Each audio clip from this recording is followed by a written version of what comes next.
Oh, hello, hello. Welcome to another exciting edition of the Voice of the College Nation radio show on YouTube.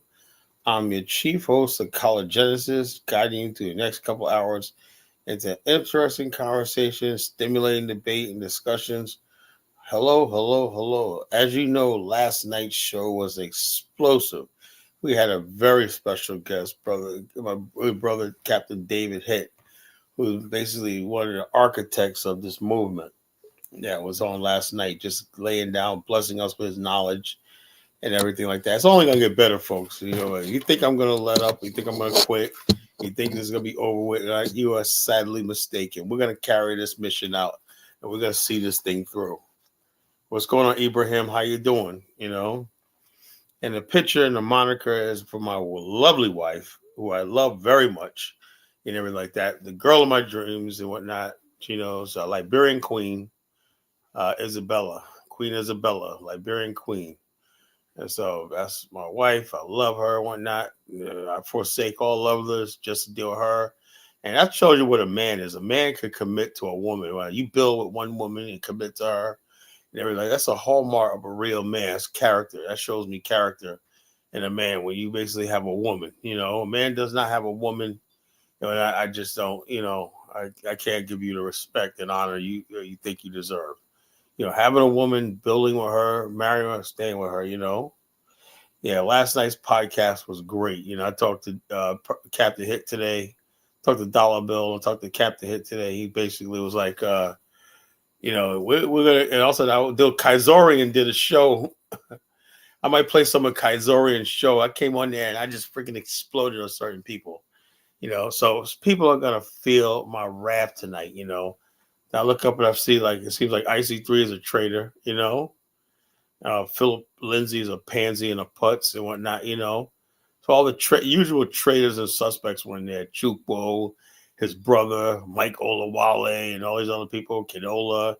Look, the bottom line is this. We're going to carry this out with or without you. Look, let me tell you something. To my sub-Saharan African people, right? African people, black African people, right? Of sub-Saharan Africa. We're from sub-Saharan African descent, right? It always seems like when there's some benefit to something. Ever notice that when you're black, when there's something of value, you can't have it. But all the problems and all the L's, you can have all that all together. Slavery, discrimination, racism. We only suffer this shit because we're a minority living in the land of people who enslaved us and everything. We're at their friggin' mercy, you know? And so the bottom line is this: we can have that, right? But we say, something, we could change the trajectory and build our own nation. Oh no, it doesn't belong to you. You're not sub-Saharan. Suddenly, we're not sub-Saharan African no more. Suddenly, we're here. We're Americans now. Suddenly, we say we're capable of building a nation, whatnot. Because what it is all these other black groups, Africans, are jealous of us. Yeah, the people are just jealous of us. We have to understand it's jealousy, it's envy. They wish they were us. They wish they sounded like us. I'm just going to tell later down the line. Let's talk about this. And we have to deal with this, right? Because we're not going to go any place. And that's what like it's like Cain and Abel in the Bible, right? When you basically call out this for what it is, you can deal with it. Too many Africans, not all of them, too many Africans hate us out of envy and jealousy. That's dangerous. That sort of jealousy I'm seeing coming from a lot of continental Africans. People are capable of murder.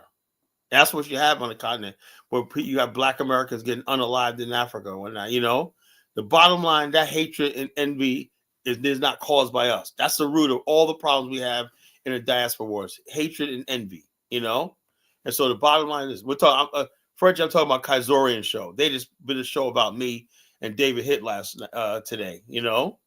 And so so basically, I know what is rooted in. They're rooted in the fact that a lot of these guys are failures in their own country. They got to live overseas and everything like that. And the fact that we, the slave descendants, are capable of doing this, right? They're envious and jealous. That's what Chukwu is. Chukwu is a jealous person. He basically is jealous of Black America. He's jealous of the Pookies because the Pookies got all the girls, and he couldn't get them. He couldn't get the girls at the Pookies. Why the girls choose Pookies over him, So this is what it's all about, And the bottom line is this: I feel sorry for the African woman. I feel sorry for my African sisters. Why? Because they deserve better. They deserve real men. There's no real men on the African continent. Real men are myself and Brother Hit. We can really change Africa, you know. But these people are standing in the way. These coward ass men are standing in the way, you know. You know. So the bottom line, this is what we're gonna deal with tonight. You know, when you deal with brothers like me, Dollar Bill, you're dealing with real fucking men. You know, all these other sissies out there. Oh, we can't do this. That won't be right, Principe. We gotta reconcile. Ain't no goddamn I'm not reconciling with shit. We've been reconciling for the last 80 years, and not a damn thing came out of it. You know, now it's time to, like I said, tonight's show. And like I said, look, folks, like, share, and subscribe as you come in and everything like that, because this show is gonna be lit tonight. If you think last night's show was hot, this show is gonna be lit tonight, right? Because the topic of the show was when you're sick and tired of being sick and tired. That's a quote from Fannie Lou Haimer. I'm sick and tired of being sick and tired. You know, it's what the time is. We're sick and tired of white America. We're sick and tired. We've had it with racism in America. And we had it with this stupid idea of like we owe Africa something for this Pan-African nonsense. Black America, we're at the point now we're fed up with everybody. So if your feelings get hurt, I'm sorry. You know? So we ain't gonna free land. We aren't taking no free land. We're gonna take what belongs to us. You know, that continent does not belong to you, Chupo. It does not belong to these African governments. God, when these countries, the landmass of Africa was not built or created by man, it was created by God. So only God can give us land. You know, we're the children of God. You know, so this idea we got some African government, we gotta pay some government. Get the hell out of here. Did anybody pay my ancestors back for the suffering they went through? No. So go to hell with that shit, you know? And that's our position right now. Our position is we're not paying shit. We don't owe anybody anything, and we're not paying shit. That's the way it is, you know? Kazorian did about last night. He did a show today. I came on there for a little while this afternoon, but like I said, I don't really do daytime YouTube because I'm at work. You know, I had to stop what I'm doing in my business and whatnot, you know? I had to fall behind in my business. And luckily, I got a lot of work done today, right? Day before Christmas Eve, I got I got people in my collar, man. They're talking about you on Kaizorian's show. Call in when I'm like, God damn, I don't want to be bothered with this shit, you know? Be honest with you, folks, I got a lot to do in my life, you know? I got important people. All the people out here who think you're important to me, you're going to be sadly mistaken, you know? I'm only in the future, 2025. I'm only moving people that's going to help this cause and be down with us, you know. Yeah, that's my lovely wife, Frenchie, you know, Isabella. That's my lovely wife. It's the only thing that keeps me going every day is knowing that in 2 months, I'll be in her arms. We'll be in each other's arms. And the bottom line is this, you know, I love her with all my heart and whatnot, you know, so like this. So they basically was just basically talking about last night's show. Should African? I said, look, you guys are only helping us. Every time you guys talk about that was what Kaizorian's highest rated show. He's talking about me and what we're trying to do. You know, we talk about me and what we're trying to do. So he's spreading our message out there. People understand when every time they attack us, our movement grows even stronger because people look at when you could look at Captain David Hitt, you know. And this guy is basically a genius, a military genius, you know. The guy's highly educated, you know, and I learned so much from him over the years and everything like that. Because, like I said, he was one to open my eyes about the nation building in Afghanistan, you know, and stuff like that, like 15 years ago, you know. And so I've been on this thing for a long time. So this is what it is, you know. Yeah, my wife Isabella, she's absolutely freaking gorgeous. I love her. You know, I mean, I said when I get off the plane and she's waiting for me at the airport, and she just jumps right into my arms and whatnot. I'm like, oh, I'll be there for a whole month. That's like a month of heaven. Every day, it's like heaven. I wish there was a pot. See, Africa should be a place where I should be able to go to and move to but it's not there yet. I'm sorry, it's not. You know, much as I would love to live on I would love to live on the African continent, right? But the bottom line is, you know, these people that's running the continent is fucked up. I really feel sorry for my wife. I want to get her out of there. You know, these people are running Liberia to the ground. These primitive fucking people, you know? And then it's another thing they keep talking about, Liberia 2.0, Liberia 2.0. Let me tell you something right fucking now. Our ancestors did absolutely nothing wrong in Liberia. They built a friggin' republic that still stands to this day. They did absolutely nothing wrong. They protected the native people. The native people still got their land, everything like that. Nothing was taken from them. So I'm just, it's just friggin' ridiculous. Liberia 2.0. Y'all gonna do it? What the hell did we do in Liberia that was wrong? The problem is we integrated them into society. We put them in the military. Does that sound like we were oppressing them? God damn, it's like so. I realize now that a lot of people in the diaspora just hate us. They're jealous of us. They're liars. In the Ten Commandments, it says, "Thou shalt not bear false witness against thy neighbor." You know what that means? When you sit up there and lie about our intentions, lie about who we are, lie about this, like we say, oh yeah, you guys go bring all Pookies and Ray Rays, and y'all think y'all gonna bring gangbangers to take over. Look. So I understand white inbred racists would think like that because it's true.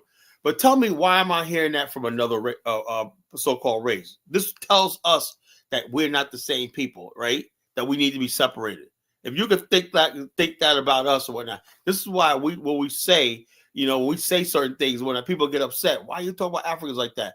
When people keep saying stuff like, you guys are all Pookies, Ray Rays, gangbangers, that's not Black America. Not even 5% of Black America, And so basically, when you think like that, right, you are not my brother. You are not my sister. You are my enemy, and that's what it is. And the African continent does not belong to you. It belongs to us too. So the bottom line is this. If we want to carve out a state, we will, we don't need anybody's damn permission. We're just going to do it and take it, as simple as that. I figure like this. Sub-Saharan Africa, you've been taking L's for 500 years. One more L is not going to hurt you. One more getting your ass kicked is not going to help you. So we're going to be the latest people that kick your fucking head in. How about that? That's the conversation I want to have. We're like this. We're sick and tired of being sick and tired. I don't need no goddamn permission, white boy. I'm going to time you out for saying that. You a Kung Fu fan of KBM, where the hell you are. Antnam says you're really KBM. I believe it now.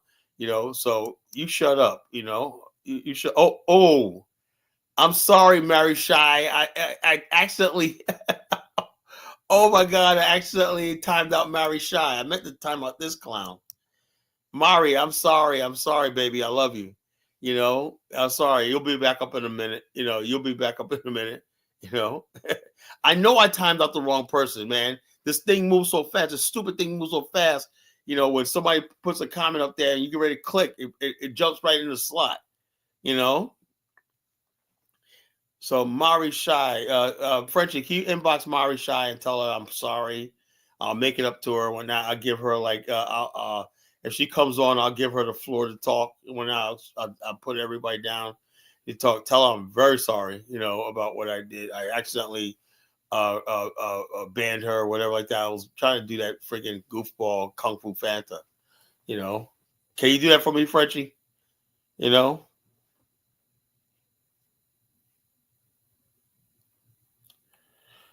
so yeah, white people moving to Africa, that's just a lot of freaking nerve they have. They go to the African continent and basically it's like it showed you how illiterate the African is, right?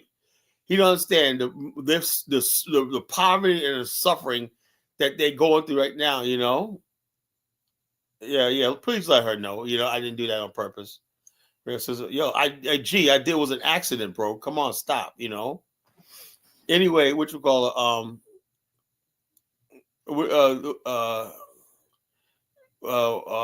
Let me see. What was I gonna say? Yeah, white people, they don't understand that the reason why they're living in utter poverty and whatnot and degradation and everything is because of the same people that are coming over there you loving so much, the white European and the white person. Not saying all of them are bad. There's some white people I know that generally care about Africa, love the continent and everything like that. I'm not going to say all white people bad. But what happens is this: black people, Africans don't know how to discern between those white people and the white people who are just there to cause division. Most of the stuff, like you say, anytime you see conflict in Africa, extreme poverty because of the friggin' presence of whites, anytime you see conflict between different groups. It was people will tell you the Rwandan conflict, and people always blame the Hutus and Tutsis. Who was instigating that the whole time were the French and the Belgium.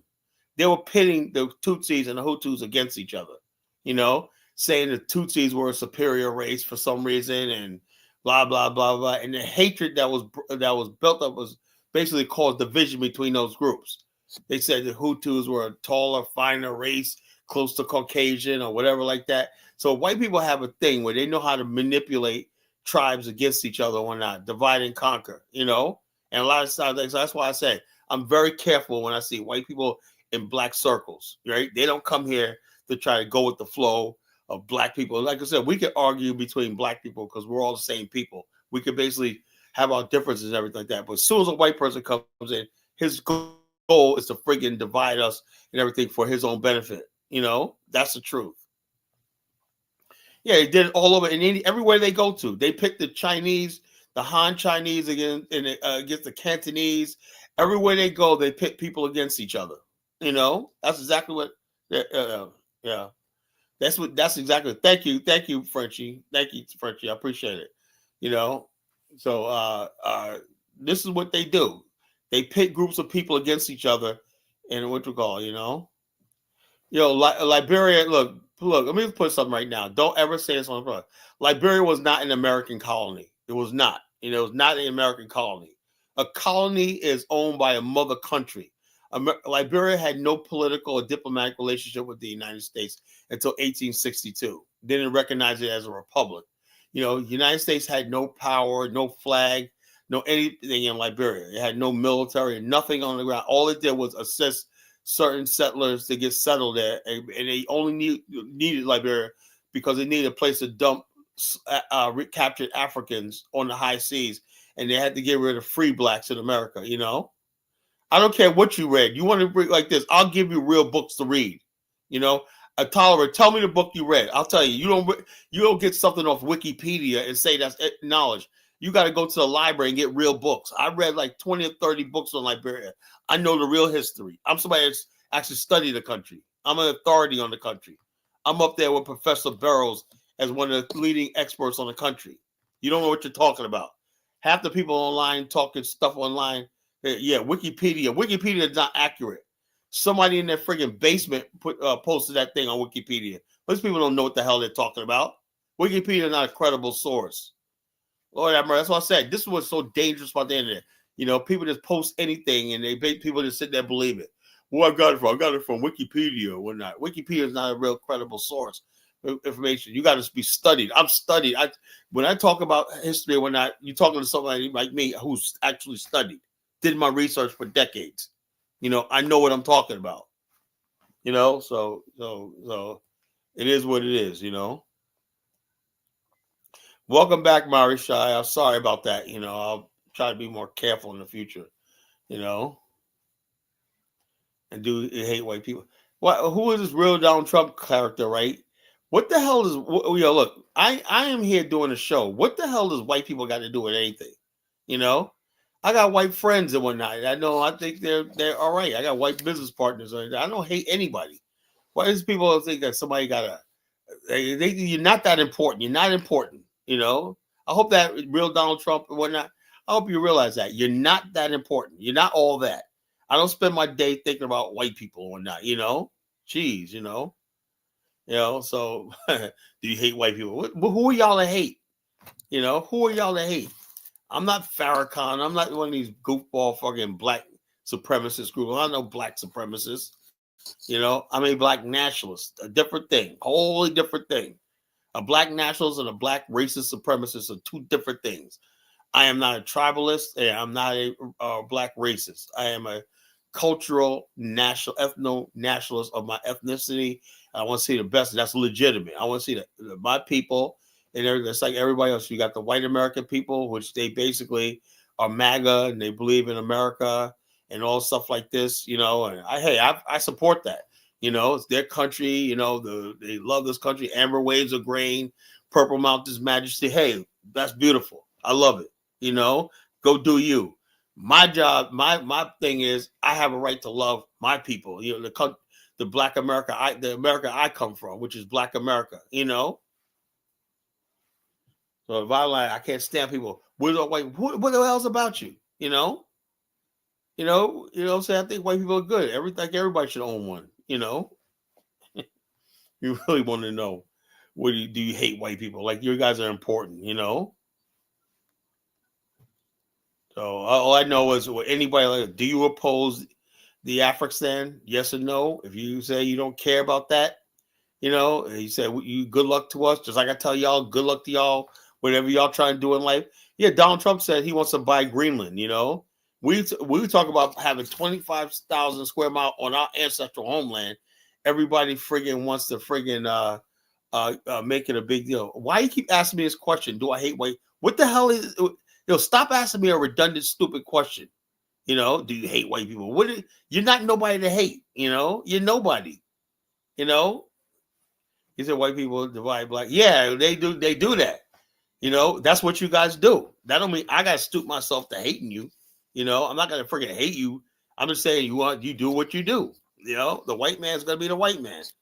That's what you guys do. You hate and you try to destroy people, everything like that. But the bottom line is, I'm not gonna bring myself down to your level. I'm not gonna be the hate that I'm not gonna become what I hate. I'm not gonna become you. I'm not gonna become the monster that I hate. So was it the American Colonization Society? Let me give you an education on Tolliver, right? American Colonization Society, yeah. So yeah, if somebody else wants to hate, but I'll tell you one thing. Although I don't hate, right? I don't tell black people who to love. Some black people really hate white people. I'll be like, well, I hope you can change your mind. I'm sorry you feel like that way, but I'm not gonna be scolding them. No, you should love white people like these stupid coons do or not. Like, if you hate people for their race, and you're black one, you're perfectly justified, But that's just not me. But I won't tell nobody else what to do. If somebody else want to hate white people, hey, that's on them. That's them. That's between them and God. Okay, the American Colonization Society was a private organization, right? That had some government. It was created by a man named Finley, Robert Finley in 1816. He was friends of Paul Cuffey, right? After the success of the Freetown expedition, right? But Freetown was under the authority of the British, and they basically forbade the shipping of free blacks to that area, right? So they came up with another scheme to find another territory to settle black people who want to return to their ancestral homeland and bring what they call Christianity and civilization to Africa, to West Africa. So therefore, they created this group called the American Colonization Society. It was basically euphemistic because they weren't colonizing, but they basically did it like that to attract the attention of people who really thought they were going to be, there was a financial stake and everything like that. They never did. It was never profitable. A colony has to have a profit motive, has to have a profit motive. A colony is a territory controlled through mercantilism and through the naval and everything, military, and tethered to a mother country. Liberia was never tethered to the United States. The United States didn't have a mercantile trade over Liberian trade. Liberia was always an independent commonwealth, initially, right? But the thing is, Liberia, even though it was a commonwealth, it was not recognized as a republic. So therefore, the British, French, Portuguese said, since it's not a state, right? It's not recognized by United States sovereignty as a sovereign territory of the United States. This is what people don't understand. If Liberia was a colony, right, then France and all these countries would have recognized it as territory and left it alone because it's a treaty with the United States. Since it was not a part of the United States, the French and the British began encroaching on Liberia's territory because it was not anybody's territory. You understand? Then Liberia in 1847 said, we're going to lose our territory, right? Let's declare ourselves a republic. Against all the odds, they had a constitutional convention and declared themselves a republic, right? Once they declared themselves a republic, right, then next thing you know, they have to get recognition. And this is where they had dynamic leadership. The leadership of Liberia was some exceptional statesmen, right? You had men like Hillary Teague, J.J. Roberts, this guy named Drayton, F. Ford McGill, and the McGill clan, all these other people like this. And they basically formed a republic, right? And J.J. Roberts he was like a 19th century black nationalist. And he visits the Queen of England and everything like that, the French and everything. And they said they were just in awe of this man with this guy that basically said, I have a new republic called Liberia. And all these countries say, you know something? You guys you're worthy of recognition.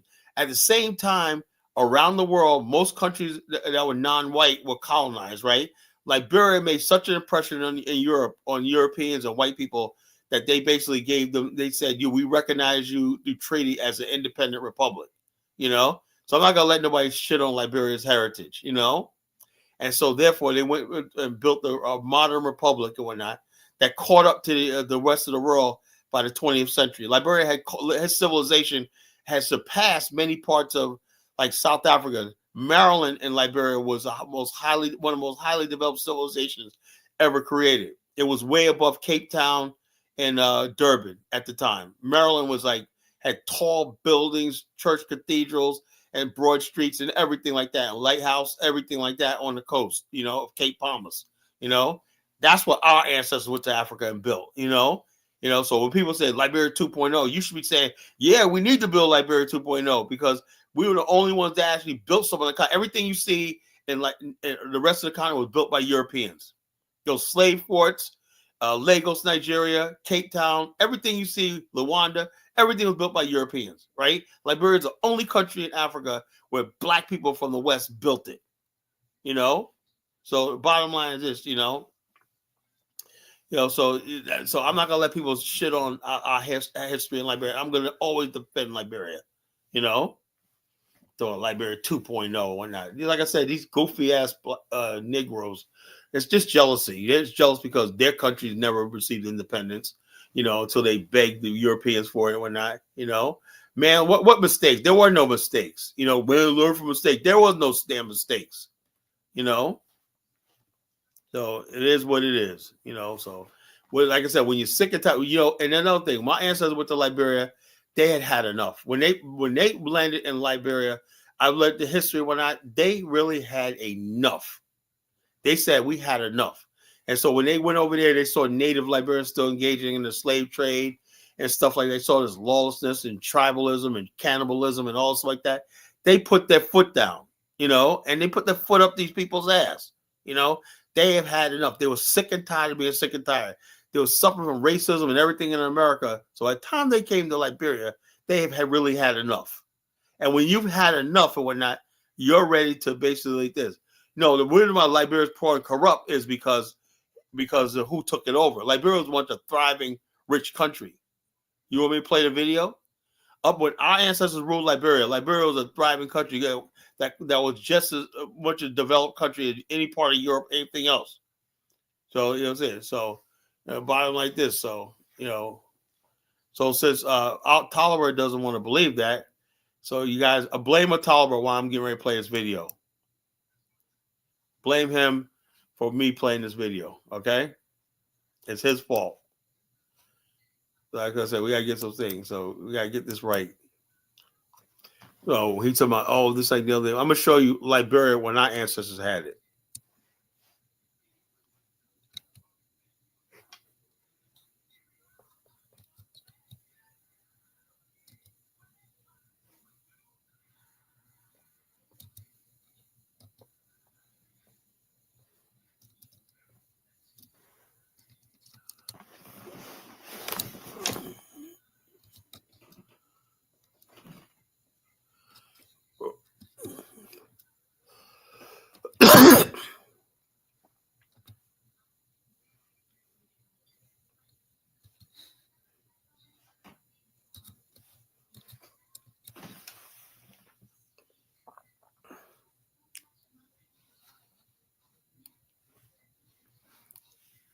A lot of stuff, most of the stuff people post on friggin' line or bringing idiots who know nothing about the damn country. Nothing about this country.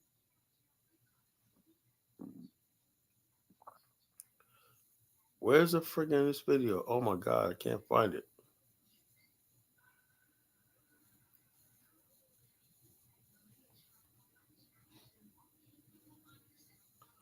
I don't know. Somebody remove this guy. You know, I don't know. I can't find that video about the Liberia. I don't know what's happened to it. I can't. I'll find it later when that. You know, wouldn't be surprised these stupid ass native Liberians had that video removed. You know. You know. So it is what it is. You know. You know. So. Oh, who knows? Who knows? Principe, sit down. You know. There was no mistakes. We made no mistakes. So sit down. We're gonna do the same thing over again. So it is what it is. You know. You don't like it, lump it. You know, simple as that. We're just, this idea of reconcile. We're not gonna reconcile with shit. Reconcile these nuts, nigga. You know, reconciliation. I'm not gonna friggin' reconcile with booga boogers. Are you crazy? You know, are you crazy? You know, we'll be on a friggin' we'll be on a pole being shot. You know, or hung up and burned alive. You know. But Carl, you think that there's any country that was a safe place for many Black Americans? Yeah, America right, keeps redrumming. I don't know what the hell. I don't know. Look, my personal opinion, right? My personal opinion. If you're an individual, you can go to any country in Africa and basically be it as an individual. But if you're trying to build something or long term, whatever like that, you got to build with your own people, you know, because the bottom line is this: you're not going to be. You're right. There's no black person in America from African American that hold any public office in Africa. Now, public office or work for any African government. Show me anybody that works for or get paid on any African government payroll. There isn't. But there's white Americans, Chinese, and everybody, and Europeans that they pay as experts and everything like that. There's absolutely no opportunity in Africa for us. None. They don't give shit to us, you know. Oh, I listen to this guy from Cameroon. So if you guys came with $1 billion, we can invest. We're supposed to, yeah, because we got the money, you know. And so the bottom line, what they want to do is us to come over there so they can steal our money and whatnot, you know. That's all that is, you know. That's all. That's all that is. They want to steal our money, steal everything, and have us wasting our time and everything. Like I said, as soon as later black people say, we're sick and tired of being sick and tired. What they did to the Hebrew Israelites and whatnot, people were like, well, a lease was up, and there was no lease up. Just people just basically, didn't honor even if you let's say a lease was up. Let's say that was true, right? Uh, why do you got to come in the morning with no advance warning and start stealing computers, stealing equipment, stealing sinks, stealing wiring and everything like that? You just have a bunch of savages go in there and gut the place right in front of them in broad daylight. It's just ridiculous. So it was, yeah. So yeah. The bottom line is that what they did to them, and it's even not even the Ghanaians or the Africans, because they do what they do, but it's those diasporas that live there, and they basically distanced themselves and threw themselves on the butt. I said, look, if you gotta live in fear like that, then you ain't home. You know. John said, I can work for the Nigerian government. I'll do a great begging people too. You ain't gonna get nothing from the Nigerian government, Johnson. They're not gonna give you a job as a fucking janitor. And it's true. They're not gonna give you shit. Not Frenchie. Not all Hebrew Israelites hate Africans, right? That's these stupid, goofy people on the streets of New York. The real Hebrew Israelites, Frenchie, they call them African Hebrewites. They believe that they're an African tribe of Israel, the African tribe, and they were returning to the promised land and all stuff like that. So there's Afrocentric Hebrew Israelites too, and they were the Afrocentric ones, that believe in Black Africa and stuff like that. Then you got these goofball clowns that come out of the prisons. The people that come out of the Hebrews that come out of the prison industrial complex believe in all this weird shit, and those are the ones you see on YouTube and everything.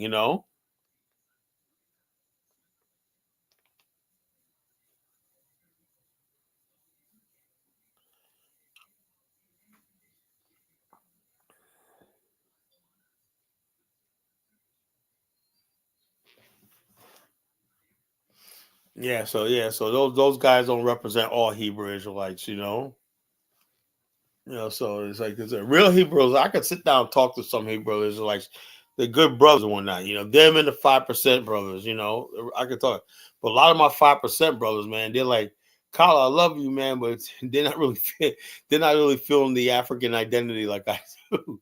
They're like, man, you just cut out the Africa stuff. I just, dude, I can't do that, man. We're Africans, man.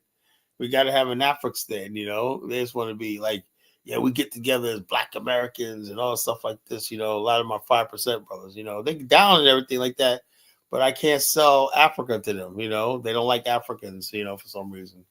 You know,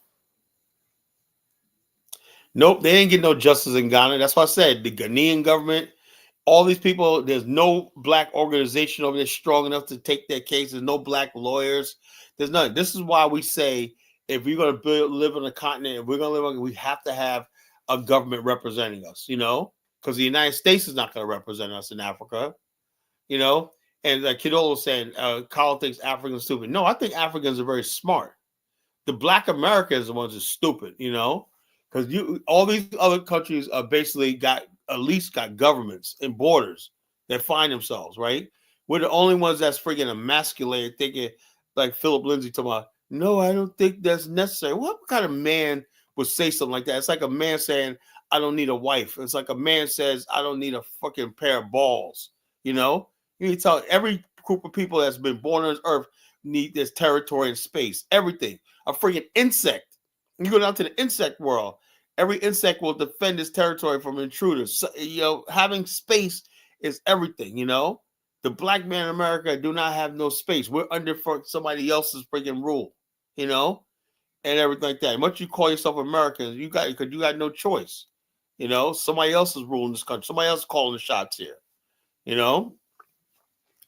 So the bottom line, every group of people, see, Africans were smart. They basically, I remember there was one Ghanaian guy was saying after he hosted some Pan-African thing years ago. This is like 12 years ago. I remember hearing this one Ghanaian guy.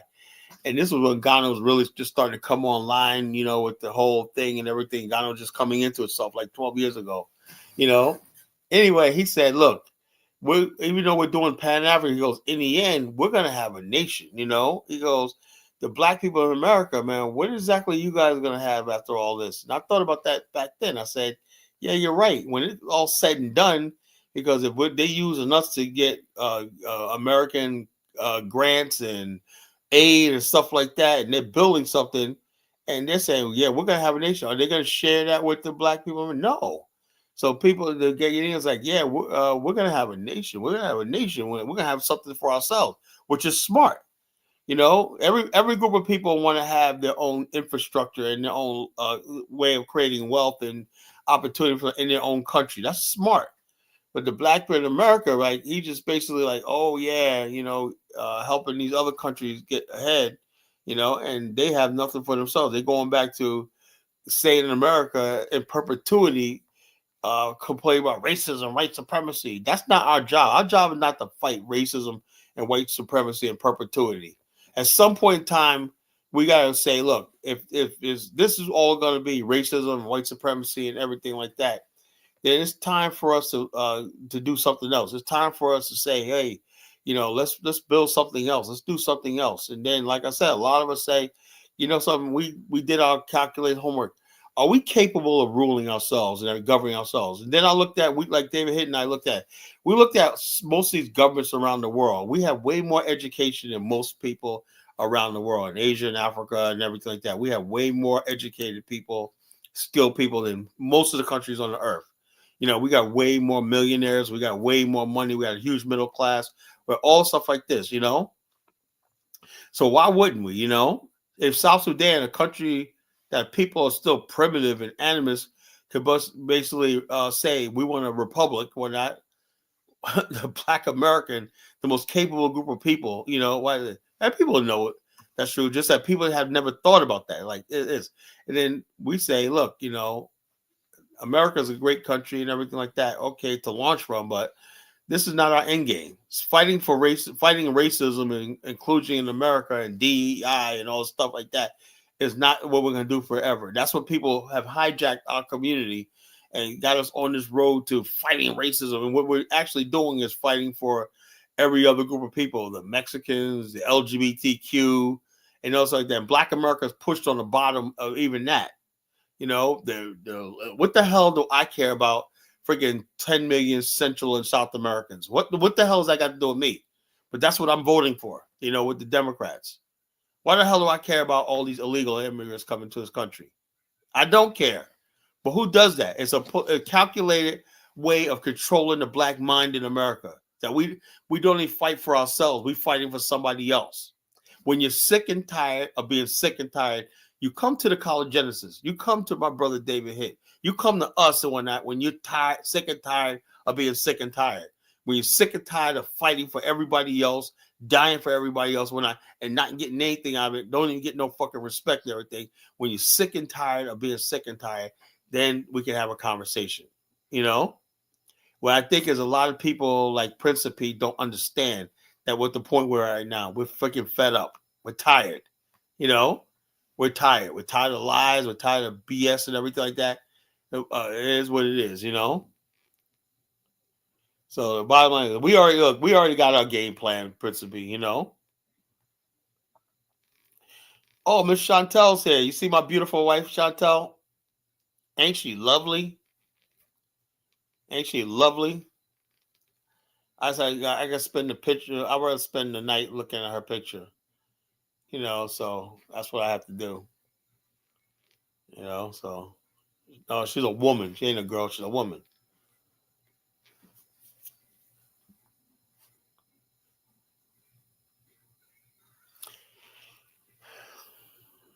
No, here goes G, man. Caping for Chantel,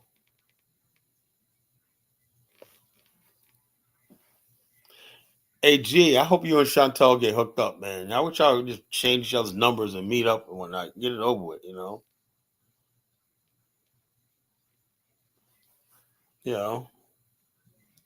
Yeah, my wife is beautiful. Thank you, Frenchie. What do you think I get on a plane for to go see? Some women, like they always say, look, some women are just worth all the trouble they put you through. And she does put me through a lot of shit. Oh, look, some women are just worth all the agony and trouble they put you through.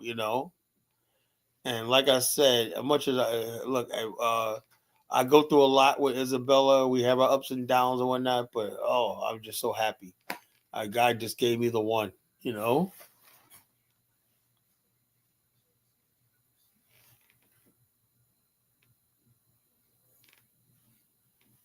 A hospice wife. What the hell does that mean? You trying to say I'm dead or something? No, I'm in really good health right now.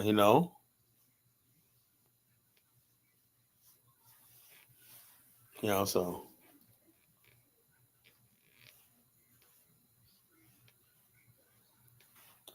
so sit down with AU. That's funny. Sit down with the AU.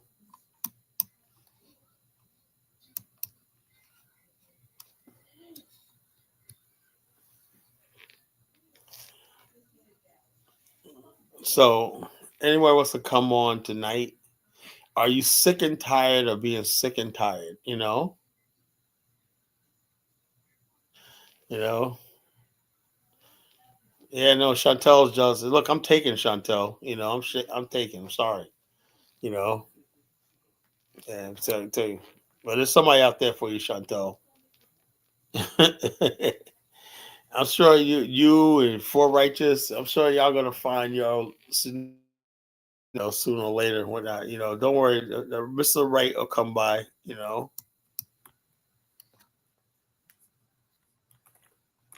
All right, Abraham. What's on your mind?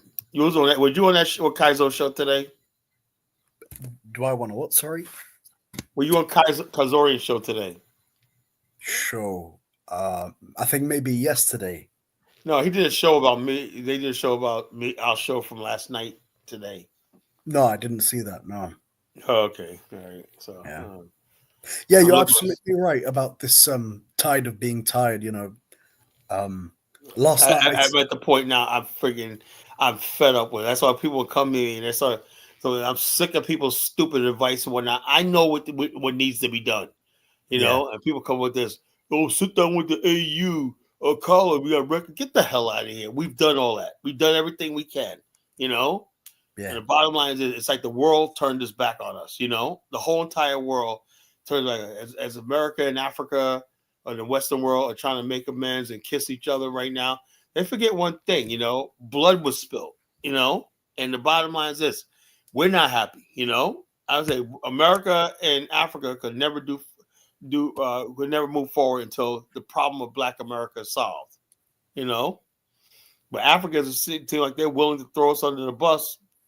You know, Yeah. Yeah. throw us under the bus Every, for a little crumbs from the United States. yeah. Yeah. Everybody's in the world seems to be out for themselves. They Yeah, don't really care about others, and definitely, a lot of corrupt leaders in all around the world are out for themselves too. They even get their country put in a bad deal and situation. So yeah, it's everywhere.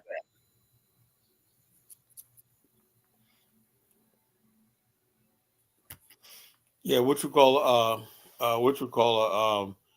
so yeah, what you call it? Chantel just wish she could look like my way. So you could tell somebody when they won't put their picture up. They don't put that picture up when I talk about what they look like. When I guarantee you, Chantel, I give her $100 if she put her picture up. Her real picture or cam up when she gets up here. She will never do that. She'll never put on a camera when she comes up here. You Yeah, know. Carlo, what do you think of this Yeah. BRICS kind of movement and Well, initiative? I will. I'll tell you right now. I am dead set against bricks. And I'll give you my reasons why. Look, Black America generates. Give another 5 years, Black America will be at $3 trillion a year. That's how much we just earned in the American economy, right? That's power. That's Hmm. power. We're the top 10% of the world's earning people, right? BRICS basically will threaten that. So why would I be for that? Now, let's say we do get the Afghanistan established, right? And so let's say we have our own currency and stuff like that, and we have our own currency and everything like that, right? We have our own everything like that. Then we will be in a position to be like, something, let's see what BRICS have to offer. But right now, I have to rock with the United States.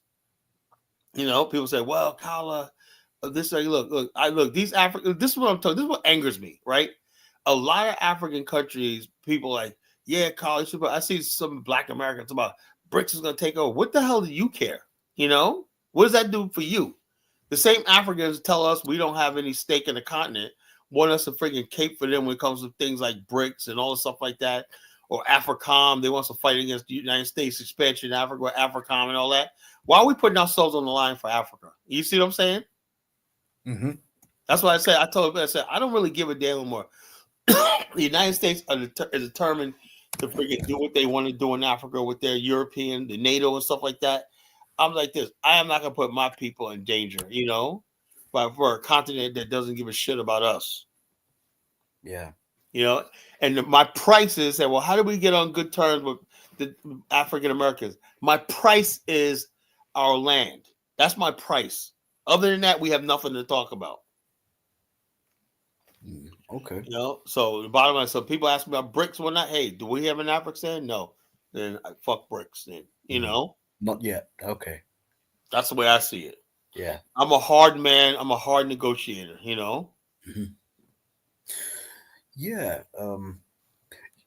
There might be a possibility where America works in tandem with this idea and really bridges the gap between this hot It's and gonna cold. be on our terms, under our control. You know, not no military. We're gonna have our own diplomat statesmanship and stuff like that. We can actually do that. We can actually really do that. The main thing is the fact that if we're going to start, Black America is going to start investing all over the world, and we definitely need diplomatic relationship. We are the only group of people, as large as we are, that have no government that represents us. You think that's Mhm. justice? Is that justice? No, that's foolishness. You Agreed. know, how does almost 50 million people have no diplomatic power? America sucks us dry. We're like a big cash cow for America. You know, We get nothing out of this relationship. We don't need America. America needs us. We don't need it. That's Yeah. what I'm trying to tell people like idiots like Mike Olawale and Chukwu. America needs us. We do not need America. Yeah. What do you think about the idea of setting up a kind of Afro Americanistan first in the US and then, No, no, you can't. No, there's nothing in the United States. We're not going to do that. We do not. Mhm. We're not going to do that. Look, the United States. See, you guys start saying so. America is what it is. Let America be what it is. Just a place where we make money. That's it. We can't. Look, I don't want to be isolate myself inside of another country. Yeah. So set up something inside. What for? America, you don't control the ports. You don't control the airport. You think they ever let you control ports or whatever you can come in, bring in and out and everything like that? No. You think they're ever going to let you manufacture weapons and stuff like that? Of course not. So Mhm. you don't. So you're not going to do anything inside the United States. If you understand what I'm talking about, right? It all goes back to the Monroe Doctrine, right?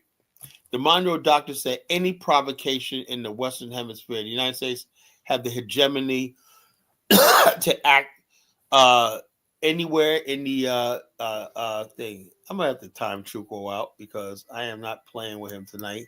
He can go troll somebody else. Chuko, you get your first warning. You're getting timed out. Next time you're gonna get banned. Any more stupid comments, you're gone. You're timed out right now. But do one more comment and whatnot. You're gonna be gone. You won't be on this platform ever again. So, what you call it? So what was I saying? So the Monroe Doctrine basically says the United States will intervene. We saw that in even places like Argentina, and Central America, the Panama Canal. Trump wants to take the Panama Canal back. This is all about Teddy Roosevelt's big stick policy and everything like that. The invasion of Haiti in 1915, right? Anywhere inside the United States and around this border, the United States will act to crush out any threat. You understand?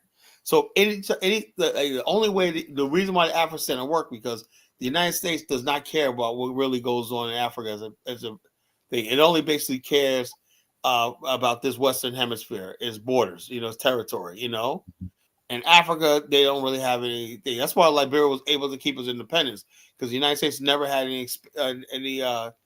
any interest in colonizing in Africa, expanding in Africa or having sovereignty in Africa, Yeah. I meant more in terms of like forming a African American lobby in America and Well, at best. we could have a political group, but what's the political group if you don't really have any real politics and everything? What is the political group going to do? We don't have the numbers to friggin' really elect people in any large number and everything. So what's the point? Okay. We're not the majority. So like I said, they say, well, people say, well, Atlanta and whatnot. Look, those are black managed, white run cities. Those cities, we don't own New York. We don't own Detroit. We don't own friggin' thing. If when Detroit, when black people had political power in Detroit, white people say, you know something? We ain't gonna let these Negroes shine. So they took their capital and went someplace else. Maynard Jackson was the only smart mayor, right? He said American companies were starving out black cities in the 70s, right? So he went overseas and got investment, investment to come to Atlanta. And he built the Jackson Hartsfield Airport in Atlanta. And businesses from all over the world have been flying into Atlanta, setting a shop, giving black people jobs and everything like that. Other cities didn't do that. They were relying on American companies. American companies simply don't want to be in a city where they got to pay large numbers of taxes to support black programs and stuff, Nothing comes out of being a minority group in America, bro. Nothing. Okay. You got to look at America. There's all this wealth there. Just the thing, America, even much as America got all this money and everything like that, it's good if you're in the white majority. Where you're a minority, it's a winner take all in America. We can't carve out any space in America because they control the licensing, the trucking, anything we do, and everything like that. And then when you do have a neighborhood, right, they flood the airways with drugs and crime and everything like that, And that's what we were talking about last night. They have gentrification by running down black neighborhoods of crime and destruction and toxic behavior, Right. We're never going to be anything until we sever ties with this country. We're sever ties with white America. We have to part ways with white America. That's not for negotiating. You Hmm. know, when we part ways with white America and whatnot and build something on our own, not say all of us got to go there, but that's going to be what we think. You watch it, the territory that we build is going to have a highest level of civilization, everything. Why? Because we're going to be free to develop on our own without the hindrance of white supremacy and racism and all this kind of stupid, toxic behavior we go through here. You know what I'm saying? Yeah. Okay. So I know this country, man. So you own the UK, you guys you think, oh, just do this and you go to the city right now. No. I'm just asking. Any way they control the Yeah. media and everything like that, they control black people. Yeah. Yeah. I'm well aware of how they do a lot of that, but I didn't realize that they do that on a constant basis of That's flooding. exactly why they do it. They on a constant basis, they fund negativity, destruction, everything. You think 300 records that put out Young Thug and all them? You think they're doing that because they're talented? No. Do you think Jay-Z's worth $2.2 billion because he has talent? That little ugly sausage lip nigga. You think he's freaking? Is he good looking? Is he talented? No. So how's he worth 2. Why? Because he basically for years talk what they want to talk, destruction, materialism, and all stuff like this.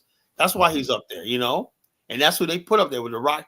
These guys like Kraft with the Rock Nation and stuff like that. They want Black America in this constant state of party and everything. That's why they give them the Super Bowl. Snoop Dogg doing the Crip Walk and the gangster Crip Walk in the Super Bowl. That's the culture they want to breed in Black America: destruction, dysfunction. Yeah, not the Bill Cosby kind of thing. Yeah. Okay. Had to time out John Bell saying something stupid like Young Thug. We don't worship homosexuals on this platform, Jonathan. Homosexual thugs, we don't worship on this platform. He ain't no dope. What kind of grown ass man listens to a fucking Young Thug? Are you trolling me, or if you're serious, Jonathan, you gotta go. The guy fucking came out with a fucking dress.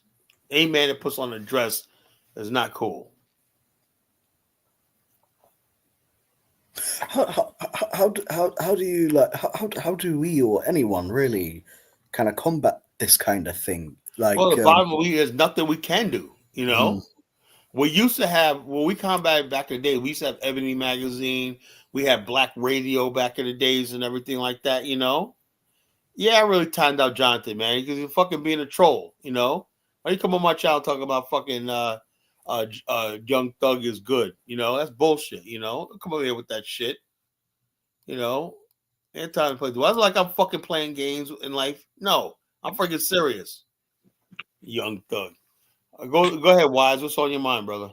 Hey, what's up, Carla? I just kind of got in the chat. I see the title is "When You're Tired of Being Sick and Tired." Yeah, I'm tired too of the negativity. We just gotta find a way to control our own narrative Yeah, that's what I'm saying.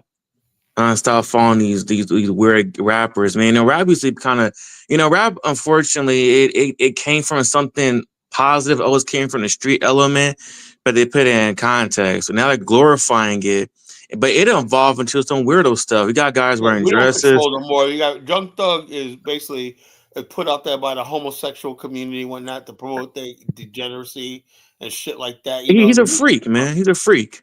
And fucking as an animal, Yeah. I mean, you got wearing dresses, wearing mini skirts, and kissing. I mean, it's some weird stuff. Like, I don't listen to rap. I mean, I listen to all old school stuff. And all this Nas X. Next thing you know, Jonathan's gonna say Nas X is dope, Carla. You gotta listen to him. What the fuck? Man, I don't even, I don't hang out anyone between the ages of anyone under 35. I don't hang out with. Even when I was 25, I said I hang out with no more young black men, no young Hispanic, anyone, because I'm like, these guys are on some other stuff, man. Like the music, the culture, it ain't the same. Like, yeah, rap music always came from a street element, but it was put in context. But at least it was masculine. Yeah, I don't know what this shit is right now. Everybody, like I said, the gays, the homosexuals, they invite these people to these parties and whatnot and say, yeah, you gotta say like this. Like that young Ma, that chick Young Ma, she's a lesbian, right? She was bigged up by the lesbian LGBT, powerful white LGBT people. Oh, she's a ally in this movie. You know what I'm saying? So they're all working together. The LGBTQ. But we always had that kind of like that stud chick element. Remember Yeah, but it was the brat? always the stud chick stayed to herself. They stayed with their Yeah, girlfriend there like that. They that's weren't all true. over the place telling us there's something wrong with me. As a straight black man. This is a weird. I mean, this is a really weird society we're living in, bro. It's not normal anymore. Yeah. So, So yeah. because anyway, yeah, that brother Captain Hit, he is dope, man. I subscribed to his YouTube channel, seeing that nothing's been updated in so long. Hope he can get back on Yeah, there. man. But So yeah, he's getting back into it. When he called me yesterday, and I said, "Look, yeah, I got a show." He didn't know I had a YouTube channel, right? So I Mhm. said, "Yeah, man, I'm doing a show, man. We gotta get back in the game." So he's ready, man. He just got back from the Virgin Islands. He's staying in Virgin Islands. He's back All in right. Florida and everything like that. So we're gonna basically, hopefully another 3 or 4 years, we'll be doing reconnaissances on the continent. Yeah. That's a I guy to like do that it brother, too. man. He's That's a guy to do authentic. it too. So when people say, "Oh, Colin," like, look, I got people. He just won. I got many people in this movement that's ready to make this happen. Like he said, Mhm. we could do self reparations. You don't need no damn government for record. We could easily No. raise. We talked about this years ago. We could easily raise $100 billion a year if we wanted to. Easily. Easy, man. Easy. It don't take very much. You say you got 40 million black people. Do the math.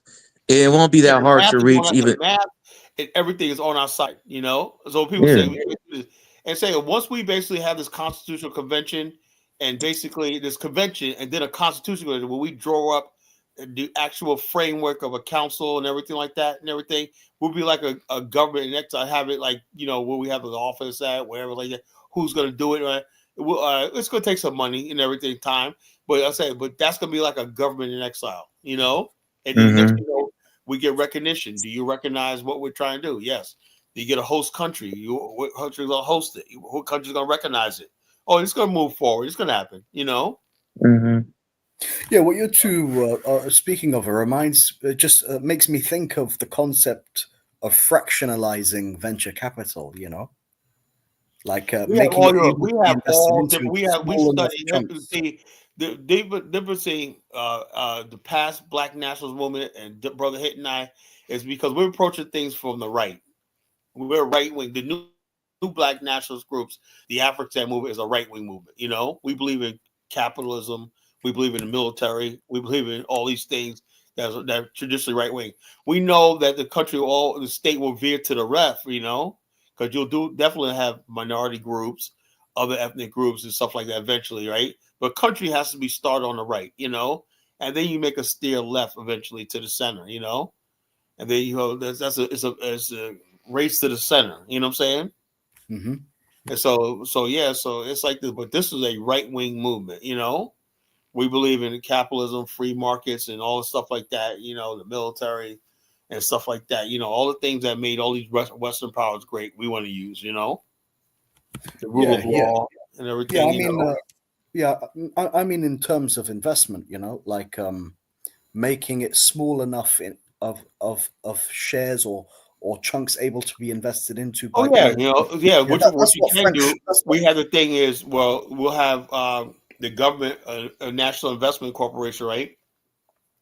It will do a thing where it will dump some of the shares, right, to the public, right? So a percentage of things, right, at a really discounted price, to give certain people a chance to buy stock and stuff like that. There's all Yeah, kinds of intricate ways how you can enfranchise people. But in America, yeah, we have none of that. yeah.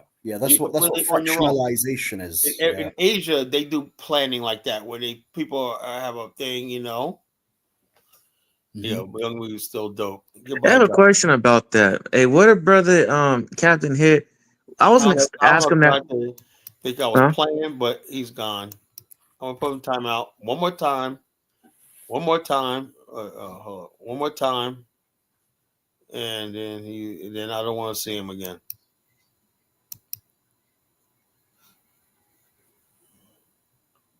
Well, I don't block. Can't. He got me so I can't fucking. Yeah, hopefully this kind of initiative won't be hijacked and No, it's not copied gonna be by hijacked. the opposite side, you know. So Yeah, I was gonna ask, hey, what brother here? Oh, Whose model do you hold on. I study? think I accidentally timed out Denzel. The hell, I think I timed out Denzel by accident. You Uh, know, oh no, I think I timed out Denzel. You know, I don't know. Denzel, apologize if I timed you out. I was trying to remove Jonathan's comment. You know, they wouldn't let me do it. You know, so yeah, like I said, the main thing is you have to be sick and tired of being sick and tired. Now, if you like the culture in America, you like all the fuck shit and everything like that, hey, then we're not the group for you, you know. But when mhm. you're tired of looking at all this stuff like that, and I know why it is, you know, when you're Yeah. tired of all the fuck shit, you're tired of the gangs, you're tired of crime, you're tired of the degeneracy and everything like that. Now it's time to join us, you know. Mhm. You don't need a feel good man. Okay, so you join the college genesis when you basically have a sick and tired of being sick and tired, you know. Well, I was gonna ask you, Carla, brother here, he's been studying this for a long time. Oh Which yeah. model did he study? Did he study the Chinese model or the Japanese model? Well, To get both, an but idea. he was a product of he studied really Singapore. You Okay, know, he Singapore. lived Okay. in Singapore for years. You know, Mhm. Yeah, he did. He did say he lived out there. he lived in Hmm. Singapore and Malaysia for years. You know, Hmm. stuff like that. So he watched these countries. I remember at a time period in the late '80s and late '80s and '90s, those countries went from third world to first world. Right? That's what I thought Africa was going to be. You know, at the same time, I thought Africa was going to do the same thing. It didn't happen. Africa didn't never make that transformation. You know. And Asian countries didn't have no natural resources. They had no oil, no nothing, but careful planning and everything like that. They basically raised the standard of living of everybody, you know, and built, you know, raised the living standards and everything like that, you know, and brought everybody into the first world, you know. He said right before his eyes, you know. yeah, yeah, you know, the guy who came after Mao Zedong in China, he talked to Lee Kuan Yew, the founder of Singapore, at one point, and he said, you know, why isn't all of, you know, how come you didn't weren't able to make China develop as fast as I developed Singapore, or you know, develop every other town, you know, and city in China? And the older guy's response to Lee Kuan Yew is like, uh, you had a small area of land. I had all of China to think of, you know. And but regardless, this guy set up these special economic zones, SEZs, which the guy from yesterday night spoke about anyway. So he did that for China, and you know, this is a communist who decided to go and open up to capitalism in a Yeah, because they had to. Because the bottom line is that with the capitalism, you got capital. The main thing is this: you could talk all the commies. What if you're not creating jobs? You're not creating a tax base. You're not creating revenue and everything. It's useless. You That's know, what I so mean. Hmm. Yeah, Chinese basically said, you know something. I know we're communists and everything. We're still communists, right? But the bottom line is, they say, well, we still. There's some things about cat. That's why you never be. Oh, there's something about socialism. I'm all for. You know, I'm not a communist, but I'm basically a capitalist. But I understand socialism. Some of the things that socialism is good for. You got to have a hybrid of both. Can't be the strictly. And we're a communist. You know, fuck private capital. Fuck like that, you know, and you know, like that. You can't be all in one. You can't be a capitalist because, you know, you can't just have a few people taking all the wealth and everything like that. Or capitalism means there's no central planning. You know, you just yeah, out to make money. You know, in Japan they Hmm. got a hybrid. Japan, the government, the trade ministry tells the capitalists and the industrialists what to make, how to make it, how much to sell it for, and everything like that, and where to target. You know, and so therefore they're like, hey, the government did these studies. I'm also going to make some money. So long as they're making money, they can care. They could tell like Mitsubishi will go to one of their partner villages throughout Japan and go to small shops and say, we need these parts fabricated or manufactured. Right? No, we don't want to do that. We're making pottery. No, no, no. You got to do this first. Then you can go back to doing your pottery by order of the law. Right? So the people are doing the business like, okay, well, I'm making money, and all I have to do is deliver these parts to the warehouse every week. The ship it to the warehouse. Yeah, we'll buy them from you and whatnot. Hey, I'm making money, so they don't care. They're making money, even though they're not doing what they want to do. They're still making money. And that's how they enfranchise their whole population by giving them opportunity. Africa doesn't do that. Africa, everything's offshore and everything like that. Dangote, ask people always brag about Dangote, but Dangote doesn't outsource nothing to local Nigerians or Africans. He doesn't. There's East Indians and Asians. All Asians, everything. Does all his logistics and everything, manufacturing logistics and everything. Who does that? We're saying that when we get the chance, we're gonna have that's gonna be different. We're not gonna have that. We're gonna have black ownership, even have to give it to an African company as priority. People that oppose us, right? Mm-hmm. They're so ignorant when they don't understand that the continent will benefit by this sort of policies that we're trying to bring reform, because Africa is in the dark ages right now. But Wakala, the reason why Dangote probably does that because the Africans don't have the skill and experience. Here's where I disagree. Right? Okay. If you go to Africa, right, and I go to Liberia, right, and I meet a lot of craftsmen. West Africa have the best craftsmen in the world. The ivory cutters, wood carvers, all stuff like that are the best craftsmen in the world. So if they could craft all things to they could craft friggin' ivory, right, into pictures. They could take your picture and carve it on a thing. And look, it's so real. How the fuck did they do all that? They have the wood carvings, everything like that, leather making, everything like that. So all the Japanese did was take those traditional craftsmen, right? And I call it in West Africa, the craft system is called the Nyamakala, the craft group system. And all they did in Japan was their version of the Nyamakala. They just basically modernized it, So what Africa did was they abandoned their traditional culture as craftsmen and everything like that, right? Instead of going to the craftsmen as and franchising them, right? They basically waiting for somebody that's going to be a Western educated. That was backwards. You take the craftsmen who already got the skills in craftsmaking, right, to be your principal manufacturers. Teach them the manufacturing skills, because they have that already in them. You see what I mean? Mm-hmm. Africans didn't do that, Mm-hmm. But, yeah. So like I said, there's African traditional furniture makers. Get them into. Give them modern equipment so they could have factories, lumber yards, all stuff like that, machinery and everything like that. Just modernize what they already do. You know what I'm saying? Yeah, industrialize. Right. Industrialize. Yeah. And for anything else that you don't have, like certain expertise, you can just go to other countries, universities. You go to other African countries, right? Until everything on the continent is being made locally, Yeah. So a lot of stuff that we David and I talk about over the years that would integrate with the culture of Africa and all stuff like that and preserve the culture of Africa. But the thing is, we can never do that until we're in a position of power and everything, because the African governments, you could tell the African governments this all day, and the people in power, it goes in one ear and out the other, And so the bottom line is this: we're sick and tired of being sick and tired. All we did was waste years, dealing with Africans. The only way we're going to do this is we got to show them how it's done. We have to build. We got to. We got to show how. We got to be an example, man. We have to because they don't have. I don't think they have the self-esteem, man. I just think they're not mentally there. They're not. No, the leaders are bought and paid for. The leaders are bought and paid for by. Well, it's not even that. It's not even that. It's just the fact that if when you talk about these modern countries in Africa. They don't belong to the conception. These countries don't belong to the local people. They belong to the government and whoever's funding the government. Well, every country in Africa receives foreign aid.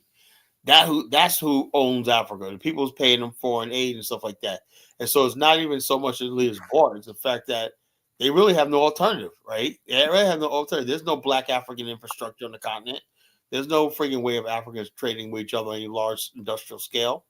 Everything. So they have no choice but to be tethered to Western interests and everything, So plus they give out green cards and visas and everything like that to take their brain and use the brain drain, Mm-hmm. Yeah, there is a chance of changing, what Ibrahim Traore has been doing. Oh yeah, I hope that he's a black nationalist. I hope that young brother's successful. I wish him a lot of success. What are you talking Well, about? I think you pull. I wish you could. I hope he could pull it off, man. But What so are you they've talking tried about? assassinating against him, him more than 10 times now. Yeah, they had like 10 assassination attempts. More than, Oh, more you mean the than. brother in Bikini Faso? Yeah, Yeah. Oh, that brother's man. He's a sharp dude, man. He's doing the right thing. he's doing the right thing. Um, But the bottom line is, like I said, you see all. Like I said, let me tell you something. I just look at Rwanda, right? Rwanda, he's like a young Paul Kagame. He cares about his country. He's gonna make it doing what's right? Look, the bottom line is you already got people in Ghana, right? Talk about, let's say the President Adu was in front of Tony Blinken, talk about, I'm keeping my eye on Burkina Faso for you. Blinken's looking at him like, what the hell is that? Burkina Faso, yeah, Burkina Faso. Thank you, Fergie. He's looking like who's that? What's Burkina Faso? So you got countries that are doing they want to carry favor with the United States, ready to throw him under the bus. That's the African mind. Yeah, but it's very tribal. But bro, I have a question about the African Americans who came down there to Bikini Faso. What's going on with that? You talking about that you with that JT the bigger figure? No. There's some other African Americans that came down to Bikini Faso to meet with the Oh leader. yeah, let me tell you something. Right? One of my guys in the BAIO went out there, with Dr. Arikana. Look, the bottom line is this, man. We're not going to ever do nothing until we have a state. The Right. bottom line is I'm sick and tired of more and more. You're going to see Kyle's right. If you don't have a state or government, right, you are really negotiating. It must be a habit. I call it Burkina for cats. I could call it It's Burkina Faso. Yeah. Burkina Faso. Okay, Burkina Faso. Yeah, I can't. I gotta get it right. Africans crucify me. Anyway, the bottom line is they went there with Dr. Arikana talking about blah blah blah. I haven't heard from my boy, man. I don't know if the deal went through, man. He's like, yeah, I was gonna do transport, get a contract with transport and stuff like that. But if you don't have a government or any high level people representing you, nothing's gonna happen. They took all these Black Americans there and whatnot. And I just don't have no confidence in that. People are just wasting a lot of money. You gotta do it right. Yeah. Let me get back to what we were talking about expertise not being within what Africanistan might not have, or another 6 years old. African country. So these the way China has had now the best universities in the world right now for we're gonna build the best. That's what we're gonna. We already got. What they did is they went to the West and studied in universities, the best ones there, and then came back. And after 20 years now, the best universities in the world are in China. And the actually, bottom line is also, like I said, we have top universities, but see, our universities are not tethered to have the task with building a nation. Our universities in Black America are tethered to us trying to get a job. In America, we're not building anything. If basically all the Black colleges basically adopt the African project as a main enduring goal, whatever like that, trust me, it'll be on the level of things, because engineering will explode, science will explode, and everything like that. These are all nation building fields. Mm-hmm. So the bottom line is this. So yeah, China is doing all that because they have a country. No, yeah, I mean they have done that. Yeah, I mean they have done that. So that's a strategy that we can. Yeah, without a nation, right? And now it'd be different if we were the majority in America. And our college would be like this. But when you're a minority and whatnot, you really have no guarantee. The only thing you can do is basically, hopefully, that when you get your degree, you go work for the same people that's basically oppressing you. You ain't gonna get far with that. But if basically, like I said, when this African movement starts and whatnot, if the colleges and Black colleges get onto it, man, it's gonna be a really good, because they're gonna grow to the level of, you won't believe, because people will be invested in them, because we're gonna need all these expertise and stuff. We're gonna need students going to getting into all these fields. Yeah. And Africa has all of the material resources too that you need for research and development and everything else, like in engineering and even like biological materials. I mean, people, me personally, I think people overestimate Africa. I used to think Africa, oh, it got an abundant resource, but resources only as good as the demand, whoever has use or demand for them. For example, Well, it's cheaper to get a hold of things from yeah, there. but the problem is that real Africa doesn't have any thing because they have never learned to use these things for themselves or create demand for something. You gotta have a demand for something for it to be valuable. Then you don't have to export it. You can just process it, use it yourself. And you can monetize it. For example, if you have Africa, Southern Africa had diamonds coming out of the ground. Jews in South Africa discovered diamonds. They went to walk in the field, and they've had diamonds, literally diamonds, you could pick up in your hand from the ground. They didn't have to even dig for them, right? And so Jews got rich because they knew globally there was a market for what they were trying to do. With the Africans, the diamonds were already there, and whatnot, they didn't appreciate or didn't understand the value of those diamonds. Something has to have value. The good thing about what we're trying to do is this: you'll have a country that has value for things like jewelry and stuff like that, and so therefore they Africans can sell to and market to and everything like that. We have a value for things that Africa has right there on the continent. Yeah. I mean, in terms of when Africanistan happens. Yeah, Well, we'll like I said, we're gonna be a first world country, so we're gonna have first world demands. Everything. The bottom line is we're gonna need products, farming farm produce. We're gonna need all that, animal husbandry, all that stuff like that. In large scale. Mm-hmm.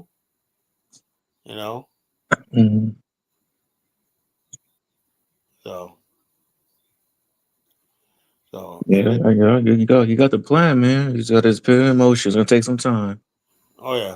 So it takes time, man. I'm glad to see we're working on it, man.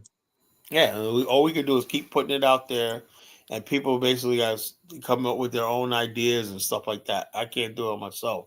Mm-hmm. Yeah. How about infrastructure investment bank? Well, all those things are in the pipeline. Like I said, the main thing is to create our own African American investment fund and stuff like that. That's something. Look, that stuff like that will happen. Once we basically organize on that level. On because that JP level. Morgan is doing a lot of that.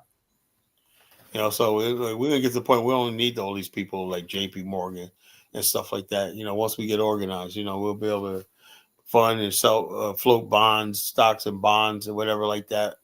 And municipal bonds and stuff like that. Everything like that. So we'll it's gonna happen. All we have to do is just get organized. And like I said, get organized and basically start recruiting and building this. Because we're gonna have different black companies that's going to be handling the financing and stuff like that, and building the institutions and everything. The massive greenhouses. I always talked about urban, the switch from rural farming to urban farming. Urban farming is a new technology. Vertical farming. Vertical urban farming is a new technology. That's what Saudi Arabia and a few other of those Gulf. Singapore does it. Singapore does it. They don't have no land or whatnot, so they have whole buildings and whatnot. You think it's an apartment building? It's actually a farm.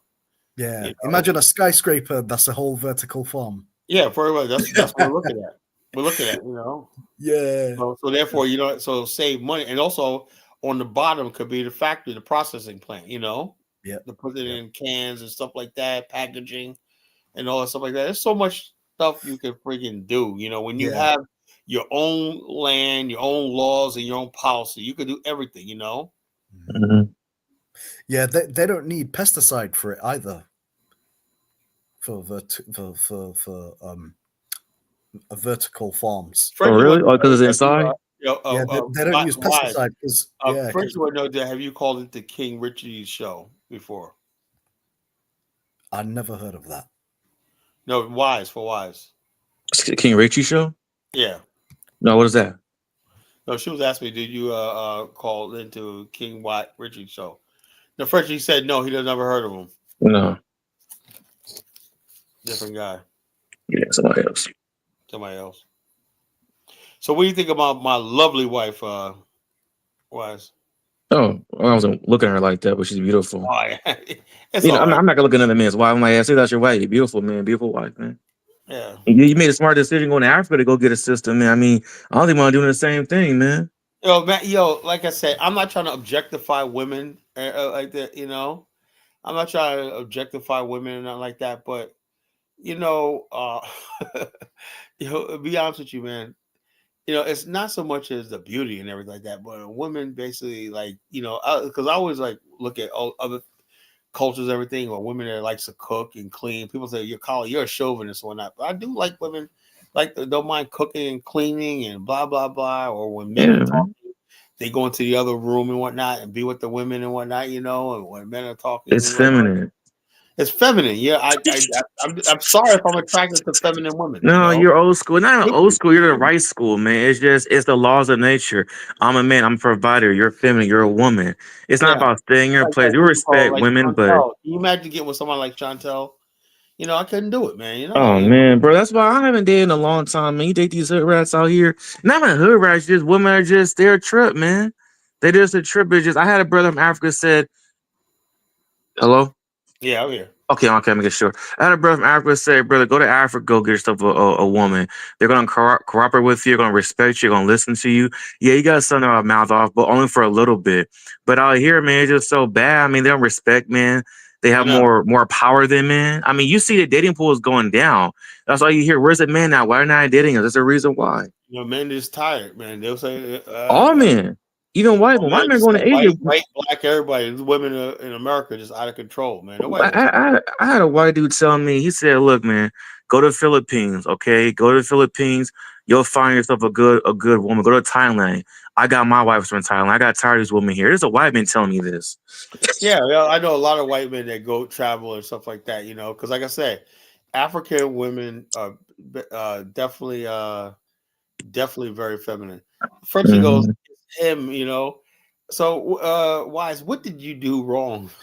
She said you did something wrong. What are You you know, talking about? I don't know. She said you called somebody named Richie Show, whatever. I don't I know. didn't call it. Was a Richie show. I don't know who Richie is. Yeah. Frenchie, can you come up here and clarify what you're talking about? Who is Richie Rich? I like to know who Richie Rich I don't is. know who Richie Rich show. I don't know who that is. I don't even talk calling on your show, man. You see, man, it's just drama. People trying to pull you into stuff. I'm a quiet guy, you Yeah, know. you don't seem like the type that be thing. Are you definitely down for this movement? Oh yes, Yeah, so that's all I care about. You're down for the movement.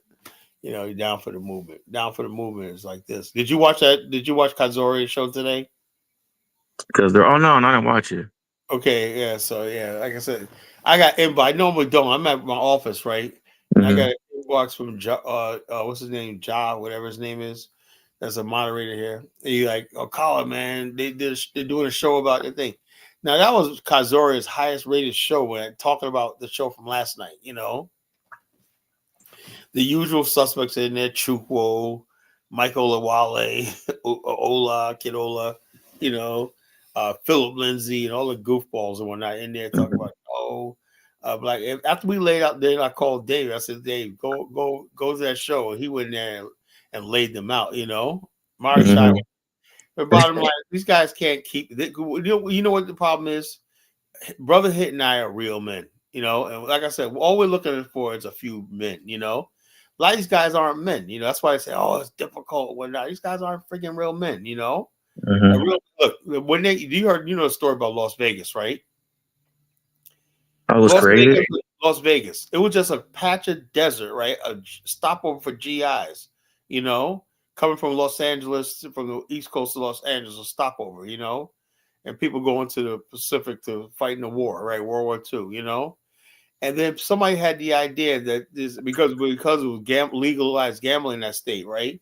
And they said while the guys waited for their buses, or whatever, they would go in there and gamble and have fun and everything like that. Somebody said, "Aha, we can make this a whole town with nothing but casinos, right?" And people thought they were crazy. People, same thing they're saying about us now. Oh, you're crazy. It'll never happen and whatnot. Where's the money going to come from? Blah, blah, blah, blah, blah, blah, blah. Now, when you look at Las Vegas right now, the entertainment capital of the world, would you think that? You see what I um, mean?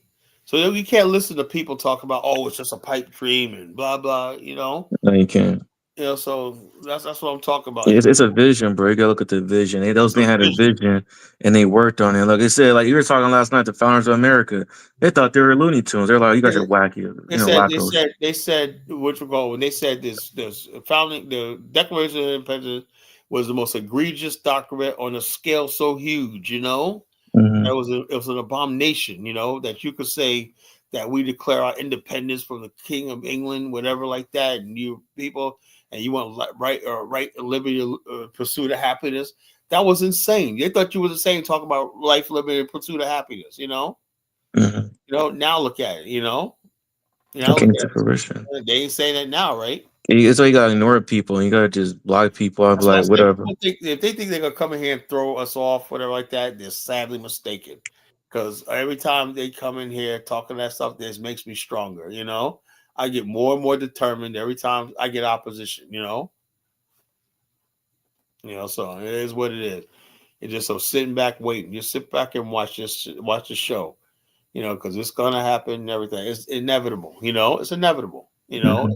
Inevitable that we do this because there's no other way. There's no way we can just sit back and be like, you know something, everywhere on the news, media, and everything like that. This is what it's going to be as a big punch in the gut to the friggin' public. People are like, how are you? I thought everything was going good. Oh, just because Jay-Z is making money, just because Snoop Dogg's on T-Mobile commercials everywhere, just because Shaq and Kevin Hart and all these other goofballs and whatnot are out there doing FanDuel sports and everything like that, everything's all right? No, everything's not all right, I feel like Snoop Dogg really ushered in the ignorance. I mean, he's not the only one. He's not only responsible for it. But how do you feel about Snoop Dogg? Because I had some other people who said they feel the same way about Snoop Dogg with the Well, with the Snoop Dogg is like 55 years old, right? And right. he's still out there crip walking and doing all this stupid shit, Exactly. He's an embarrassment, That's like at some point in time, he's worth like $200 million. At some point in time, man, you gotta disappear, get your life together. One time I was watching, man, he was so fried on it was like he was about to die. He was so high, He was just fried on marijuana, And I'm saying to myself, and then at the Super Bowl last year, they did the crip walk. Remember that? Yeah, I remember that. That was yeah. Yeah, I Yeah, said, he's man, yeah. what the hell are you doing, bro? Yeah, And then white exactly. America likes that because they're like this. They'd rather have him doing that than listen to somebody like me, Mm-hmm. White Yeah. people don't mind black people out there crip walking, gang banging, and all this kind of stupid, destructive shit, because Yeah, they that's why know. I'm so glad I got to LA, man. Like LA is still like that, man. Like, are you ever gonna grow up? They still got people trying to hold on to the hood. Like, what are you doing? Yeah, they don't build nothing there and everything like that. What are you doing, man? They'll go out. They don't build nothing and everything like that. Those type of people we just gotta let go. Everything like that. Let go. Mm, Like brother right here said, get a hold. Look, I am not trying to build nothing because I know those type of people are the majority. And the white man used those type of people to friggin' sabotage everything. So I already know how it's gonna end. So the only thing they can't do is stop us from talking about becoming global and building our own nation. That's the only thing they can't stop. One thing I'm gonna say though, I think we're gonna say I know some people need to use it for medicinal purposes. Okay, when we start this nation building, we're gonna put a cap on this weed stuff, man, because that stuff is really The bad. bottom line, that whole weed stuff got to stop. That's got Yeah, to stop. I used to smoke it too, man. It really is a handicap. I made a mistake years ago, young, your 20s. Your socialize with people. You know what? Hold up. You know why weed is so dangerous, right? It's more dangerous than heroin. You know why? Mm, Because unlike heroin, when you know you're an addict, whatnot, you can say, I'm an addict, I want to get treatment and everything. Weed is a mind altering drug, mm, And I got my brother, and he's a good businessman and everything. That's why I'm saying that, right? But hey, his worldview and my worldview are completely different, you know, because he's a weed head, mm-hmm. He's very, very liberal and he's like paranoid, he's liberal and everything like that. And so like that weed basically makes you think of the world as different like this. People smoke weed tend to be a kumbaya, everything's good and everything like Yeah, that, you know and they don't stand for nothing. And so the only thing that basically alters a mind, I think, I know people that's on crack, right? But they still basically They know they're on drug, they need help and everything like that. A weed person, the only people will convince you that what they're doing is the cure for the world's problems. You see what I'm saying? Let me give you an example, right? Sit down and talk to a weed head, right? He'll tell you that if you legalize marijuana, the national debt will come down. He'll tell you if you legalize marijuana, cancer will disappear tomorrow. If you legalize marijuana, child birth rates will go up. You know, they tie everything in the world to legalization of marijuana. That's how hooked they are on that shit. You know, Yeah. that's dangerous. Because I tell you, I told you all the time, every time I talk to a weed head, I know I'm talking with a weed head, man. Because it's almost like that marijuana bud possesses their soul. You know, I don't see that with heroin. You know, I don't see that with anything else. The only thing that I see possessing people's souls is marijuana. You Yeah, well, know, marijuana is bad because I just didn't know this, but do my research. It gives you a psychosis. It does. It is a mind altering drug. It it is causes you to have a yeah, it's psychosis. very dangerous. You Makes know, you talk slow. Yeah, Yeah. it makes it you, makes you less look, bottom sharp. line, look, every time you see a person who does marijuana, right, he swears everything about marijuana, like people like Willie Nelson and everything like that. Like Bill Maher, he smoked the joint right there on his show one time, you know? He said, we got to get real about marijuana. Look, I'm like this, right? Okay, let's say you smoke your joint and everything like that in your privacy of your home. I got no problem with that, right? Right. But these people, that's not enough. I ain't knew I'm sick and tired of. I'm sick and tired of driving down the highway, right? And I got somebody right next to me with weed blowing out of their car in my face, you know? I'm sick and tired of people. I'm glad I live in a nice neighborhood right down there. Where you go to some neighborhoods or you live in an apartment complex or not, and somebody's smoking that shit in the stairwells and coming up through the thing, you know, and you're like, you gotta smell that shit, you know. These people have no thing, you know, no respect for the money. They think everybody loves that smell, and Yeah, man. they want to indulge everybody in it, you know. Yeah, so that's we got to pay a cap on that because like I said, it slows you down. You want to do in your house and everything medicinal purpose, cool, but I that don't think stuff I destroys think people do it soldiers. just because they get high. They say it's medicinal purpose.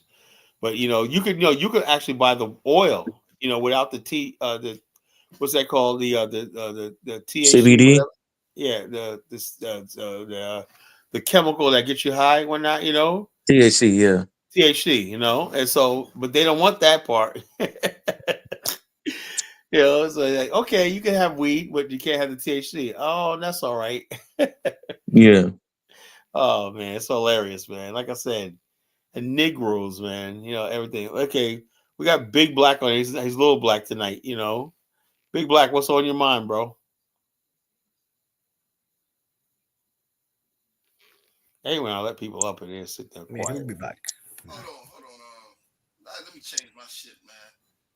The Kazo did. How you gonna keep my shit like that? Excuse my language. He made you Little Black? Yeah, I just now I noticed it when I on the playback, but it can carry on to the That's next funny. show. But hey, how's everybody been doing, man? Yeah, Yeah, how's everybody been doing? we want people to be high Yeah. on life, like high on the joy of life, high on the joy of our women, high on the joy of religion, the joy of just basically living life and peaceful and everything like that. Where we basically high on victory, high on celebration of a national spirit. Power tripping. So the Yeah. bottom line is when your only high is marijuana, that means something else is wrong, And so therefore, like I said, when you see people and they're pumped up and they're nationalistic and they're happy one night with their life and how everything's going and everything like that, man, you can't friggin' replace that with no fucking marijuana. So like I said, and I just think people just do it because of their friends do it. It's like peer pressure, Yeah, it's a social thing. You don't do it while you a weirdo. You don't smoke. I don't smoke, man. I tell people all the time, no, that's all right. But then I smoke cigars, so I don't get It's high. different. I smoke those too. That's different. So I have myself a nice fat cigar every once in a while, but Cigars got some benefits. They said cigars increase your testosterone. it does. I hope so. But I my don't whole know. thing is cigars. I can relax with a cigar. When I sit down and smoke my cigar, I'm fucking relaxed. That's the one thing that relaxes me. That's it. If people ask me, Why don't you hit this blunt? Nah, man, I'm good. I got my cigar. My cigar does everything I need to do. I don't need to freaking get high. Everything. Which So brand you which I brand you said, smoke? I smoke Nicaraguans. Hmm. I got just several of them. Afuentes and Shizos. I got a bunch of them. I got Romeo Julietas. That's my favorite. Camachos. All of them, man. I smoke them all. All my favorite cigars. Big What Black. about what about my father's? What? What about the my father brand? I don't know if I've seen that or not. I probably did. I think somebody gave me one for my birthday one year. Uh-huh. Yeah, CAO is a good cigar. CAO is a good cigar. But my cigars there's only one size cigars I go 60 by 6, 60 by 6 inches, 60 thick. 60 is a thickness, 6 inches, right? That's my only cigar. Like when you can smoke so long like I have, that's the only cigar I can't do 50s or 70s or anything like that. Now I could smoke a Maduro that's a thin one, a Maduro once in a while, small one, like the I forgot the name of the cigar, but they're like little small, thick, black cigars. They're really good. Yeah, Patron's good. Patron's are small cigars, and basically they're really good. That's the only one. Other than that, they got to be that size. 660s. So You ever have cigarillos? yeah, those all right, man. But those are for more women, man. Mm. Those are for women. There once in a while, if you got nothing and you got one there, I'll smoke it, whatnot. But these like 3 puffs and they're already friggin' halfway burnt out when they're too small. Big Black, what's going on in your mind, brother? Nothing much, man. This was on the show with Kzo, and Oh, you was on that show with my brother David Hitt? yeah, I'm just surprised at how many continental Africans they just scared of racist whites, and they love the pattern of racist whites. It's getting kind of I pathetic. told you that. We told you, man. We try to Uh, tell you. Your big brother collar's not gonna steer you wrong, man. These yeah. motherfuckers, they're no goddamn good, man. We just have to do like we and brother here. We're like, we gotta do what we gotta do. And then once we have our own shit, then we could talk about Pan Africanism. But right now we can't talk about no Pan African because these people are all gonna side with white people against us. Yeah. Yeah, I had an experience like that about a week or so ago, on a video call with someone I met at a big event.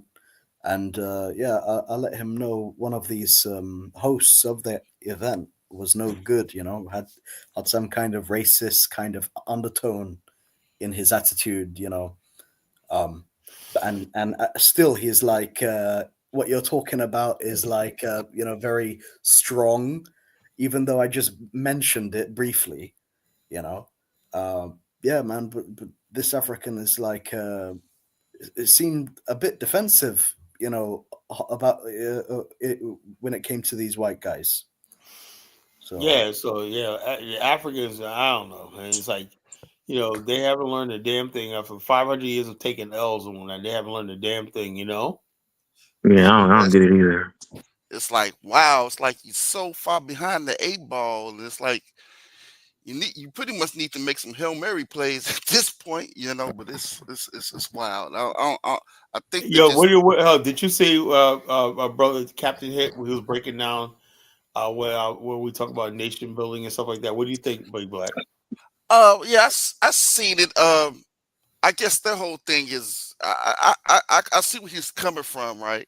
And the plan sounds good and everything. It's just the whole okay. Um, how are they going to how acquiring the land is going to happen, right? Whether it's the land is given, and I came here, I came on and I asked the question, right? I asked the question. I said, well, let's say, for example, just hypothetically, right? Let's say the African Union uh, gets together and the countries in the African Union, they get to talking and they say, hey, The African Union doesn't have. You know what the problem is? mhm, The African Union, basically, after all these years, right, has no sovereignty. No country in Africa ever succeeded any of their sovereignty to the African Union.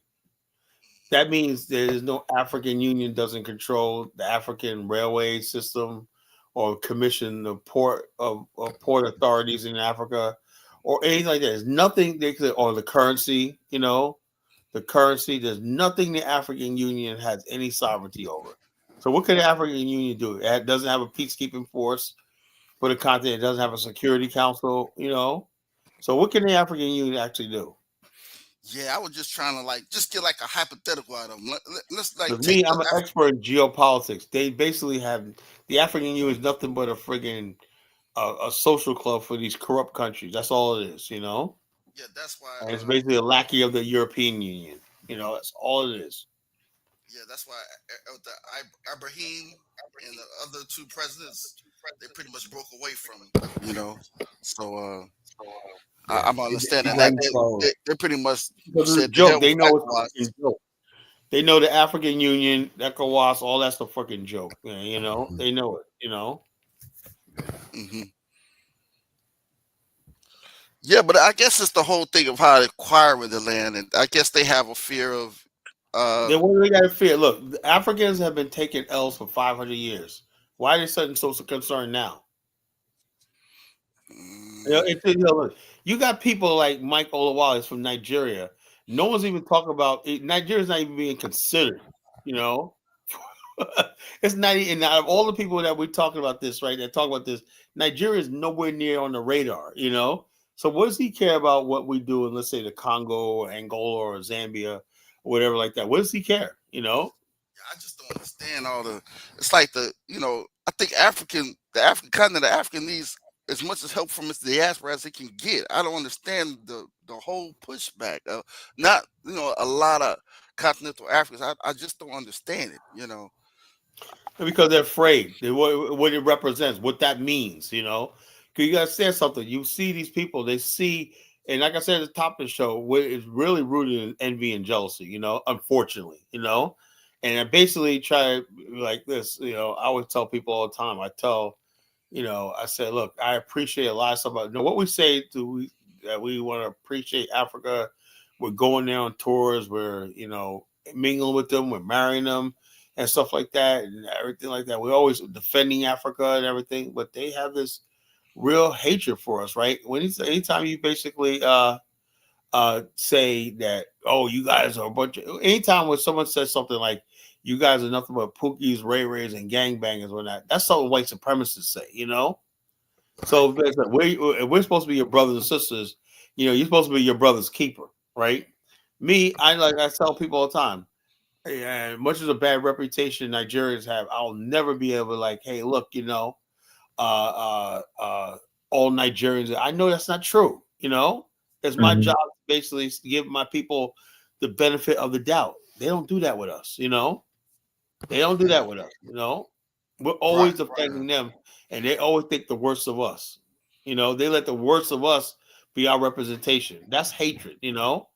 That's the sort of hatred that could lead to mass murder and genocide. I'm trying to warn people. Talking about going into Africa, and people think like that of you.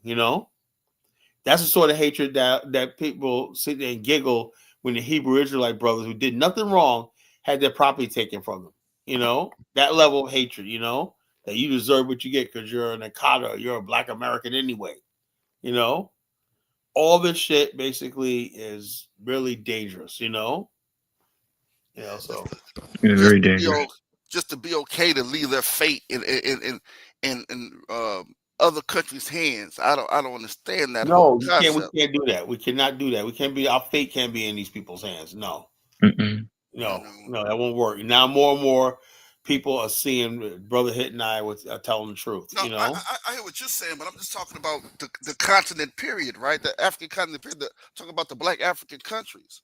What about them? If these Western countries decide to go to war with them, I mean, it wouldn't be much of a war. The Western countries are not going to go to war with them. Why? Because the West basically has Africa under control anyway. Africa basically is completely dependent on the West for foreign aid, everything. Almost 70% of Kenyans' income that they generate, GDP goes towards paying off debt. They got Africa right where it wants it, and strangling debt and stuff like that, and subjugation. Africa loses $100 billion a year in capital flight out of the continent. That means they attract $90 billion a year, but they lose 110. There's a net loss. every year. So Africa is period, no right? threat or Yeah, anything to But just to so, and so uh for and security when period, I'm not talking even just about like Western countries, just around, just securing yourself for, the world in general, right? As far as like, invaders that want to come in and take your and resources. nobody's gonna invade Africa, brother. I told you that before. Nobody's gonna invade Africa, right? The bottom line, they don't need to. Yeah, Don Hunter is powerless. yeah, they use proxies instead. Yeah, they got probably Africans are And more dangerous to each other. Mm-hmm. And there's no Europeans or Chinese or anybody that's gonna invade the continent like that. It's not gonna happen. What they do is they destabilize one country and they basically pit countries against each other and stuff like that. And Africans fall for it all the time. yeah, So, and fund terrorists too, like so, they do in Yeah, Syria. terror, Boko Haram's and Al Shabaab and all of they can't the drugs, the crime. West Africa is now a major drug hub. Transport. So the so let, bottom line is between drugs, crime, prostitution, stuff like that. It's they got all the problems you see in Africa is caused by them and whatnot. And the whole thing is they go right where it wants to. They want to make sure Africa's population don't explode. so, So that's why they so let me keep the ask you stuff this, away. Kyla. What will happen if let's say a country, and we're not talking about Pan African. This one country thinks, okay, it's time to, up the ante, get more technology, and weaponize ourselves more with these high power type of weapons. You Yeah, understand what but I'm saying? who are they gonna use the weapons against? Just for protection, just for to be able to negotiate better deals economically. You see what I'm saying? Like, Are these weapons nuclear weapons? um, let's say maybe, right?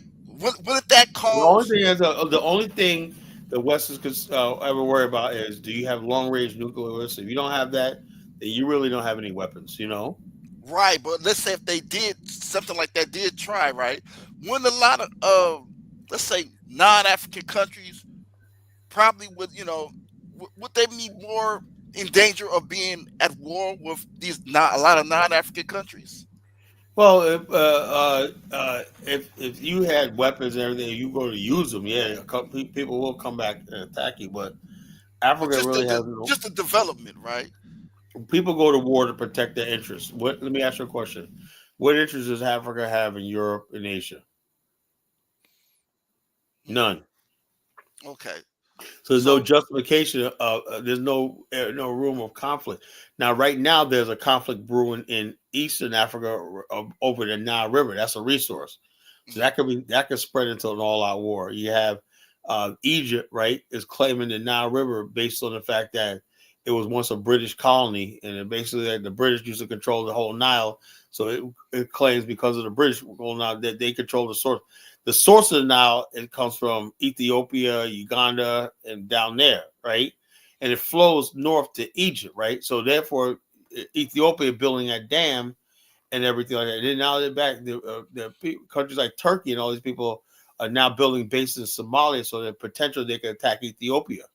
mhm. So that's what you got to look out for. But you don't so you don't think like if African countries had the ability to create these super weapons, they could if they tried to and had the ability to do that, I mean, they anything's could They do can just so. possible. buy it. They could buy it. They can buy it But from yeah from anywhere they let's say want. either buy it or create it. You think they can do so Yeah, yeah, without any yeah. type of If you have the money, you Yeah, interference? can buy any and weapons you want. they can get trained by countries that are willing to train their people into scientists to be able to develop and research them themselves as well. So But it's you don't think that no other countries, these non-African countries, let's say countries that are not in Africa, right, would want to try to deter that?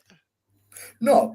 If there's a country that is non-African that maybe wants to gain some kind of traction in their relationship with an African country, and that African country also wants these ballistic missiles, in intercontinental ballistic missiles, then they could negotiate for that kind of thing and build like a security framework and relationship with themselves too, most likely, because that's a lot of economies being traded have that kind of relationship, you know. But what if So, the African countries reject that?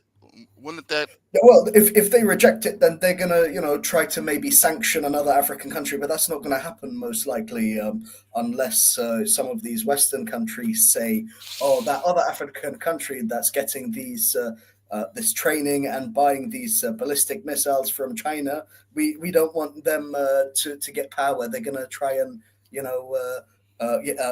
overcome you, even though they're probably an ally instead of." Would you say war is off the table as far as like There's no it- look. There's no look. Africa is not even on the level of Europe, so war is not even thing. When you go to war with Africa, the only thing they would do is Europeans laugh so hard they'd probably die. That's the only weapon Africa has. War with Africa. Yeah. You can't be at war with somebody you're feeding, Big Black. Every African country relies on the West for food aid, foreign aid, and everything like that. So if the West really wanted to go to war with Africa, all they do is cut off its aid. That's the reality. I know with the Pan-African world, we got these black countries. We're gonna rise up.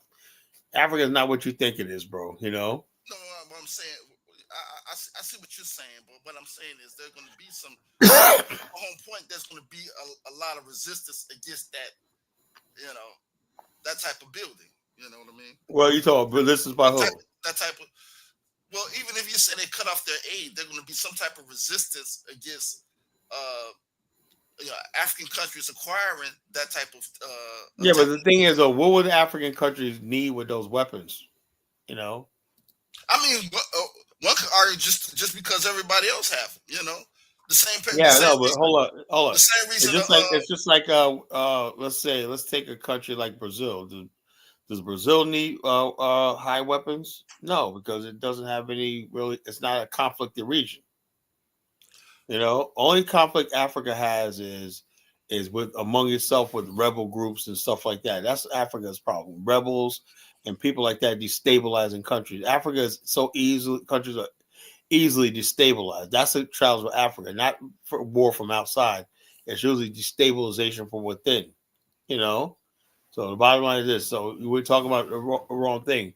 What you're talking about is like 200 years away, where Africa is strong enough to basically stand up against the West. That's like 200-300 years from now.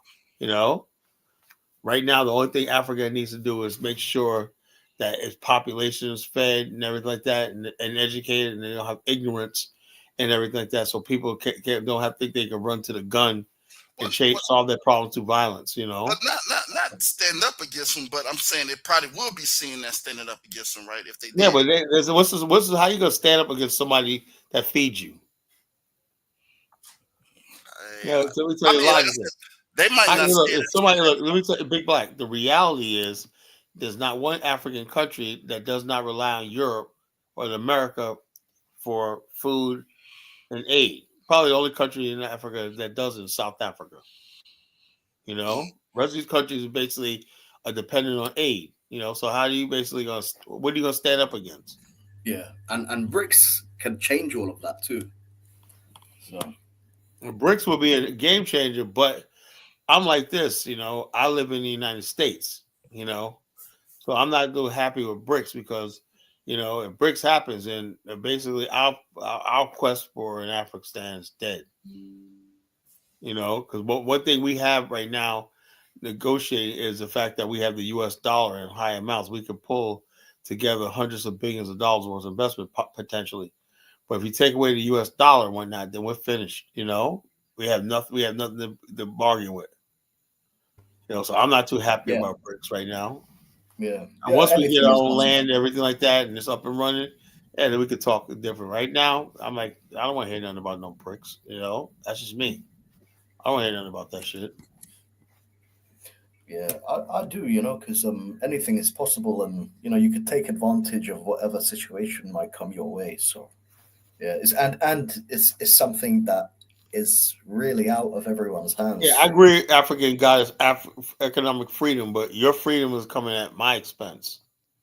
So that's a conflict right there. There's a conflict between blacks and black people in the West are conflicted. We're in the West, we're here in the first world, the West, and everything like that. I heard BRICS a is rumor. something that developing countries hope for and whatnot. So that don't really help us. I You heard a know. rumor that the US is trying to Oh, the United work States with basically China. said any country that signs on the BRICS is going to get 100% tariff on all their goods. That means BRICS is dead on arrival. They can't afford that shit. You know. What they have to do is wait till Trump's out of office, hopefully, and Democrats get in power, and they could probably try it again. You know, but you know, it is what it is. You know, it's Trump said you tried to replace the U.S. currency, we're going to destroy your economy, and they will too. Because if you basically put 100% tariffs on all their goods and services, goodbye Russia, goodbye Brazil, goodbye what was it, India, goodbye South Africa, goodbye all these countries and everything like that. And they can afford to go bankrupt like that by being cut out of the U.S. market.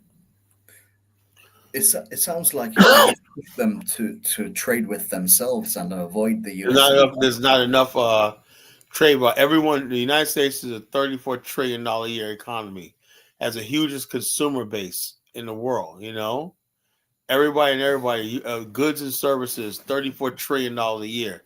The world depends on that. Every country, China is completely dependent on the United States, or it will starve. You know, and so it's not gonna that thing. You know. Africa said BRICS could be good for Africa. I don't know about that, China guys. actually has stopped importing US agricultural products now. Well, I know that, but the bottom line, but the thing is, though, they export all that hard currency and everything like that is mostly from the United States. You know, we're a huge market for their cars, all their electronic appliances, everything like No, that.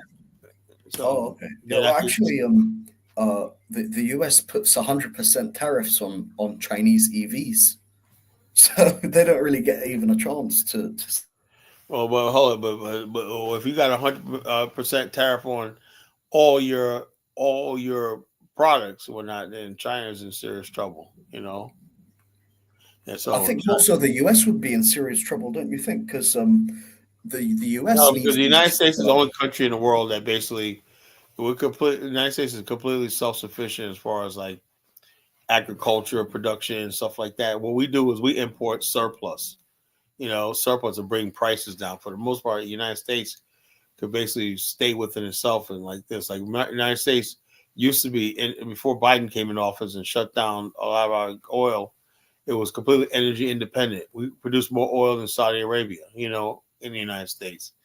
So it's like I said, it's a real dynamic economy here. You know, so it's like I think people just jumped the gun about BRICS too soon when Russia's economy is tanking. You Brazil's all right, but and South Africa's problem is they don't have a huge enough. Had South Africa invested in the region, Southern Africa, right?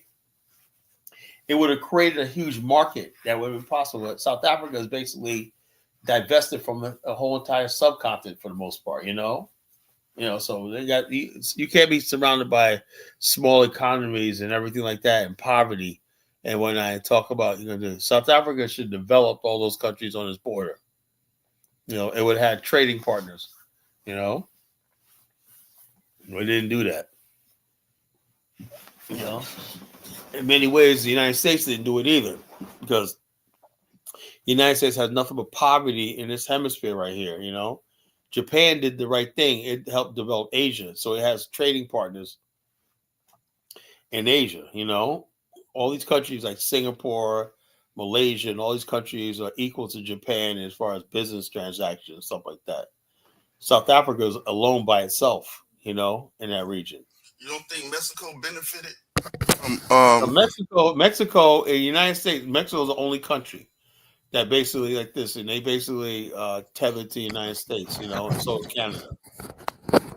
But what I'm saying is this: the other countries down there, Central America, like Honduras, why do you think these people are coming here? Venezuela, because there's nothing there, there's no jobs, there's no industry. The United States never really invested in these countries.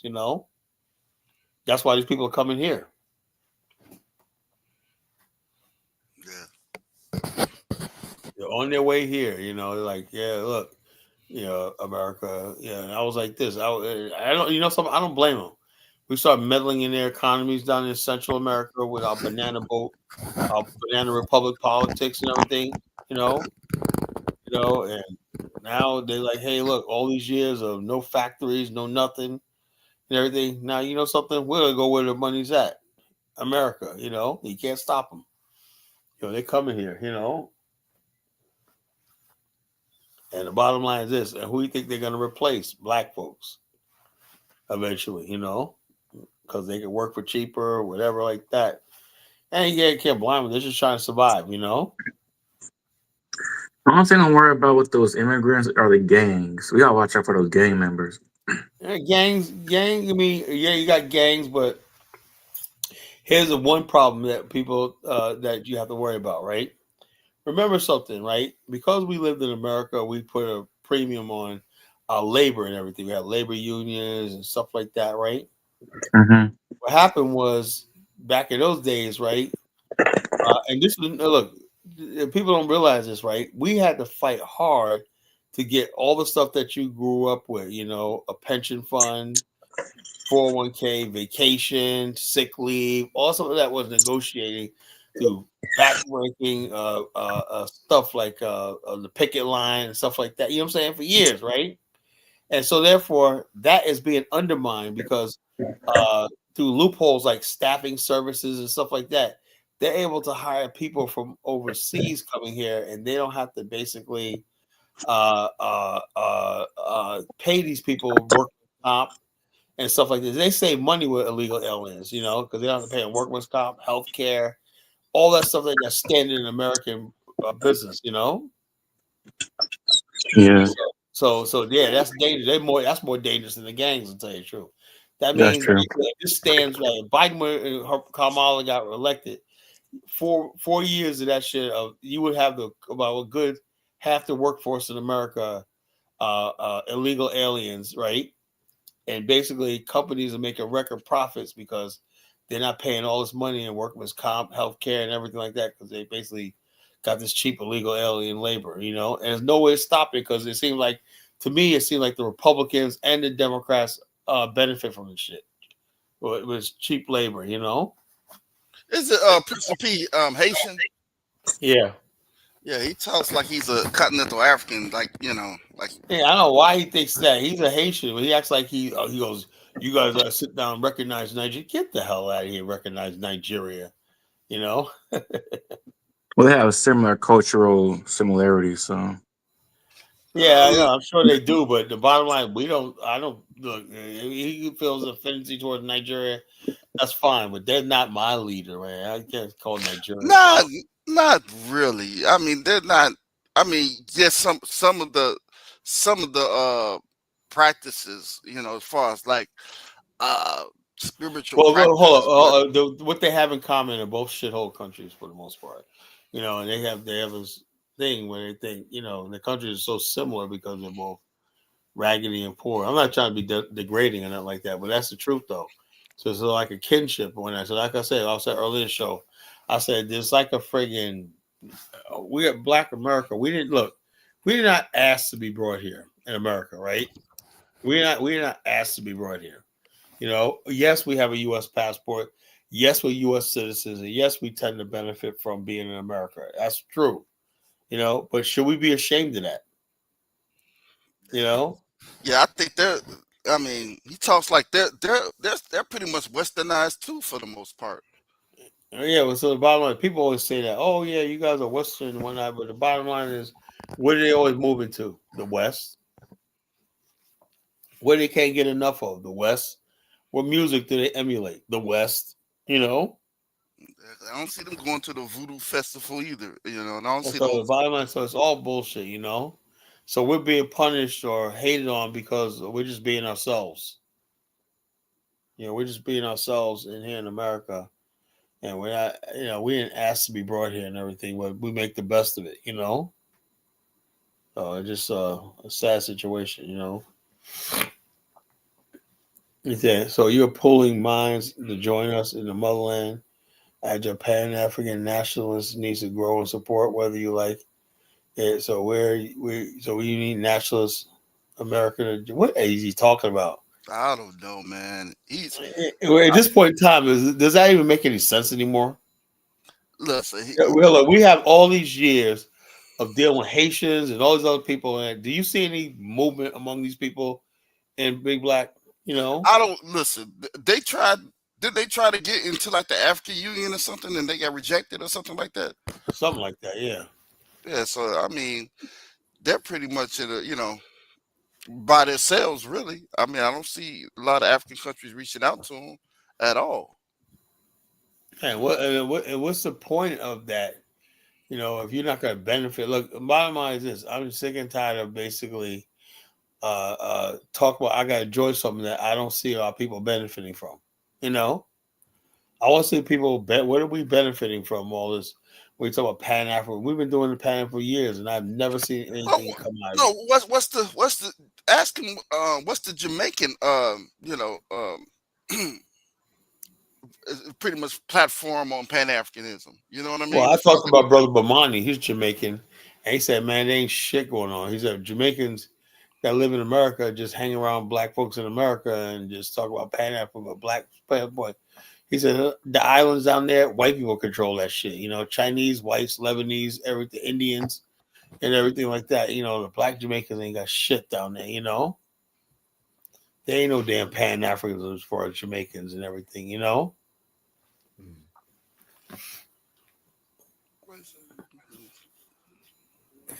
Yeah, the Caribbean and these former British colonies are like tax havens, money laundering kind of countries. You know, that's what their whole economies are based off of. Some of these countries.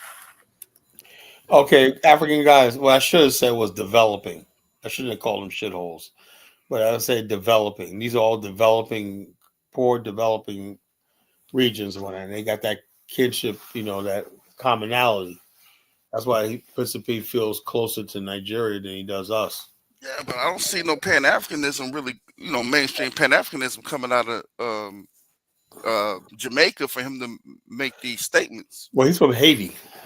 Oh, he's from Haiti. Okay, Yeah, Haiti. Okay. ain't nothing coming out of no Haiti. You know, none of Yeah. these people. There's no Pan African coming out of none of these countries. You know. Now they get together based on the fact of their common hatred for Black America. That's what they get together on, you know. But they're like, geez, but Black America is so vast and so big and whatnot. So basically, they want us to be like, okay, we just go along with what they say and whatnot. Okay, Principe, let me take orders from you and wait a minute. I'm like this. We're like, Black America is so big and so vast. We really don't need any of this stuff. They got to come to the table or something. You know, like I said, how you get to us for the future is support the idea of the African. You know, that's how you get in touch with us nowadays, you know? Other than that, we got nothing to talk about. You know, really don't. You know, because it's talking the same freaking thing. We got to come together. Remember Farrakhan? Remember, yeah, those are those guys back in those days. We're living in a new time period, you know? We're seeing way too many freaking Caribbeans and Africans buddying up white people against us and whatnot, you know? Just really going up against us, you know, talking the white man's talking points, you know, and they're telling us about Pan-Africanism. No, I'm sorry, I can't do that, you know? You know, anytime you got people spewing the white man's talking points about, oh, I'm an immigrant, or what I hate is when they say stuff like in the Caribbeans and the Africans say the same thing. Oh, we were told to stay away from the Black American or not. And I would like to know the parents. I don't know if that's a lie. Do you guys think that's the truth or they're just lying when they say that? I think there's a lie. My thing is, how can they say that when they're black and they're going to experience racism? What do they do then? Yeah, what they do, I think they do that to curry favor with white people, you know?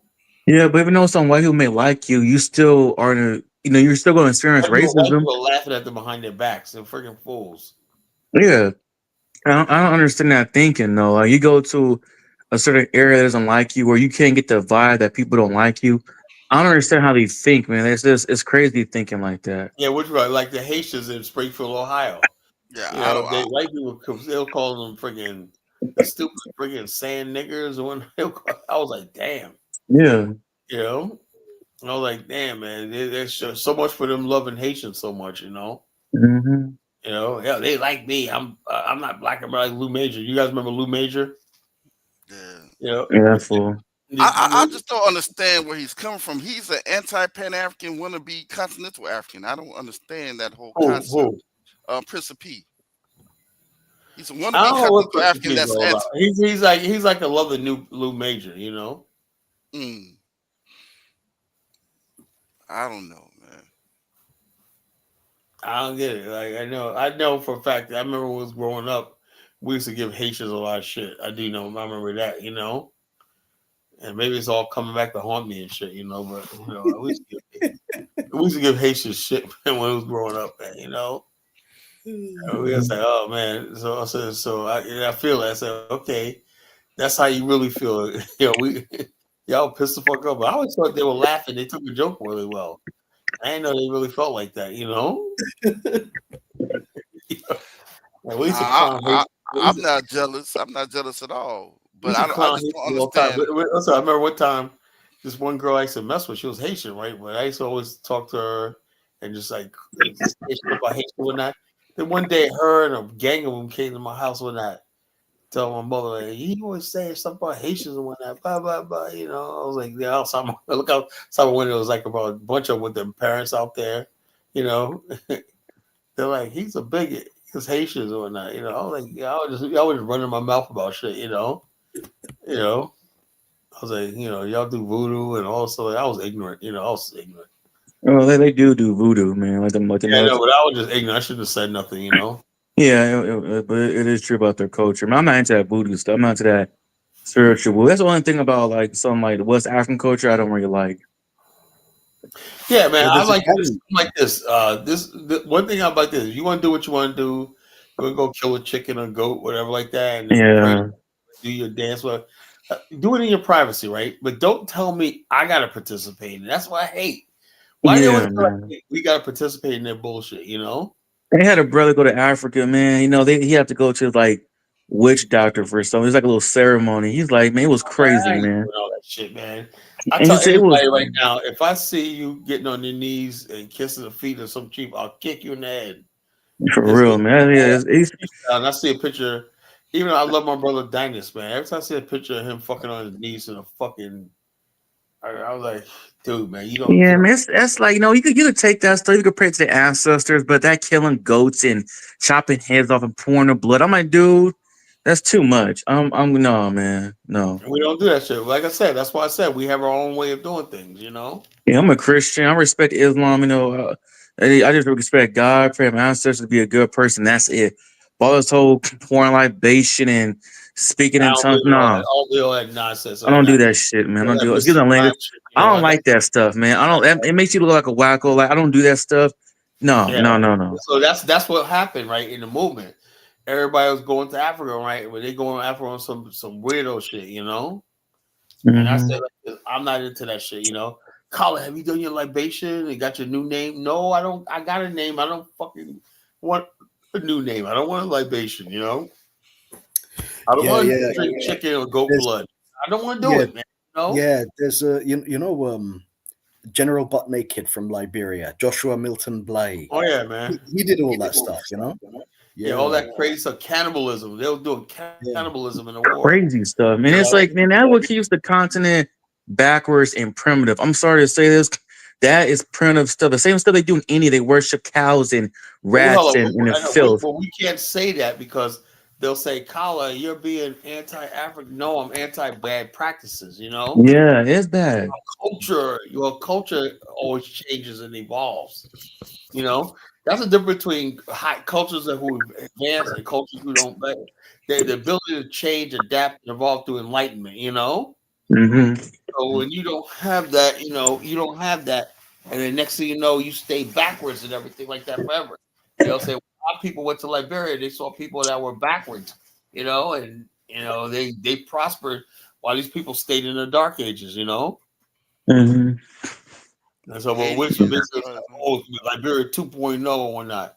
Liberia was a freaking good thing, you know. You should be like, yeah, let's build a Liberia 2.0 because we brought civilization to these people, you know. You yeah. know, It so seems like the more people go away from religion, the more developed they are on a civilizational scale. Prince of P Yeah, he said Africa it said Haiti is going to rise with Africa and CARICOM, Cuba, and yeah, right. Venezuela. Yeah, right. Okay. Prince of P is a goofball, man. He got these weird things. Haiti's gonna rise, man. Please stop it, Prince of P. Yeah, you know, I dare any of these guys go to Haiti right now saying, I'm a home, man. I'm gonna build my thing, we'll connect to Africa. No, it don't work like that, man. You know,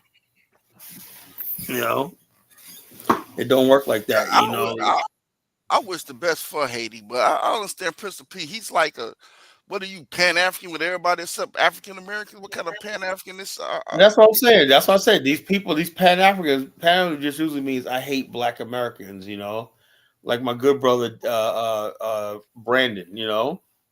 Like he's a Pan African, but he hates. How can you hate Black America and you Pan? What does that mean?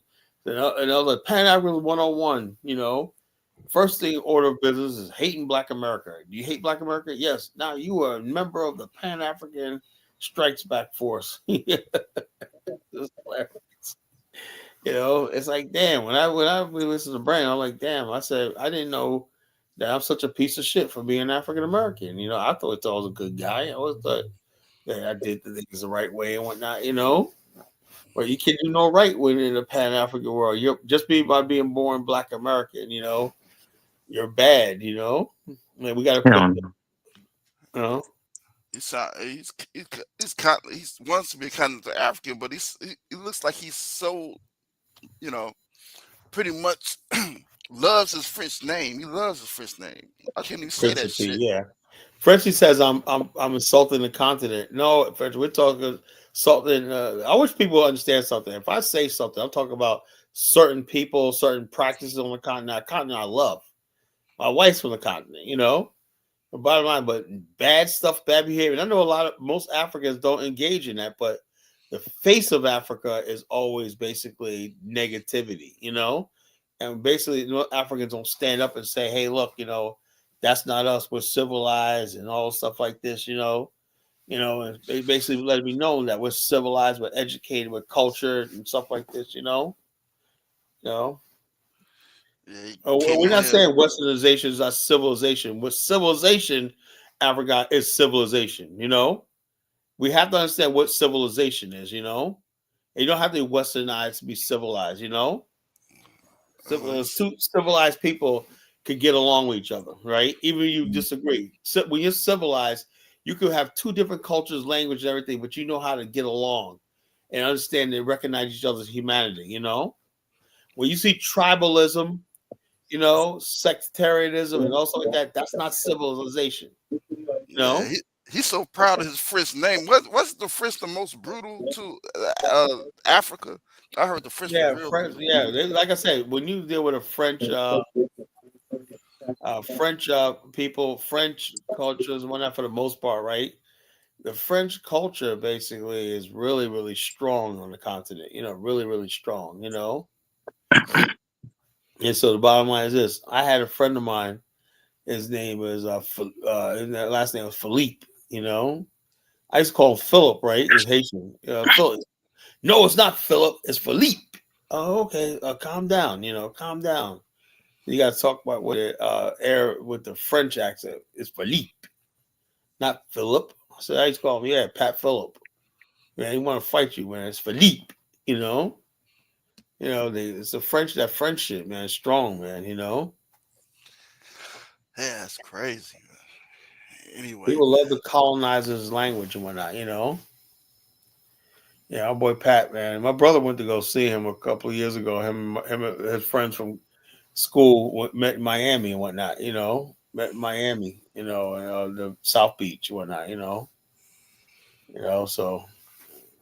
So it's like, well, I do try to pronounce people's name, but what I've said, what my whole part of Frenchie was Philip, Philippe. What's the difference? I don't know. I didn't see any different, man. And he wanted to swing on me because I basically say I call him Philip, Patrick Philip, it's Philippe, Philippe. what I'm like, I don't know, man. I'm not French, Oh, his name supposed to mean something. Okay, what does Philippe. what What is does Philippe supposed to mean? It just says it just Philip that pronounced Philippe. It's spelled like Philip, right? But I know he has an e on the end. Yeah, okay, he has an e on the end. Philippe. You know, no that is it the Principe was it Turin? What does that mean? Principe Principe. Turin. Monsieur. That's a French. If I never heard of it, man. That's a black French. That's Negropeanism. That's what we call a Negropean. Sound like some Grey Poupon or some shit. I don't know, man. You know. But Princeton P is a good kid, man. He's a good kid. He means well. He says the black race also have regional leaders and blocks. What is he talking about? Where are these freaking regional leaders at? Like I said, look, let's put it like this, folks. Everybody on this panel, everybody listening is a sub-Saharan African, right? 500 years we've been taking L's. We ain't built shit. We ain't done shit. We ain't did shit, whatever like that. Yeah, we always bragging about, we built this in the past, or we built civilization, we civilized Europe, all this bullshit. We tell ourselves and we basically believe it, right? That's why we haven't developed. Instead of showing the world God gave us the ability to build civilizations and everything like that, but instead we want to sit back and sit on ass. And then basically when you tell people, well, why is Haiti so poor, whatever like that? Well, you got to understand Haiti's actually rich, man. The Haiti is so rich. You got oil, it has gold. The white man's trying to get the gold. I'm like, did they cause the earthquake? I heard that. You heard that, right? They said Yeah, the that's white man crazy. caused the earthquake and whatnot, because they try to steal the Haitians' gold. Everything, but we just got to put our shit together and just build this place into No, something decent to live. I'm still And pan that's another thing African. I was saying to the white man. The white man, like he's no god. I mean, what are you scared of? No, he's not God, He's That's why I not. say when we start talking about Afghanistan, we're just basically boldly saying we don't give a damn, Say, well, what white people are not gonna allow this. Well, who gives them the right to say what they're not gonna allow, Someone said that on Kaiser's show. You think America's gonna allow y'all to who the heck cares? I Uh, don't know, man. uh, I just have problem with some of the immigrants, right? Just some that the ones that try to look down on us, and they you should all pull yourself by the bootstrap, but when you ask them what's going on with their countries, they got a whole bunch of stories, and they want you to understand their plight, but they act like they play the nut roll. Their antennas go down when you talk about we talk about our plight. I don't understand that. But it yeah, is what yeah. it is. The bottom line is, yeah, black people, you, black Americans, you have no problems with it because you live in the greatest country in the world. That's what I say. You know,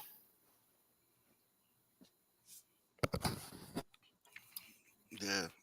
yeah, you have nothing to say because you live in nothing to say because you get off. You live in the greatest country in the world. No, Tariq did hit on something though. I'm not, a Tariq follower, but he did hit on something. It's like, the immigrants that come at us, right? The ones that talk down on us. It's like he says they're so the ones they're so used to squatters, so when they see it, and when we ask for just our rights, right? Just not to have our rights not be trampled on. They look at us like, well, you know, why are you complaining? As long as you're doing better than us, why you complaining? As if we didn't help build this country, at all. So it's like I don't know. It just seems like they're so used to not having anything when they come over and they see what's going on. It's like be quiet. Look what I came from. But no, I'm not gonna put myself in your shoes when at the same time, my experience over here, I don't want to be treated like a second class citizen. No, I'm not going to be quiet because I don't want to be treated like a second class citizen. So I'm gonna raise my voice. But since I guess our second class citizenship is so better than how they live over there, it's like, why don't you all shut up and just enjoy it? Yeah, I don't understand. I don't understand that concept. yeah. See, like I said, that's why I said we're living in two different cultures, right? We have expectations. We were born. We were here when this country was nothing, and we helped build it. So basically, this country would not be here without us. Other people come over here thinking that white people built this country and it's theirs, so they fall in line. We're saying, well, wait a minute here. We were here. We helped build the railways, everything like that. And the only reason because we're black, you're telling me we can't basically participate in the beauty and the wealth of the country. That's designed for you guys, for white people. And so the bottom line is that we're saying no, we want a piece of what the action. It's almost like a ugly guy with a good looking girl, and he's mad that the good looking guy got the girl, and he don't have to trick his money off every day. So he's talking shit to the good looking guy and say, man, you should be like this, you should be like that. Like, no, I'm used to getting good looking girls. I don't have to do all that shit because I'm not ugly. You know what I mean? Yeah. Yeah, you don't have to freaking put in stuff. You can just basically just do your own thing and everything. Like I said, we don't have to do all the stuff that other people do. We don't have to prove ourselves to white people. But white people want to use immigrants to basically tell us this is how y'all ought to act at our feet, at our mercy, and everything like that. And we're saying like this. Tariq made his mistake was he sent a signal to white people like, "Hey, look, we got a special relationship together. We got a special relationship together, and blah blah blah. These immigrants, you can't trust them. Trust us. We're good. You know what I'm saying? We're with y'all. We're foundational Black America. That's a stake and a claim of white of proxy to whiteness. That's all that is. When somebody say I'm an FBA, what they're basically saying is I have a proximity to white people. That's all it is. Yeah, definitely. Yeah. Let's say, okay, I don't know who this is. Veteran Motors. Let's see. Somebody wants to come on. I don't know if I see this, but yeah. So Big Block now are getting up. I don't know. But they feel like they got a proximity. The FBA feel like they got a proximity to white America over black or immigrants. They say because immigrants will come over here, then they doing what white people want to do, not talk about racism. Mm-hmm. So that's why a lot of black people in America hate that shit. Yeah. So white people are like, hey, look, if you want to be very much your friend Dave, I think, okay. I know I've seen that before, Oh no, this is my brother David Hitt. Yeah, it's my brother David Hitt. Brother Hitt, what's going on? Yo, how you guys doing today? Hanging in there, I'm man. good. Yeah, having a discussion. Hey, It's all good.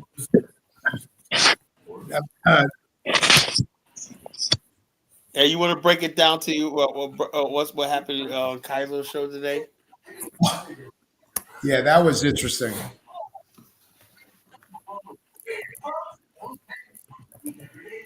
Yeah, yeah. There's some feedback on somebody. If you can mute the microphone, I hear myself.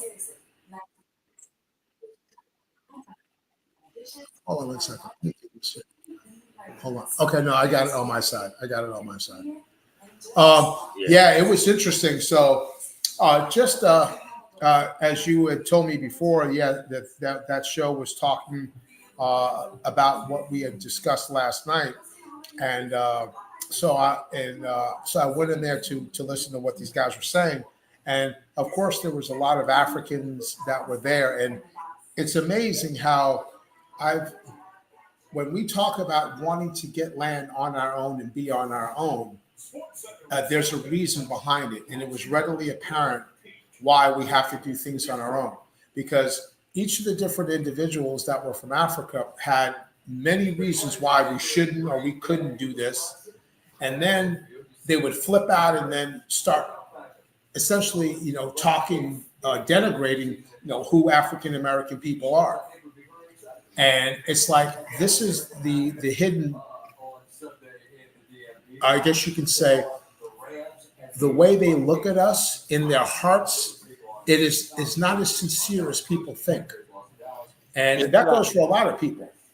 And so as time went on, I'm like listening to these guys. Oh, you guys are killing each other. You nigga this, nigga that, all that. And then all of a sudden that all comes out. So I'm like, why would you then want to be, if we're like that, if you think that we are pimps, hoes, and drug dealers, you wouldn't want to be next to anyone like that, right? You wouldn't want to be next to people who you think are that way or don't provide anything for you. So it makes more sense for us to have something for ourselves and be by ourselves on our own until we can prove it. And so, I mean, yeah, just catching them in that. And the second thing also was that, many people think that we don't have the ability or capabilities. Like, they were like, well, why don't you come to my country and you buy land from us, and then you build this city or Dubai to prove to us that you can then have land. So you want me to go to your country, give you $1 billion for land, you sit back and watch and don't do nothing, and then you sit back and watch us then have to take more money of our own, build on your country under your rule.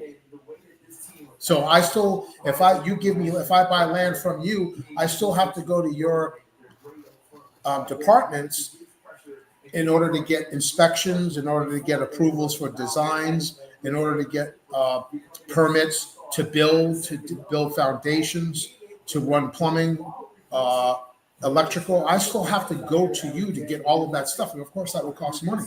And then, so we have to go through that, be under your yoke, be under your rule while we build something, and then to show you that we can build something, and then you'll say, okay, well, now you can have something for yourself. That doesn't make any sense. So, they're very quick to say, give us money, we'll sell you land, and then give us this money to sell you, we'll sell you land, and then you're going to need to live under our rule while we watch you build whatever you're going to build that we're going to need to approve anyway. So that premise came across, and that's unacceptable. And that's why we need to just get a piece of land on our own, full stop, and just start off with our own sovereignty, and then pull our own permits and give our own licenses in order to start building something from ourselves. And it's also amazing how ignorant at the time some people can be on how vast the continent is and how much land that there is nothing there. I just don't think people really understand that there's so much territory, and it's amazing that there's no way in the world that they could develop it on their own, even if they tried. Even if the Chinese came, there's so much land that they themselves would not be able to fully develop the entire continent. There's no way. They just couldn't do it. So that was interesting. That was very interesting.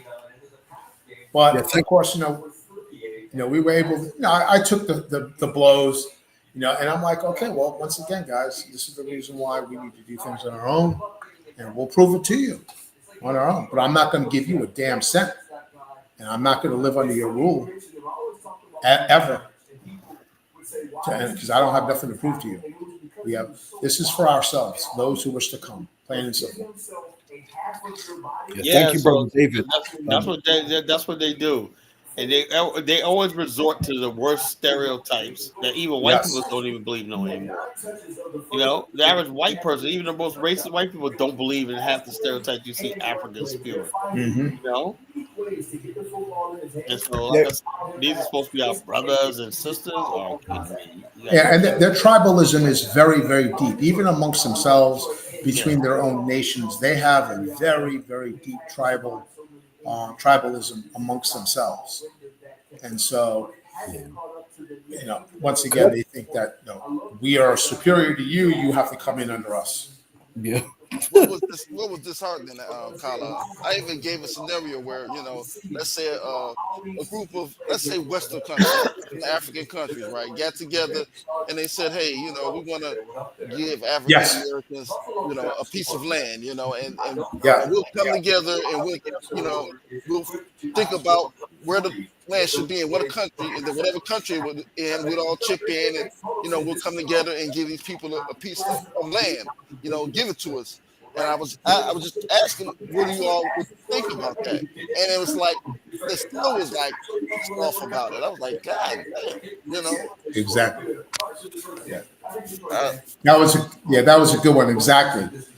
Exactly. It's and once again, that's why we have to be away from other people, because that's the threat of ethno-nationalism that would surface. Because if we went to a nation like that and we start becoming successful, then the people are going to look at us and say, well, you guys just came off the boat. You guys are here. Who do you think you are? This and all that. And then next thing you know, your tires are slashed on your cars and you wondering why your houses are burning down. Yeah. Hold on. Is somebody got the TV in the background? That's Brother David, I think. Oh, is it me? Okay. I do have a TV. I hear TV. Everybody's telling me to hear TV in the background. Okay. Yeah, Frenchie. IC3 is a traitor. He was involved today. Yeah, he was a traitor. When I thought I was trying to build something with him. He's a problem IC3. He's on the UK and he's on welfare up there, and so he thinks there's gonna be reparations and whatnot. Look, the reparations is not coming. I'm sick of that whole argument. We're going to sit here in perpetuity waiting for a damn reparations check. No, we're going to do this. Then he made a comment. Well, the problem with what they were saying was it's too much just Black Americans. Yeah, we're the ones leading the shit. Now, other people want to come and be a part of what we already established, and you recognize when we name the airports, the roads, everything is about us, and you want to be a part of that, hey, you're more likely to come over from the UK, come over from Jamaica and everything, but you understand what country you're coming into, You're coming with us, and we're not going to change a damn thing for anybody else, Yeah. It's going to be this is going to be our story. This nation is going to be our story. Yes. I think we waited 400 years for this, This is our story finally being told to the world, so. Yeah, to back up what Brother David is proposing, because the people on the continent are very tribal and identitarian, and Africanistan is not going to be really that at all. Imagine once it's successful, and let's say Africans from the continent migrate to Africanistan, they're going to be introduced to this culture and lose their tribal identity, because Africanistan won't really stand for that kind of thing. It's gonna be plural, like black pluralism, not like this kind of you're not from my tribe, I don't like you, you can't marry my daughter, or some bullshit like that, So in a way, Africanistan will get rid of this very tribalism. Bottom line is this: our culture has always been naturally, authentically Pan-African, just by the fact that we're not tribal. That's what all it means. We're just basically like this. If you come in, fit in, whatever like that, you can come from any part of the diaspora and fit in with us. But the bottom line is this: but if you come in with this is what I want to know. Will people come over there and be like, I was told to stay away from Black America? Guess what? You're going to be on the first plane the fuck out of there, Yeah. And if you don't like us, you will not be there. Yeah. Even for African Americans that we talked about, like when we had set this up, and then we have an immigration system, we want people who are going to come over, we're going to get rid of that trauma of jealousy, envy, hatred. We want to promote the welfare of the family unit itself. Once again, respecting our elders, having kids respect themselves. We want to get away from the materialism. We just want to be able to be as a family, growing as a family. Now, we want success, of course, within this nation itself. We want to give them the best that we can, but we have to get rid of a lot of the attacks on each other, and we can do that. And anyone who comes in with a negative attitude, like I had told Colin before, like people like Snoop Dogg and all these rappers, no. If Snoop Dogg landed in that country, I will arrest his ass for crimes against the African American people. You sit here and you write songs about killing us and songs denigrating females. That's the kind of behavior that and we know the effects. How many thousands, thousands and thousands and thousands of African American people, even people throughout the world, have been subject. How many families have been ruined just because some guy wanted to shoot someone because he heard it on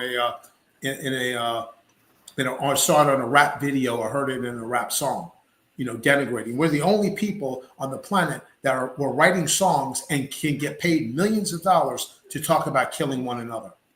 And like I said, they don't have to rage a race war. They have a race war raging us against each other, by paying some of us to sell our souls. And we've gotten away from that because the bottom line is, look, they think success is seeing Jay-Z worth $2 billion. No, Jay-Z is a trader. He's a race trader. We don't want that in our land. We don't need that at all. So the bottom line is, people think they're going to score points with us by using people like Snoop Dogg and Jay-Z, and they get rewarded for their freaking tomfoolery. Precisely.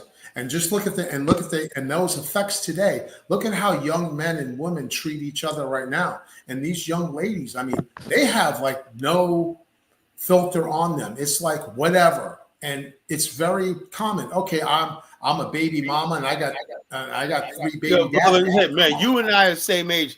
You remember back in the 90s, we had Aaliyah, SWV, En Vogue, of course, Brandy, we had Monica, we had TLC. What the hell happened to our women? We used to be look. We were so in love with our women back then. Yes, we had this fly. Yeah, I got my girlfriends look like Left Eye. Oh, my girlfriend like Monica. My girlfriend like Aaliyah. That's what we had to look up to. Now look at it, Sexy Red. Get out of here. Glorilla, freaking Megan Thee Stallion, Suki Kama, whatever her name is. These females are butt ugly and disgusting. What the hell is going on? Turned into world star hip hop, Yes. Lord have mercy, Yes, world star hip hop. That's a good one, sir. Yeah. Absolutely. No, we have to. Go ahead, sir. Go ahead, sir. Yeah. So, that's something to have a good hit on this show. I like a lot of continental African brothers, right? One of the things that was said on this panel today, it was a talk about, the tribalism, right? As far as like how it's a hindrance to the politics, in countries, a lot of continental African countries, and these two continental African brothers was going back and forth, and Mike was one of the guys. He was basically trying to say Olawale, Ooga Booga Wale. That is the same as in the U.S. as far as we have ethnic groups in two different parties. Could you all please explain the difference between how tribalism, affects these continental African countries, right, versus what's going on in the U.S. as far as politics and ethnic groups? Yeah, every couple of villages there's a tribe, and some of them are like centuries old, even though they're only a few miles away from each other. So that spans really all of Africa, sub-Saharan Africa in particular, So, yeah, even Cameroon. I was looking up the gentleman from Cameroon. I mean, there was just the languages that were being spoken in the tribes. There was like 15 to 20 like major tribes. And as like for African Americans, we are one monolithic group of individuals. And I think that when we look at this independent nation, and I think a lot of Africans will see themselves like every tribe is within the African American people. We have very light skinned people. We have very, very dark in our families. All of us are so mixed and unique. And so we do represent pretty much all the areas of Africa. And I think that some of them, when they see us, they'll look at us in our families and they're like, well, there may be 3 or 4 tribes in our families. We had no clue. We don't know. I mean, they told me my grandmother was Igbo. Some of them said Hausa. I mean, we have no clue. Our family members are our family members. And I hope that we can be a beacon of light and hope to the Africans to say, you got to end this tribalism. You really, really do. Because the Tutsis and the Hutus, as to this day, I still cannot believe what happened between that. And because they look just like each other. I have no idea how that could have happened. I mean, 1 million people got slaughtered in 30 days. I'm talking with machetes and stuff. Why? Because they were from 2 separate tribes. It just didn't make it. Still doesn't. Well, Make you sense. know, they said, I'm sorry to cut you off, bro. They said the British had a lot to do with that. They were propagating that the Tutsis were better than the Hutus, and they felt like the Yeah, they Hutus were. were like an They were underclass. basically the French. Like, I remember, never forget this as long as I live. Right during when that was happening, right. I think a Black American was there, right. And the whole thing is, they said like when UN came in there, right. If you had the only people that they basically took were people white skin. You have other Africans, even I think a couple African Americans, right, that were left behind because they said you're indigenous to the land, so you guys stay here. The only people they rescued were people with white skin. And then all of a sudden, basically what they were saying was, we're speaking French, right? We thought we were Frenchmen and whatnot, and all the white French were evacuated and we are protected by the UN. And just because I'm not white, and the white people are like, yeah, that's really messed up. I got out because I'm white. When they simply said we're only taking people with white skin, and you have black people from the West that were stuck there. They're like, yeah, you want to be African? You're African now, and because that's what Paul Kagame, like I said, when he said when you're sick and tired of being sick and tired, he had enough. He had enough. He put an end to that tribalism shit. Now Rwanda, you even mention Hutu and Tutsi, you can get arrested. That's what you have to do when you're sick and tired. You're sick and tired. You're saying, "Hey, I've had enough." And he put his foot down. But yet you got Africans instead of saying, I got a Congolese dude that always inboxes me, Kala, man, we got because they know that I'm largely from Congo descent, Angola, Congo descent. They're like, we got to go there. We got to go there and wipe out. I said, look, I'm not a tribalist, bro. I'm not a tribalist, bro. So we got to wipe out the Tutsis and whatnot, Dollar Bill wants to go. We got to wipe out the Tutsis. I go, no, the hell we don't. I'm not a tribalist. Don't get me into your tribalist. Living in the West has taught me that, look, that's stupid. That's primitive. We just carve somebody up because you don't like them or whatever like that from like a beef from like 100 years ago. So you're gonna basically just see what I said. No, we need even in India, said, like tribalism is good. We need with to the get caste system in India, even with the Indians, it's just there's nothing to gain from that. The caste system with India, I mean, the Dalits and the untouchables and all of that. It's like, come on, man, we're not into that. We don't, that's one thing as African Americans, we just don't see that. It's like, I don't know, like, oh, you a guy from Mississippi or you're a guy from Chicago. You know what they're trying to say that? They were trying to say, oh, you got tribalism. Well, the Bloods and Crips don't represent us, Yeah, that's a gang. They're trying to say the Bloods and the Crips are tribes, or you got people from New York and people from Detroit. Yeah, but all Black African Americans are the same. No matter, that's where the most I try to make the part that we're the more homogeneous than anybody else. No, y'all got different tribes and cultures. Yeah, we got little subcultures here and there, but for the most part, we're still the same people. Mm-hmm. Absolutely. Yeah, absolutely. I can't stand people mention Bloods and Crips. They're so insignificant. Yes, it is. We don't care about them, man. Like, we don't even try to go near them. Like, we don't care. That's No, those gang stuff. That's all that's I know for is when we immature people. When this pops off, we're not gonna worry about no gangs because the bottom line is just like Singapore, they understood drugs was a serious thing that led to the destruction of the region. So the highest penalty was for importing drugs. Importing gang culture is going to be the highest penalty. Yeah, absolutely. No, the highest penalty when we import gang culture. Oh, I'm sorry. You be sorry when that gallows, that rope is around your neck and you're about to be hung when that, give them a choice. Guilty. Yeah, even caning, like the caning in Singapore and Malaysia. Yeah, caning. Oh yeah, look, trust me, we'll straighten people out. Trust me. I've seen it. Like caning, when they protect the kidneys, they protect like the back of their legs, so like the butt is only exposed, and they put them on an A-frame, and the guy has like a 6-foot rattan, and I've seen it.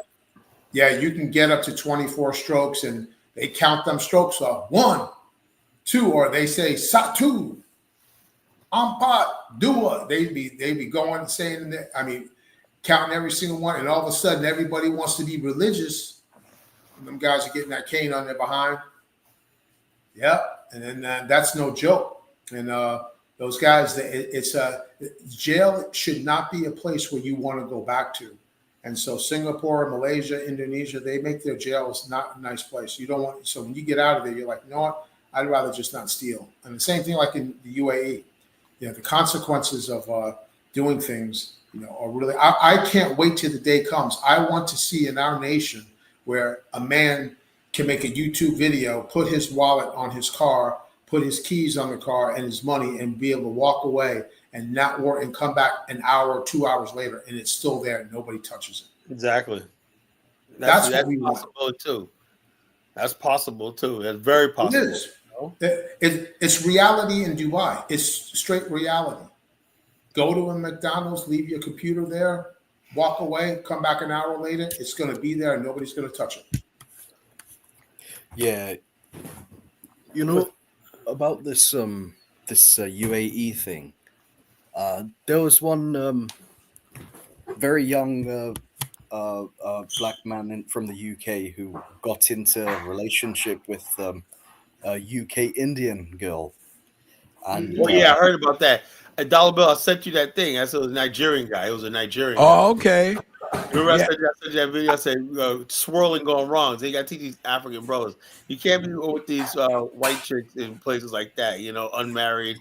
I was listening in, man, trying to, enjoy it. I was really enjoying you brothers converse, man. And then I look up in there and Chantel is talking smack about why Dollar Bill's not in here. Huh? She'll like the fact I got my picture. She was saying that beautiful picture, Dollar Bill is not what you call it because you didn't defend. What's she talking about? I have no idea. So we got rid of that myth. Yeah, I said thank you, Dollar Bill. You just killed that. Anything else, Chantel? Anything else, Chantel? Why don't you come up, Chantel, tonight and tell us Elvis is not here today, not here tonight, so you can come up and tell us your what's going on with you. Your grievance. What's your grievance from us today? What gets me is you got four righteous. She did a video about me saying Colin's delusional about his nation. Now, I'm delusional, right? She's a whole ass. You ain't blocked. Stop it. You ain't blocked, Chantel. Stop your lying. I ain't nobody blocked you. Then people lying saying they blocked and whatnot. I hate that shit. It's about they blocked. Check us out. Whatchamacallit says, I'm delusional, right? But yet she's the one going around a whole ass black woman talking about she was already here, she's native and all this kind of stuff like this. But I'm delusional. I think that's funny. I'm delusional. Anytime a black person can't look in the mirror and say, something, I'm black. I take it the good and the bad with it. I take that L, like me. I admit I'm a sub-Saharan African, like Chief X, right? We're sub-Saharan Negroid Africans, right? What I was thinking about this today, and I told this earlier in the show. I said, look, because we're talking about an Afghanistan, right? Suddenly, Africa, sub-Saharan Africa, the place nobody cares about, has value. We're not talking exactly about Africa. We're not talking about even white South Africa. We're talking about sub-Saharan Africa, the place they told us we're coming from, the jungle and everything. Not because David Hitt. You see, it didn't dawn on me until I met David Hitt years ago, right? That when he basically was talking about we could go right into Equatorial Africa, carve out a new city. And then suddenly everybody's like, wait a minute here. Do you mean to tell me that that's something of value? Yeah. Then suddenly, it doesn't belong to us no more. Suddenly, we're Americans all of a sudden. The blacks. The blacks. So you can't win, man. I'm telling you. Yeah. You cannot win. They don't want us to have anything. Remember Nas's song? You could be poor and rich, still what? Still nobody want to have a nigga having shit. Remember that? Yep. I rule the world. I rule the world. And when I say that something the size of Equatorial Guinea, and I know that they got to say to themselves, Equatorial Guinea, that's nothing. It's tiny. And so anyone's having that, man. Jeez. It's like, we're talking about like that. We're not talking about like Nigeria or Mali or Zimbabwe. We're talking like something the size of Equatorial. We don't need that much territory. That's the thing. We don't need that much territory. That's right. Because we're going to expand vertically, Hey, first things first, man. Salute to the platform, my brother. I just love the flow of the conversation where you can have different people questioning you, and salute to the captain. Salute to what this is what I be talking about amongst us as black people. Real, black people that want to, even though we don't have to agree, you can tell the difference between the flow of the conversation when people are asking genuine question, have genuine concerns, but not being contrarian. You get what I'm saying? Not intentionally. You get what I'm saying? It almost reminds you of how some females are, where you can't make them happy no matter what you say. And it always shocks me when you have men that act like that. You get what I'm saying? Just because they don't agree, instead of being quiet, they have that estrogen in their system, just be like, oh, okay, let me attack it on this level. Captain, you was in the Marines, you know what I'm saying? Let me attack this flank. Let me find this way to put a virus in here. Let me find a way to backdoor this. Let me try to do this. Like, it's the craziest thing in the world when somebody's telling you this is a vision. When those goddamn nasty ass rotten tooth white people in the colonies was in that barn trying to come up with the United States, you know what I'm saying? It was plenty of people out there was saying, y'all in here stinking as shit. So how the hell y'all can produce, you know what I'm saying, multi-billion-dollar companies, aircraft carriers, B-2 bombers? Nobody could foresee it. But see, this is the problem with the African mind. They see the America as a Mecca. America is almost like heaven to them. And the white man is Jesus, God, Buddha, Muhammad, you know what I'm saying? Whoever the fuck, the Juju man, whoever the fuck. That's just how they see America. So the way they see it is that they see it as, why would you want to go somewhere else and build when the white man already done built it? Even though it was built on your backs, even though it was built on your blood, why would you want to build your own? You're trying to run away from white man and his good services. We trying to get there. And the reason why is because one of the greatest things, and I would never say that just a full blanket of slavery was great for us, but one of the best things of slavery happens that all Black Americans speak the same language. Even the ones in the North, even I'm from the country, I'm from the South, you still can understand what I'm saying. People from California you can go across the whole United States. People say, hey man, we can tell he's from the South, but we can understand everything that he's saying. In Africa, you got 600,000, 300 billion, 423 million, 600 quadrillion different languages, different type of, but they got 100 different ways to make pounds of pounded yam. You get what I'm saying? 1,000 different ways to take a melon seed and make a dip. Like, what I'm saying is that it's no type of way that's why they see each other different. That's how they was able to see the people over there and were wonder different, because all you had to do is go to different language. You could never do that in America, because we're all in, say for instance, we're in California, the biggest state. You can't tell the difference from nobody and nobody if everybody just were looking the same, because we all speak the same language. So it's easy. It's just like the way with slavery. It was easy for them to go hunt different people based on their language. You got to really do your research on how the slavers that was capturing other village, how they figure out who they was going to catch. They would just sit back and wait and watch the people that going to fetch water, they would just listen to them and be like, that person doesn't sound like us. We'll get them for the white man. We'll get them and bring them to the river, for the ocean, for some sand, for some salt, and for some umbrellas and shit. So when we come to this right here with the Afristan, you get what I'm saying? The vision is great. Of course, there are going to be some wrinkles, but the way that the African immigrant is that, well, if it ain't 100% perfect, why you just don't stay up under the white man? You get what I'm saying? Like, come on, you got clean water, you know what I'm saying? You got 24-hour electricity if you pay your bills. You get what I'm saying? Like, even if they pay their bills in Africa, they still have rolling blackouts. Even though they pay for water, the water might not be clean. Even though they might go to the market and buy food, it's not sanctioned. Like Africa, like I have been there twice. Africa does not have any type of regulatory people that come by. They don't have like a Food and Drug Administration. They don't have like people that come by and check the restaurants to make sure the temperature of the refrigerator is at a certain temperature, or the water is at a, make sure the chemicals in the certain, you know what I'm saying? Like they don't even make sure that the bathroom has soap and water. You get what I'm saying? And hot water. Like what? So you got to understand their mind frame. They're looking at like you're. Think about it like this, Captain. The things that the average African is praying for is a right to us in the United States. Mm-hmm. The things that they fall on their knees and praying to almighty white Jesus with his perfect six-pack and his curly ass fucking hair still hanging on the cross waiting for Easter to come out the hole or whatever the fuck story they got up there, living in the lion's den and tongue kissing the whale, whatever the fuck story that you want to come up with. We have that as a right. Mm-hmm. Do you get what I'm saying? So yes.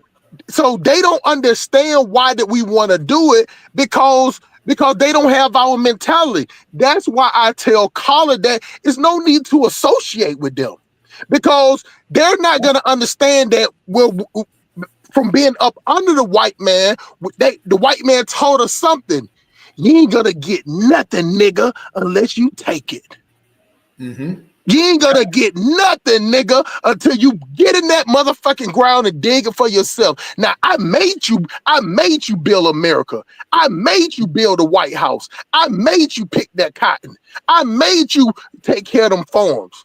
The only way you're gonna do it for yourself, because listen, think about it. Think about it, black man. We already crossbreed you with the best of the best. All of y'all 6'3" can dunk a basketball, can throw a football 60, 70 yards. All of y'all can jump out the gym like Jordan. All of y'all are like, we have bred y'all directly or indirectly, we have bred y'all to be the strongest black people on this planet. That's right. So it's up to you to go out there and take it. And that's in our mind and that's in our spirit. And Carl, I heard you say something yesterday. I almost flipped my truck over. You get what I'm saying? But you said something yesterday was so profound. You said that the African immigrant would never understand that the black people, we still got beef as far as slavery.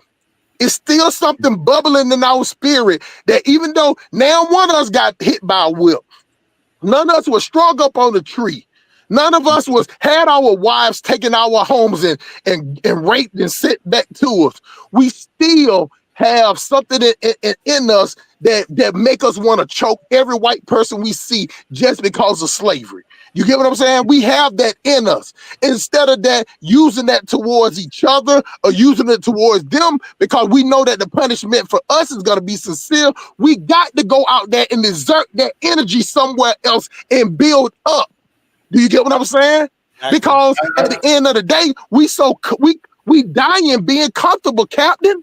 We dying being comfortable mentally. It's killing us that we sit up in the United States working 40 to 60 hours a week. Most of us, like me, I'm a businessman. But at the end of the day, I know that out of my whole neighborhood that I grew up in, Captain, I'm the only one that's like me. Mm-hmm. And that saddens me because I know that they haven't been through, the people that are in my neighborhood haven't been through the stuff that I've been through. So I'm trying to find out that how in the hell I made it when I don't been through the gutter and back, and all these people ain't never went through what I went through, and they have no fight in their system because they already have given up mentally. So it takes brothers like Captain, it takes brothers like Collar, it takes brothers like Dollar Bill to get out there and be a beacon of light to wake these sorry ass niggas up. Let these chicks take that stupid ass wigs off their head. These fake eyelashes. Stop being wig weed wearing, wild hyena, hood rat, goddamn the worst moth in the world. You got most women right now will talk to you as if you a pussy, as if you her child. You get what I'm saying? And then at the same time, Captain, she would expect for you to protect her. but in the next breath, she'll talk to you like you don't even exist. Like you can't play that Jedi mind trick with me, Captain. I might ain't been in the military, but I got a military mindset. Respect is earned. Yes, sir. And when it's earned, it's given. And I pass the mic. Yeah, brother. I thank you. By the way, like I said, that was awesome. Before we introduce Salute, you guys, brother. you know who Captain Hit is. Well, Captain Hit, this is my good brother. His name is Hustle Smart. He has a channel called the Simp Police Academy and whatnot. He's a real good supporter of the show and everything like that. He's just down for the cause and everything like that. He's not too far from. You're in Florida still, right, Captain Hit? Yes, sir. Yeah. But he's in Orlando. Atlanta, so you guys not too far from you. You guys can hook Okay, up. great. We should do that. The Atlanta area sometimes. So the bottom line is this. Like I said, I would like this when the Bugsy Siegel and all the people said, you know something, we got gambling is legal in the state of Nevada. We got people. They had cafeterias, right? That people would do a little bit of gambling and everything like that. Then they had an aha moment. What if we made a whole town here, nothing but casinos and everything? Because that's crazy. It'll never work. Are they saying that now? Now Las Vegas is a world. It said we can get entertainers to come, and we can get gamblers to fly. How you gonna get in the middle of nowhere? They got to build the airport, Yeah. And people flying out of Chicago. Where do you get the financing from? Well, we have pension funds and get our loans in Chicago and New York pension funds, workers pension funds. We got people on the board that can give us the funding and everything like that, plus private capital and everything like that. But what do you got the entertainers for? Well, we got people in Hollywood and singers, that were recruiting and everything like that. So let's do it. So, and there Las Vegas was born, So the bottom line is this, when people tell me the Afghanistan can't happen, it will happen, right? Because it's organized. Yeah. We're organized, and we put it down on paper and say, something, this is what we want, this and the other thing. And then I want to do is get one of those electronic petitions. Do you support the idea of African Americans having a state, a land on the African continent, and get 2 million signatures? Electronic signatures. You email them. Like color, like what Color Change does. Those signatures, sign this position. We can put it on Facebook. We can put it on Instagram, whatever like that. Sign this position. Then once we get up to like a couple of million signatures and whatnot, then that's when we're in a position to present to a potential host country. Look, we got 2 million signatures. People say they would want this. You can't ignore that. You got 2 million signatures. That's just the start. So bottom line, this will happen. We have no choice because we have no choice outlet for this anger that we have. Yeah, we have no choice. Yeah, no choice. The destruction of the African American male. I mean, they're trying to make everybody zesty. Okay, straight up zesty.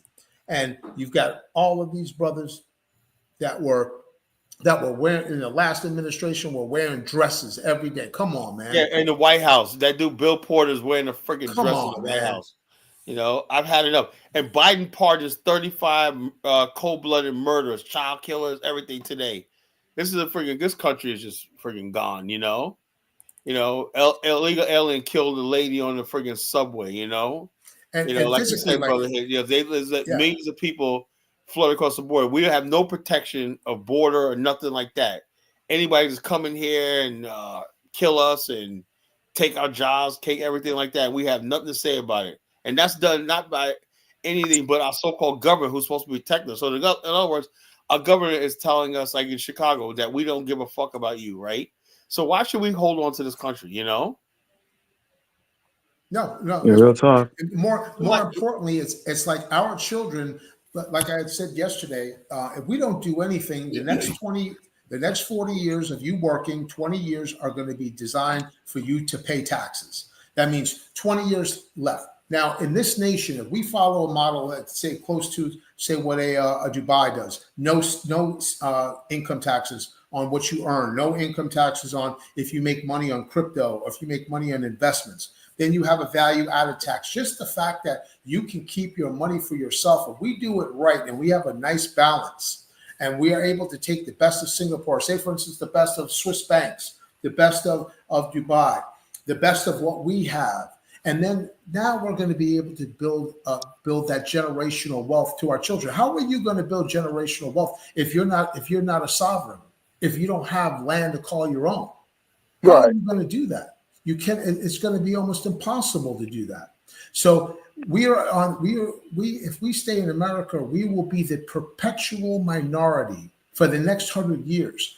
By the year 2040, 2050, we're essentially 12 to 13% of the population. It is estimated that in 2050, we will still be 12 to 13% of the population.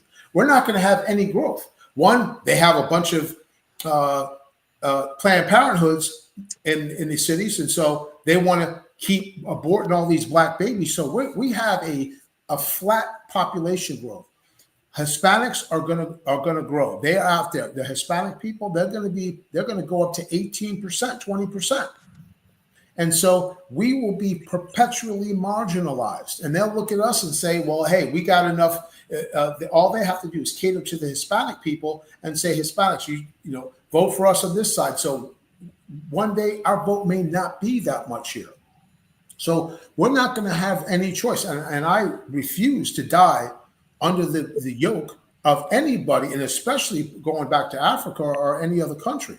No, it's time for us to have something where we name every street, we name every building. I want us to decide how thick, how wide the streets will be. I want us to decide, okay, this is a 2-lane road or this is a 3-lane road. I want us to decide there's going to be a parking garage right there. We're going to put our subway there, and we don't have to worry about getting the approval of anybody. Yeah. Okay. That's it. We are the ones that will issue the permits. We're the ones that are going to issue the licenses for everything. We don't need to listen to nobody no more. And we have the expertise amongst us to get it done. And as long as we we build the right foundation with those competent, professional people who love each other, who respect one another, we will make sure this nation will thrive. And I tell you this, when we started off, I'm going to promise you this. I'm going to say it this one time. I refuse to let niggas fuck this up. Mm-hmm. All right. Hey, let's be honest for a second, Captain.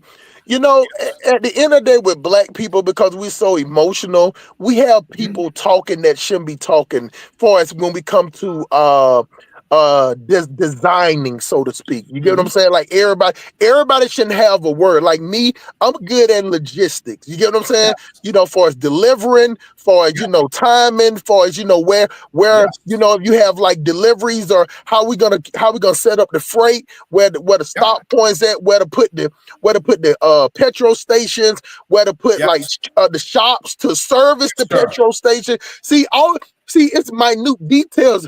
That's why I don't understand when people come up on here, and not you, Captain, because this is like my second time hearing you, but people come up here and ask Collar all these goddamn a million questions what it would take to build a society, as if he has the answer for everything. It's not Collar's lane. Collar deals with health, human services. You know, he have an idea and he have a strong presence. You get what I'm saying? Mm-hmm. So therefore, if I'm here, I'm just gonna back the brother up on what he's talking about. But then when it comes to logistics, the only people that should be talking about logistics that is professional about logistics. Absolutely. You get what I'm saying? Absolutely. Everybody has a role. Everybody has a role instead of everybody trying to be a star. That's what I like about the movement, Captain, that nobody's trying to be a fucking star. And that's one of the Achilles heel in the black community, that everybody trying to find out who getting the most pussy and who got the best looking chick and goddamn who all that shit that makes us be envy towards each other. You get what I'm saying? But you sit in the room and you like, hey, these guys over here with the logistic. Matter of fact, we're into planning about the structure as far as infrastructure. We don't even need to be in the room. The logistics and the delivery need to be in a room by themselves, coming up with a plan, and then that person, like when those people come up with that plan and be like, look, hey, Hey, caller, captain, these are the 2 plans that we have logistics. These are the best 2 plans we got. You know what I'm saying? So these are the 2 we start from. Now y'all pick as far as the delegation, but everybody can't have a hand. It has to be, not one thing that I give white people credit for, but they some goddamn good delegation. That's good delegators, if that's a word. I don't know if I just made that up with the ORS. They know how to delegate position. They'll take a weird ass white boy that sit in the school all day, get complaints about drawing these weird ass shit about killing cats and how to kill animals that got kicked out of school. The government will come to him and say, look, I know they think you weird, but come work for us and come up with a plan to show us how we can be more prolific with killing these animals, and how we can set it up to where we can kill these animals and still keep their organs alive so we can test them. See, the government pay that weird white boy in the back of the classroom that everybody picks out. He ended up working for the government. Do you get what I'm saying? His ideas, the things that we think is weird, the things that we think, oh shit, we wouldn't do that. The government would pay that person that sit up there like to play with pyros and fire and all that shit. The government will pay them, put them in a controlled environment, and let his brain just go as crazy as it want to be. And then they profit from it because they put a handle on it. See, that's the one thing that they did with us so good, Captain. That's the greatest Jedi mind trick that white people ever did. They brought us over here from Africa. They beat us, killed us, raped us, goddamn displaced us. And then all of a sudden when they released us, then they act like they were scared of us. It made laws. It made laws and put their own people to judge us. So you got people that are scared of you, that once slave you, that's now judging you, Captain. Yes, sir. Absolutely. And it's their biggest fear is, like, imagine when we do create the Dubai of Africa and it's clean, it's safe, and everybody's living well. That's going to be one of their biggest fears. They're going to be like, what the hell? And of course, we're going to wait for we're always going to be ready, and we're always going to be planning for those people who want to be traitors from internal, external. We're not stupid. We know that people are not going to want to see us successful, and that can be from anyone. And by getting back to your point of how everyone has their lane or has their area of expertise, and any plan that we execute, if a plan works well, great. Every single plan, we're going to have an opportunity to have a check and say, okay, how is this plan working? Is it good? Yes, continue on. Can we make an improvement? Okay, let's make a course adjustment. So, and we've got those people and the expertise to really make this well. And more importantly, we don't have to reinvent the wheel. Like you talk about logistics, brother, man, we need a port. I need you to work out the plan of a port where a ship can land, put those goods into a facility like a climate control facility. How are we going to transport it from the port to that facility and be able to put that stuff on a plane to distribute it to Africa? We should become the logistics hub of Africa, the FedEx, the DHL, or whatever you want to call it, the Amazon warehouse. We should be that of Africa itself. Bring it to us and we'll get it to everywhere else. We'll fix the planes, we'll fix the trucks, we'll do all of that stuff. That's on you. How do we get it done, sir? And what do you need to get it done?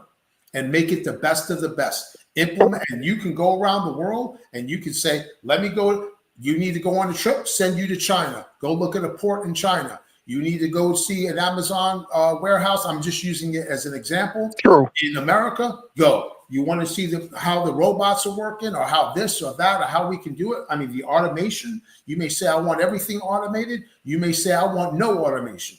I want to just have people do it. However you decide to do it, let's be the best of the best. You're right.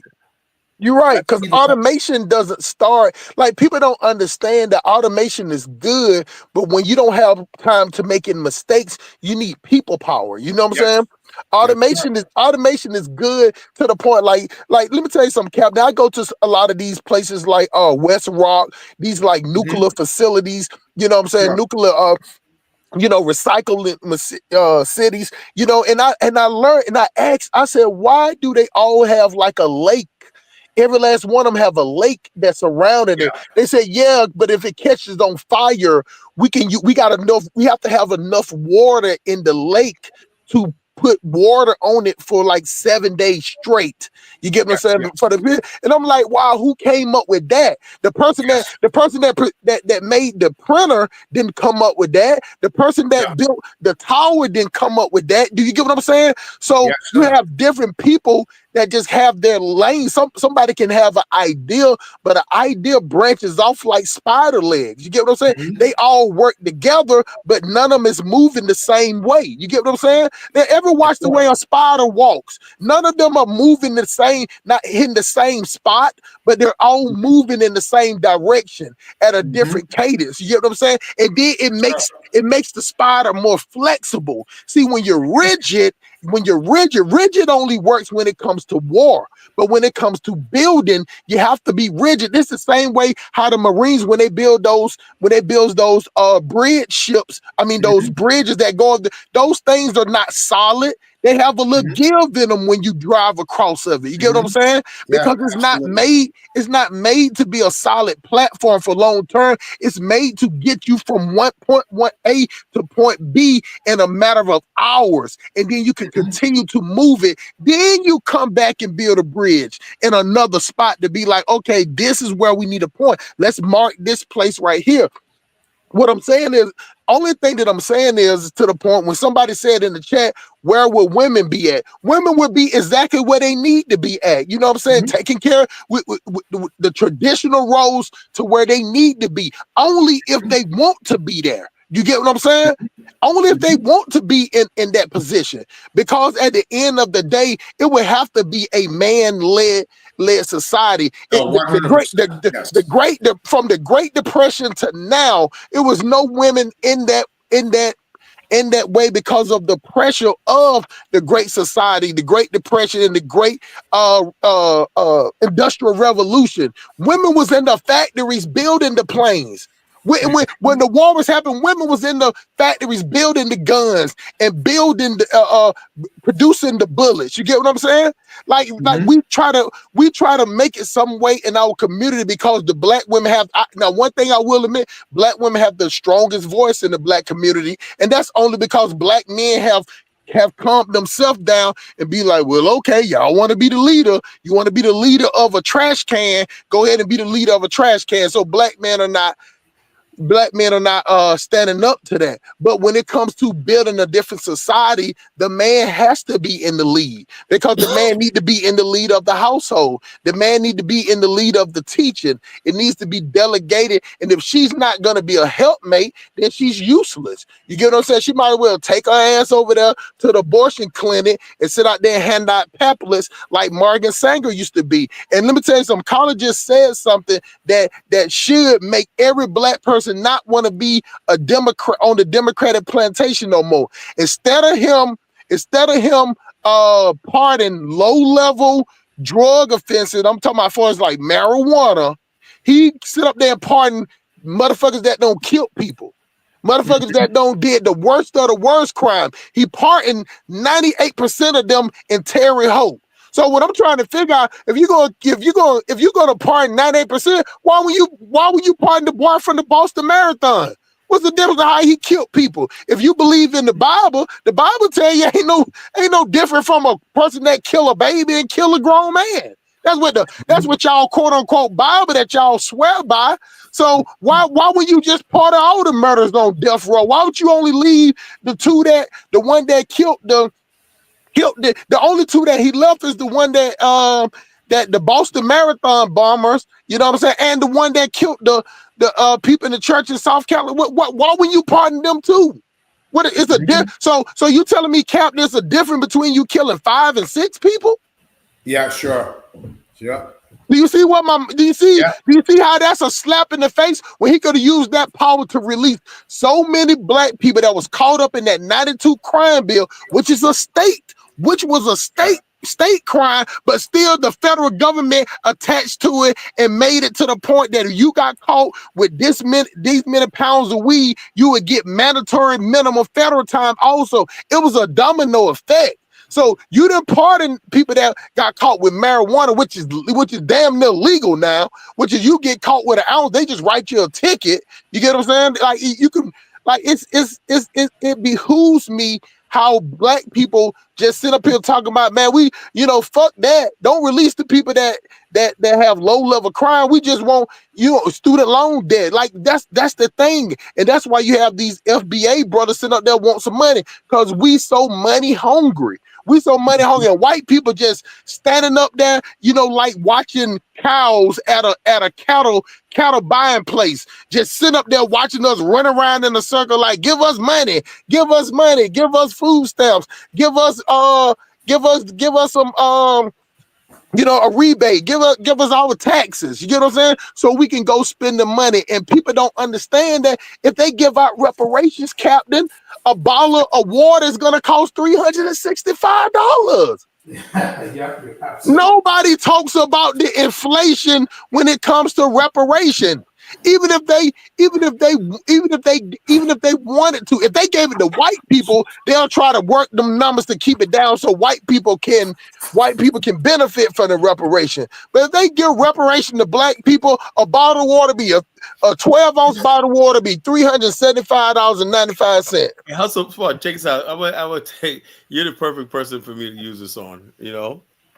Now, I said basically, you know how we got these crazy Negroes out here talking about they're not black, whatever like that, right? Now, Turtle Island caller.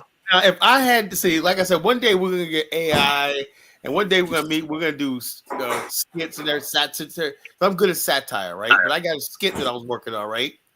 And basically, it's gonna be called the reparations goes to the Supreme Court, right? And then you're gonna have somebody arguing for reparations, right? The lawyer for reparations, arguing for the Supreme Court, and College Genesis is going to be hired to go against it, right? Mm-hmm. And I'll say, I'm going to call as a witness Dane Calloway, Dane Calloway, you said, man, slave ships never existed. And he going to show up with his Indian headdress on. He going to show up with his Indian headdress on, right? Yeah, you're really Native American, right? Okay, after about a day, we found that there was never any slavery in America. Y'all was already here and whatnot. Case dismissed, no reparations, and y'all was actually working on land that y'all already on, and the white man basically came there, just organized y'all, and basically paid y'all in food and everything like that. Let me answer that with one little short sentence.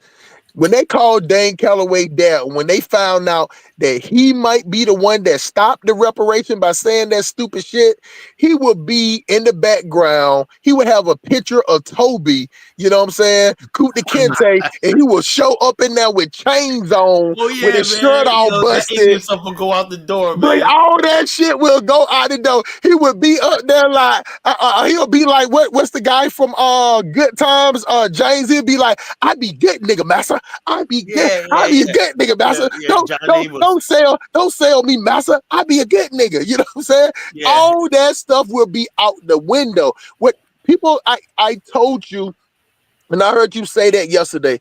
People like Tariq Nasheed, people like Dane Calloway, they are guerrilla hustlers. See, some people can see the society in the black race burning, because all you got to do is look at the statistic, Captain. If you look at the black race, put it on paper, take all the emotions out of it, Captain. You know what I'm saying? Mm-hmm. Take all the emotions out of it. Just put the black race on paper and say, and you sitting there looking at it as an investor and be like, the way that black people are right now in the United States, would you invest any money in the black community? And it is no way in the world as an investor. Me right now, if I didn't know that they was talking about the black race and I saw the numbers, I'll be like, hell fucking no. Why would I put my money on some shit like that? It's no type of growth. It's no type of growth. Then this area right here is stagnated, and then in this area, when they go to this area, the property value go down. You get what I'm saying? It's no type of way that they police their own. You get what I'm saying? And then on top of that, you got these people that actually the worst of the worst get the most notoriety. Why would I invest in a people where destruction? Why would I invest in a people where destruction is promoted? Mm-hmm. Exactly. Right? Exactly. So you got to get away. That's why I support the African stand, because long as we hear the white people allow that is Captain, you from Florida. I travel through Florida. I'm originally from New York and lived in Florida.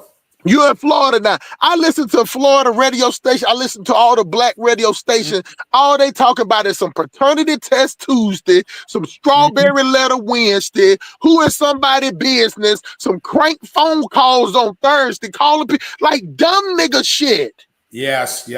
But when I go on there and listen to Red Eye Radio, they're sitting up there talking about, hey, at this church right now, we're going to invest in this community right now. Hey, it's a business over there can use this warehouse. We building up a new society, a new implement. About 100 different people wants to come here and work at this warehouse. We need to build these houses. You can invest in there, guaranteed 3 to 6% gains on that. That's what they talk about on their radio stations. Our radio stations sit up here and talk about you need to wait on God, and if I got rich, you can do it too. All you got to do is pray and find yourself. So smart. Can I say something? Please say it. We used to have our own radio stations, and they were owned by black people. They were the inner city broadcasting. And we, in New York City, used to have WLIB, Black Liberation, BLS is Black Liberation Station.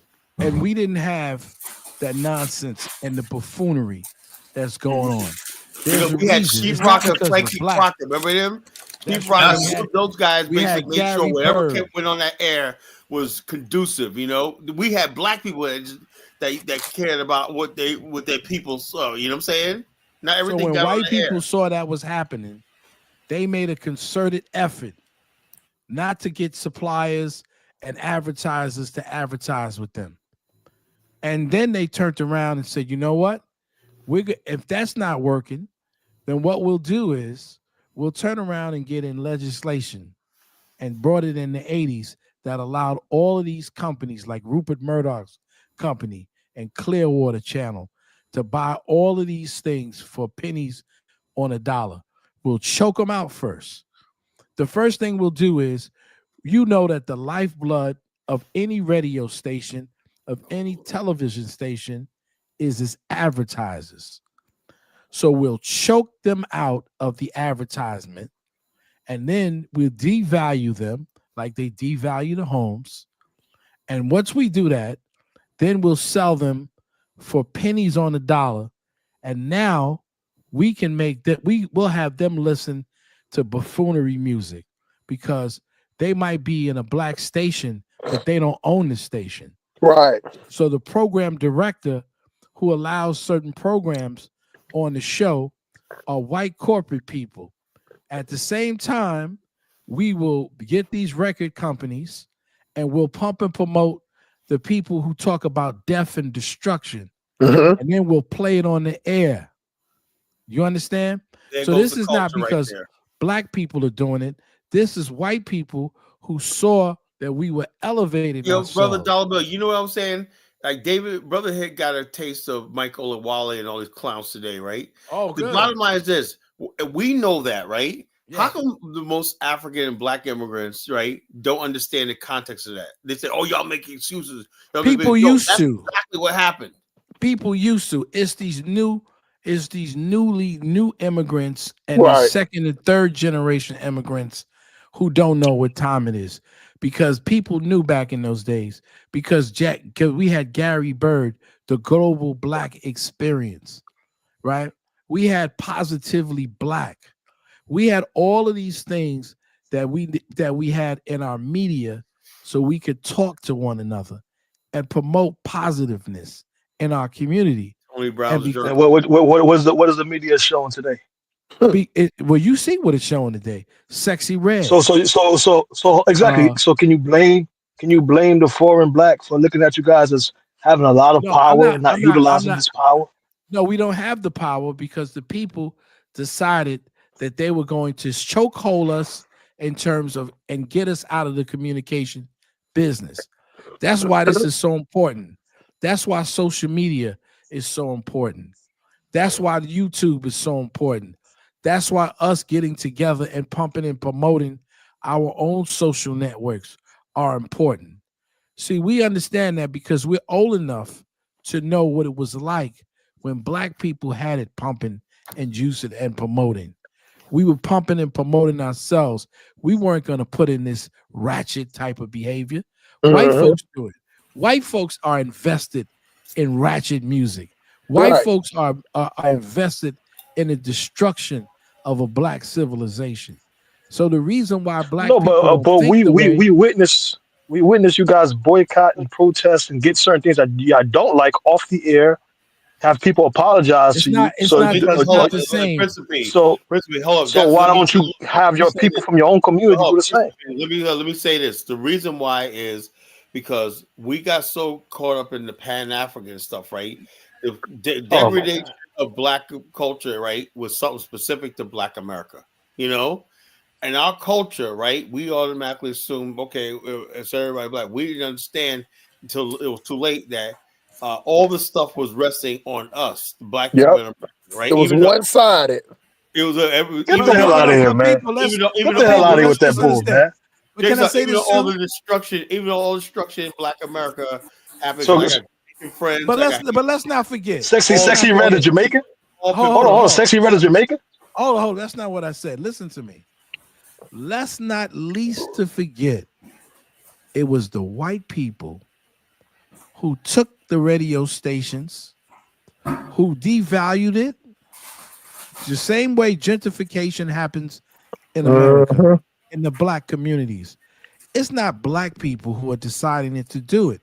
It's a bunch of real estate people who are deciding that they were going to devalue black property.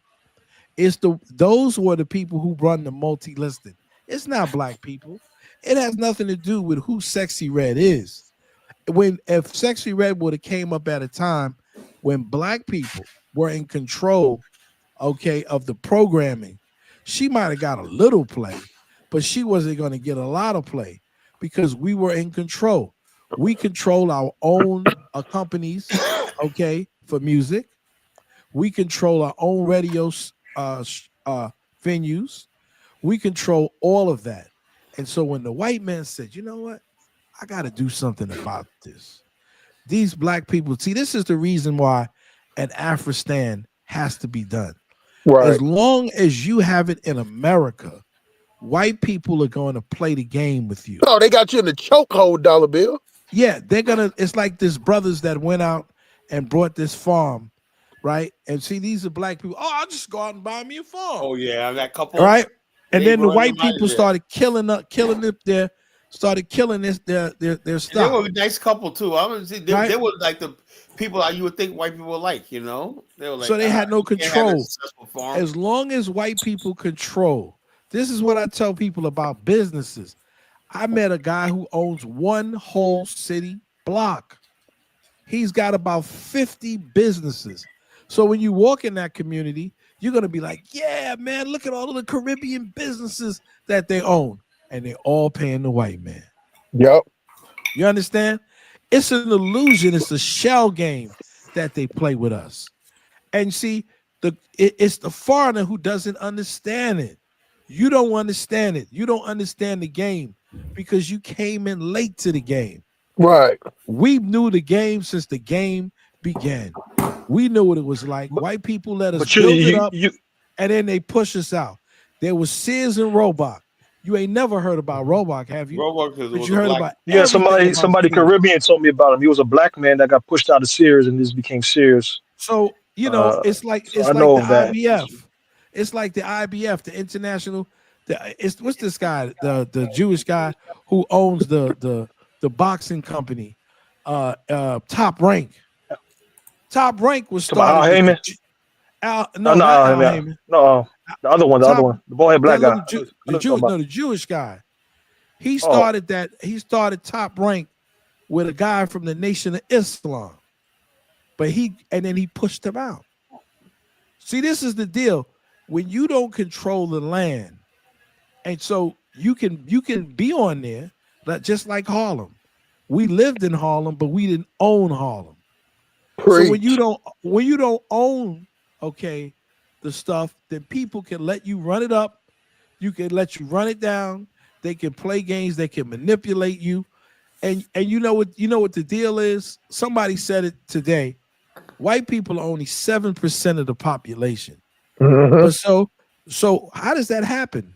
It happens because just like black people couldn't allow white people to take us to the shores and sell us to slavery, black people cooperated with the nonsense. Yep. They set up these buffer races. Okay, so the buffer people can help them put you in check. There's not enough for you, but there's plenty of the buffers, right? They create a race, okay, of these mixed folks and these mulattoes who have their what? They believe in their people, and they are wannabe whites. See, it's the wannabe white is more destructive, okay, than the white himself, because he's going to do whatever it takes to get into his whiteness. He's going to kill everything that's black around him because he wants to be close to his master. And so this is what's going on. But you know what? We have to cooperate with stupidity in order for stupidity to prevail. Stupidity can't keep going along if you stand up and say, you know what? I'm mad as hell, like that movie said, and I'm not taking it anymore. I'm not going to play the game. As long as we continue to play the game with the cracker's going to keep changing the rules of the game, and he's got it rigged so he can win. You're playing checkers, he's playing chess. And so when we tell you, the foreigners, about the situation, y'all don't realize it. You don't understand it. And I'm not saying all of you, because there's a lot of radical people who are foreigners. Can I push back a little bit? Sure, a lot of people want to come here and just play the game. No, but you just admitted that they utilize the mixed folks as a buffer class. Yeah, you're the main people that push mixed people or black to the foreign black. The foreign black oftentimes reject that, but it's you guys who push that as the norm here. So some of the things that you're arguing is that stuff that the European is utilizing to manipulate and control, etc. No, you guys yourself accept that as the norm. The context we're talking about is the fact that in our culture, right, Black African American culture, like my good brother David here is a very, very light skinned brother. I'm a brown brother. You know, he's a very we're brothers. But light skin doesn't equal I know, mix. but I'm talking about mixed people. There's black mixed people. You foreign blacks comprise light skinned people with mixed. That's not the case. You know. No, we don't. I always tell you there's dark mixed people. A lot of you do. 100%. A lot of you are misconstrued. You guys want to. A lot of you misconstrued color. Like I heard Ola and all of them say, "Oh, we can't accept the light skinned people." As that's why we said we can't. All the kids is mixed though. They're our community, so we got like this. You guys look at it like, oh, like Aunt Nam and the child said, oh well, that person's not black because they kind of like. No, we have light skin in our families. You know, we come into 32 shades and flavors. All different shades. That's Black America. That's what makes us unique. Yep. But so do we. But that's my point. But we don't view mixed people as black. Every time you guys see a light skinned person, you always deem them as mixed, and they're not black. That's a difference. And I don't know how you can do it, because in Haiti you got so many light skinned. Listen, yeah, they're like a different category. We understand the game, right? And if we don't understand what the game is and how the game is being played, people need to learn and listen. Because we've been dealing with these people for 400 years in this country. We haven't in this country, not in this country. You probably been dealing with them in your country. We've been dealing with them in this country. Yeah. we watched the evolution of the evolution of them. Y'all just witnessed the oppression of the. Hey, but Captain, hey, I want you to elaborate on something for me. That dollar bill, he brought up a point, and I don't want it to be glossed over. Where he said that the white people changed the rules, and how that in order for a white person to change the rule with the stroke of a pen, it takes him to have aircraft carrier. While he's writing that, while he's signing his name on that paper, it's a strike package in the Pacific Ocean. It's another strike package on the Indian Ocean. It's nuclear submarines that's underwater ready for anybody that don't respect that ink on that paper. Can you elaborate on that, my brother? Absolutely. If you even look at the U.S. dollar, like the U.S. dollar is backed by the faith, the credit and faith of the government. The government backs the U.S. dollar. The U.S. dollar is a piece of paper. But what that white man has said is that when he shows you that Benjamin Franklin piece of paper, and if you take that Benjamin Franklin piece of paper and you're in another country and you burn it up, or you say, nope, you can't buy some milk, what is he going to send? He's going to launch a JDAM strike right on your ass and launch and get them Apaches up in the air and go hunt you down. This 100%. The United States government, the United States of America is the enforcement mechanism of the law of America, and its power is the military. That is the enforcement mechanism. Can I say something? One second, when you finish with that, I want to say something because it's an important thing that people, and I'm sorry I cut you off. It's an important thing that do you know of Tom Joyner? Yes. All right. And you said you from Queens, or you originally born in Queens? Yes. Yeah. I went to Bayshore High School, Long Island. Maybe you was in Bayshore? Yep, Bayshore. Oh, okay. Did you know my man Kung Fu Lenny out there in Bayshore? I graduated in '84 from Bayshore High. Oh, okay. So all right. So he was that's still early. Well, my boy Robert Joyner, God bless his soul, was the first cousin of Tom Joyner. You know the guy. Yeah. Oh yeah. Of course. You know. So I don't know if you knew Robert, but he lived on Jamaica Avenue. Okay. Well, Robert was a very good friend of mine. I consider him to be one of my mentors. And Robert came from a place in Alabama, near in Huntsville, Alabama, called the Honey Hole. Yeah. And in this particular land, people always thought that because he was very fair-skinned, like his cousin Tom Joyner, that he was white. But he wasn't. And he showed me the documentation. You see, a lot of people talk a lot of stuff that they really don't know, but I'm going to just give a little education on it. So Robert Joyner's family come from the Red Arsenal down in Huntsville, Alabama. Yeah. And they were people who were intermarried with the Native American population. And this is all documented.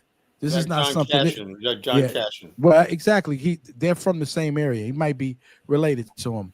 But I know Robert Joyner and Tom Joyner are first cousins. And what he told me was, and he showed me, that when his family had occupied that land, and they were Native American and African American, the United States government said that they had been absorbed too much into the black population. And because they had been absorbed, they moved them out of the reservations and moved them into some area where they used DDT to try to exterminate them. And so we used to have a lot of poignant conversations about race and about color and ethnicity. You see, what he explained to me was during the time of slavery, when the white man impregnated our grandmothers, he was actually harder on the lighter skin than he was on the darker skinned people, because he wanted to deny that he had relations with the black woman.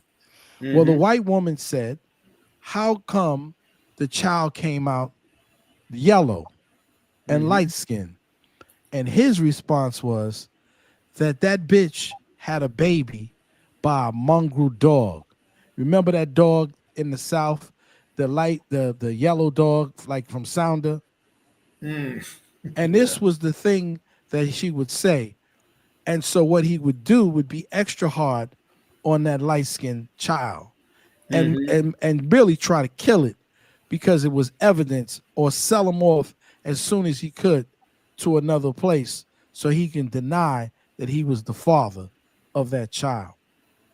And so a lot of people don't understand when we talk about our history here in America, when you see the variations of colors and hues and what we've gone through, don't think it's today that people were given a pass, okay, or people weren't treated a certain way because of their skin color or because of their eye color, because it reminded the white man of what he had done. And in a lot of cases in the South, they were even harder on those brothers and sisters. But there's also a lot of cases where they were the first to be freed. A lot of cases that they were the first. If you just look up first black anything, yeah, look, them. that was in the island. So you guys are romanticizing them. You rather be led by them than Nigerians. Let's talk truth. I'd rather be led by them than Nigerians. A lot of people like to believe that, right? You believe that, but that's that was not created true. by Hollywood about the tragic mulatto. That's not reality. That is not true, man. It's not reality. You keep saying that a lot of people weren't freed. Listen, it isn't true. Thomas Jefferson had a bunch of people that he sired, okay, and didn't free them, okay? And so stop perpetuating lies. A lot of these people, these Washington, these people had slaves. They had, listen, even that guy who was I forgot his name in North Carolina. He was a senator, a racist senator. Okay, you talking about Helms? Yes. Strom Thurmond. Strom Thurmond had a girl. His daughter was half black. Stop thinking that these white people felt favor in skin color for black folk. It was us in our community that felt favor for people, with skin color. They hated black people, period. They were out to kill us all. They didn't have no love for anybody. Could you imagine being revisionist history? No, this is not. That's the real history. This is the real history. Because hold up, this is you're not privy to. Let me say this, right? This is what goes on when a lot of people in the past get into our business and they don't really know us. They don't. We're telling you what happened, and you're gonna try. You don't know who Charles White is, who went underground, okay, as a Ku Klux Klan member. Okay, and he infiltrated the Ku Klux Klan. You have no idea who our people are and what our people have to go through in this country and the hatred that we had to endure, okay, as black people.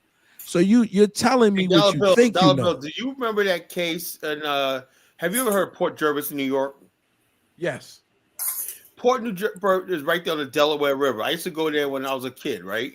And actually, my friend, I was just there in 2001. My friend Chris, my best friend Chris, when I would tell him I introduced you as a DJ on our station, he lives in Port Jervis, right? But when you go to Port Jervis, there's this eerie feeling that's still there, right?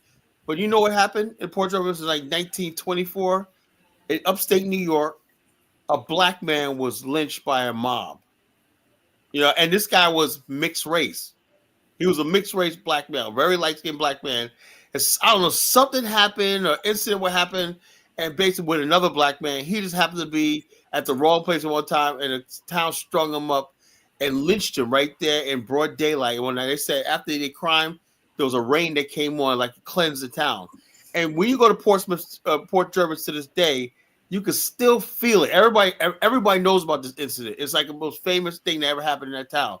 Everybody knows it's still there. But the thing is, this guy, when you look at his picture, he passed for white, Because it didn't make a difference back then. It didn't make a difference. So we know that. This is what we know it. See, people just don't really understand You know what? I got a real. Since you talk about upstate, who is that beautiful sister that became the first? Vanessa Williams. Vanessa Williams. Yeah, I know. I used to see her too. She lived in like Tarrytown area. They did a story on her family. She comes from a remarkable family. Light-skinned people, but they were like really black though inside. They were so radical. They freed so many people in their. See, you laugh about it, but you just don't know it. Have you ever been to Tarrytown before, Dollar Bill? Yeah, there's such a thing called passers, bro. You guys are just romanticizing history and skimming through it. Not romanticizing y'all, bro. You don't know. Hey, just look up something called passers. There's whole articles and books about passers. People who look white but are mixed. They're mostly written about white people. Oh my God! Yeah. Gentlemen, I gotta go. Gentlemen, I have to go. It was a pleasure. All right, my brother. I'll follow up with you guys, and I'll keep you guys. I'll keep posted, and then we'll get as. Hey, brother, did you get any emails? Report your emails. I didn't get the email. Yeah, I didn't get a chance to email them. You know but I will.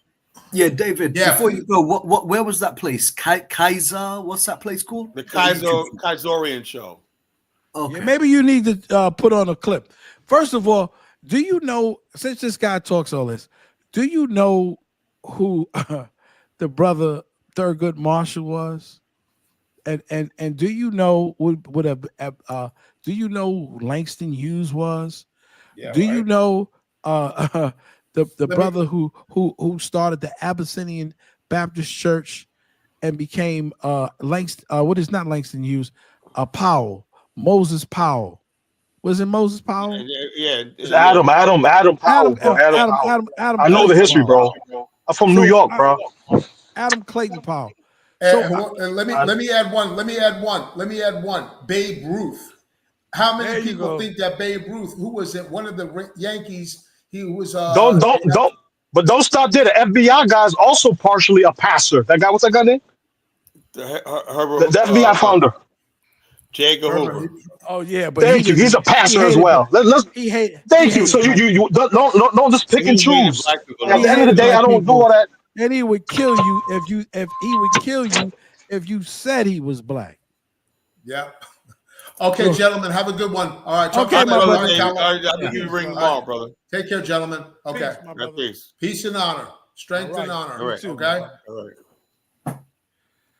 We're not making up history. We're telling you history, right? And so it's a lot of people who would say a lot of different things. Even look at the brother Joyner, okay, Tom Joyner. You know how many millions and millions of dollars that he's given to HBCUs? Yeah, Thomas Joyner. There's no doubt about that's a brother, man. He's black. Bro. You know, so bottom line, we don't have that. See, African Americans are a different breed. You know, we're just a different breed, man. You know, because you go up in a black church, you may have one person in the church, man. He may have like curly hair. Booker T. Washington. You know? We can keep going on. We can go to Booker T. Washington. That's the African American phenotype, you know. So we're not caught up in that. As far as I think, but culturally and linguistically, we're homogeneous. You know, that's what makes us together. Historically, culturally, and linguistically. Can I ask you a question? Why do you have no issue being led by them, but you have an issue being led by Nigerians? I don't understand that logic. No, these are people. I'm not being led by nobody, but these are people. You know, these are our cousins, our aunts, our uncles, everybody. This is our blood. Why would we want to be led by Nigerians? Nigerians. Let me ask you a question. So is Nigeria. When we crossed the Atlantic, Principe, that was it, man. You know, only thing we got is the people that we were in bondage with here in America. Those are our people. Let me ask you a question. Think about this for a second. I just want to get into your mind for a second, Principe. What would Nigerians have to tell us about America? It's not about America. It's about organization. It's about networking. It's about what they organizing money, raising money. Absolutely. The same way. If you look at the, but you guys are admittedly the reason why I even logged in or tapped in was because Simp Police was basically saying, he wouldn't bet his money on his own people. I'm like, bro, There's solid people here. The problem is not the people. The problem is organization. Organization. And the way we're portrayed, right? Now, basically, if people thought that Black America was on a Pan-African, Black nationalist Afghanistan movement, yeah, billions of dollars will flow into Black America overnight. You see what I mean? Why? But listen, why would we go to? First of all, I want you to really think about some of the stuff that you say. What particular area of expertise do Nigerians have that African Americans don't have here in America? They have levels of expertise in gas, farming, all types of stuff. You can coordinate. Are you serious about farming? Are you serious? Hold on. We got high top petroleum at Akron, Ohio. Been there for 40 years. Are you serious about that? Stagnant, man. Stagnant. I'm serious, man. We started the oil and gas business in their country. Well, it's doing leaps and bounds. There's different entities that exist today that they're doing more and more today. So why not tap in and get let me address them because expertise the same way Haiti needs expertise and additions and coordination. You do too. I was like you, right? When I was younger, I bought into Nigerian propaganda. It's bullshit. They ain't doing nothing, you know. We have universities of husbandry. You know what husbandry is? Universities. Do you know like what raising animals or something? Yes. Like raising animals. We have universities. What university in Africa can compare to the HBCUs, the ones that we have in terms of building a nation? Tell me. I'm waiting. They actually have cattle herders and all types of stuff, raising animals across regions. Do you think that's an effective way of raising? When people think about, I just want to ask you a simple question. When people think about animal husbandry, does Africa come to mind? Egypt got a good one, bro. Egypt got no. I'm talking about Black Africa. Black Africa, no. Let me tell you something, man. Let me tell you something. When I was in Nigeria, there's a lot of money in that. There's a lot of millionaires that comes from cattle herding. Does Black Africa produce a Wagyu beef cattle like the Japanese do and the Americans do? Well, Dollar Bill, they can't produce it because they don't have the grass or the grain to even feed the animals like that. So hold on, let me say that for a second, Dollar Bill, because I was there. The only thing that they was doing was walking these motherfucking herds up, these Fulanis or houses, whatever the fuck they were, was walking these goddamn cattle through the streets, through the neighborhood, by the 100 or 1,000 of them, going to this dirty, stinking area that's not regulated. You get what I'm saying? That don't have an area for the cows to use the restroom, the cows to eat in, no type of waiting area, nowhere to clean them. They just send out there. So it's very 1920. You know, there's no type of system. It's just a bunch of word of mouth. It's nothing automated about the system. You get what I'm saying? So you know why you know it's not good? Because the cows are not producing all of the byproducts of cows. Right. They're not producing the leather for the hides. They're not producing the meat. They're not producing the milk. Right. And most of all, they don't even have dairy cows, Dollar Bill. They're not even producing cheese because they have no dairy. Exactly.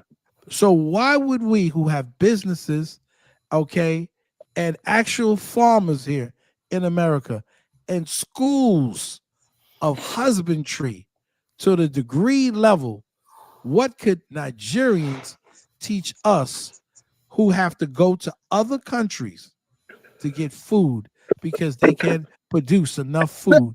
Dollar Bill, let's start with this right here. In Nigeria, you can't even go to a bathroom. You know, you can't even pull over and go to the bathroom. You have to pay somebody to go to the bathroom in a restaurant, or you got to shit or piss out there in a hole or something. You know, a hole in the ground. That's how it is. Hold on, this is not a joke. Remember that? This is Collar, this is not isn't a that the same joke. thing in America though? You have to pay the restaurant to go use the bathroom at Something the McDonald's. something the size of a telephone booth is just not even that something with those corrugated metal shit that you can just shit or piss in the butt. Ain't no tissue, ain't no water, ain't no nothing. And if you go inside of a store or something like that, you have to literally pay. So let's just start that that's where they're at socially. And then you can go down a street that's perfectly paved, and then the next street ain't number trash and goddamn potholes, build up a trash just sitting out there with nothing but mosquitoes and that. So what I'm saying is it's blight. It's blighted. You get what I'm saying? As far as how it look. I just wanted to see what I wanted to do is not engage Principe in an argument, because you're absolutely right, Sim Police. What I wanted to do was try to gain. So hold on. He went to one area, so he knows all of Nigeria now. Principe, I'm talking about there's money in Nigeria. There's investments that can be made in America the same way that was made in Atlanta. Atlanta went to foreign markets to get money to raise their build a fucking. One naira is worth like what negative 20 cents or whatever. Okay. Principe, there is nothing that Nigeria could teach us about in terms of getting a nation, because if they could teach it, they'd be able to do it. They have nations with oil and all types of natural resources, and they can't get past taking care of their own people. It's obvious they couldn't teach us anything. And in this, bro, you're educated. You know what is a cash crop. Maybe the rest of the people on the panel don't know what the hell a cash crop is. You know it's a cash crop. Of course. Their market was centered around cash crop. Exactly. But it's focused and geared towards the West. The economy is re-engineering itself slowly but surely to deal with their own population. Their market used to be geared towards colonization. So you out of all people on the panel understand the difference. You know the guy. So I don't know why you're preaching that. You know the guy who was the leader. You know the guy who was the leader. I think he's from the north. What is his name? Bahari. I sat up there and I listened to him talk, and he said, we do not produce enough food. We do not yield enough production to feed ourselves. You're talking to a people who produce George Washington Carver. How many years ago was this? Yeah, it doesn't matter if it was 20 years or 2,000 years ago. Over 80 years ago, bro. This is a people who produced, George Washington Carver. Benjamin Come on, Banneker. man. You're ridiculous to think. Caller, let's stick with the facts. Let's stick with the facts for a second. In America, they pay farmers not to farm. they pay them to stop farming at a certain time of the year. So what I'm saying is, so it won't be overflow. So you get what I'm saying? So that's why the new bill that just came out of $100 billion was for the farmers to not farm. So think about it like this. They are telling farmers for the next 3 months, don't farm anything. You know, we got enough stocked up. If you farm anymore, it's just gonna go to waste. We can't ship it, we can't contain it. Africa does not have enough food for its citizens. It don't have electricity for all its citizens, from the top to the bottom. They're in darkness. We're not talking down on I mentioned agriculture. After 6 o'clock, $8 after 6 p.m. Boy, you better goddamn be in the house, be in the hood. Electricity, agriculture needs electricity and running water too, bro. Irrigation, waste management, all that stuff like that. Roads. Africa has 2,000 years ago. I want you to understand this.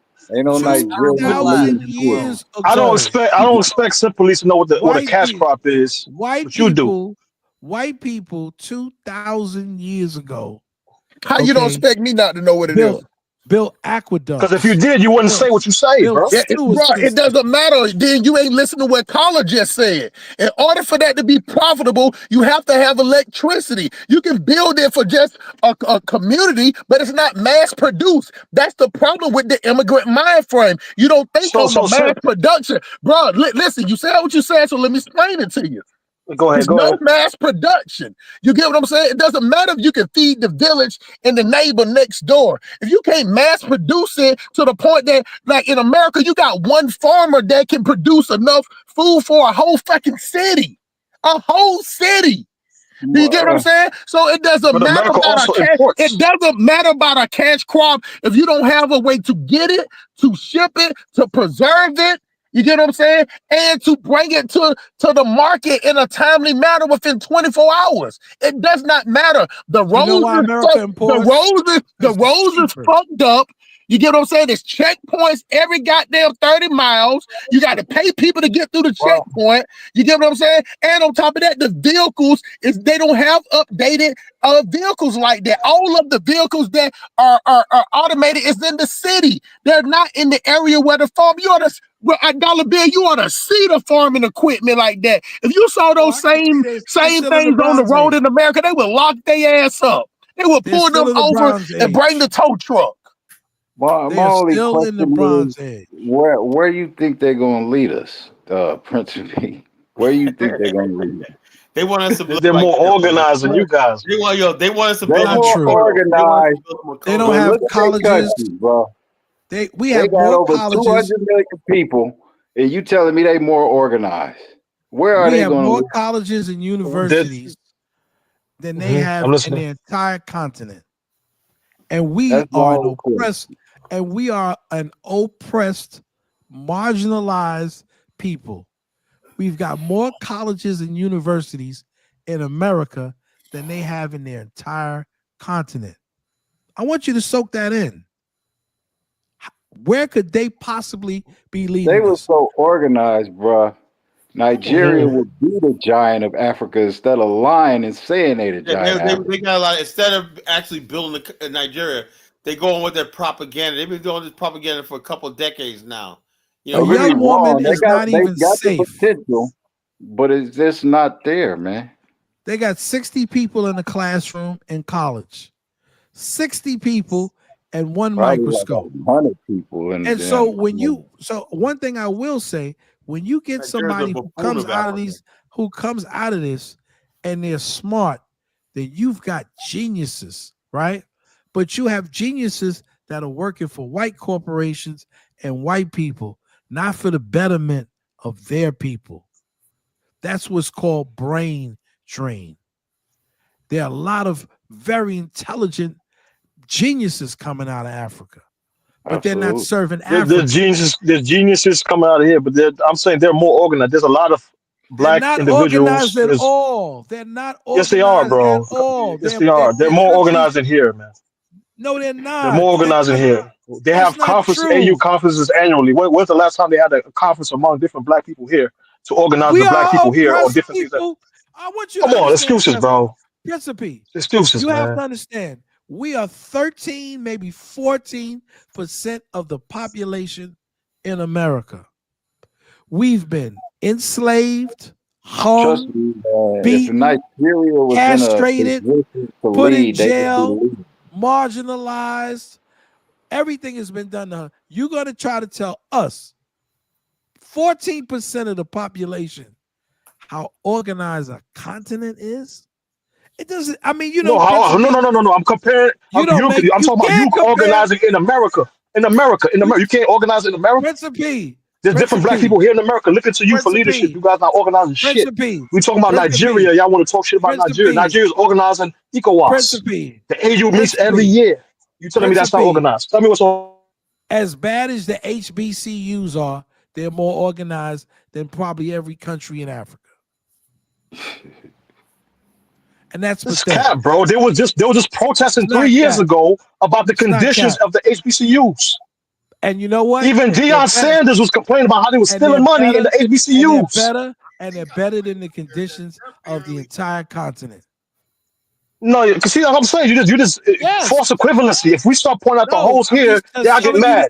Y'all want to let y'all point out the holes in Nigeria, fine. There's still money being made there. Nigeria is still more organized than here. Nigeria is reaching out to other African nations. Nigeria is reaching out to no one.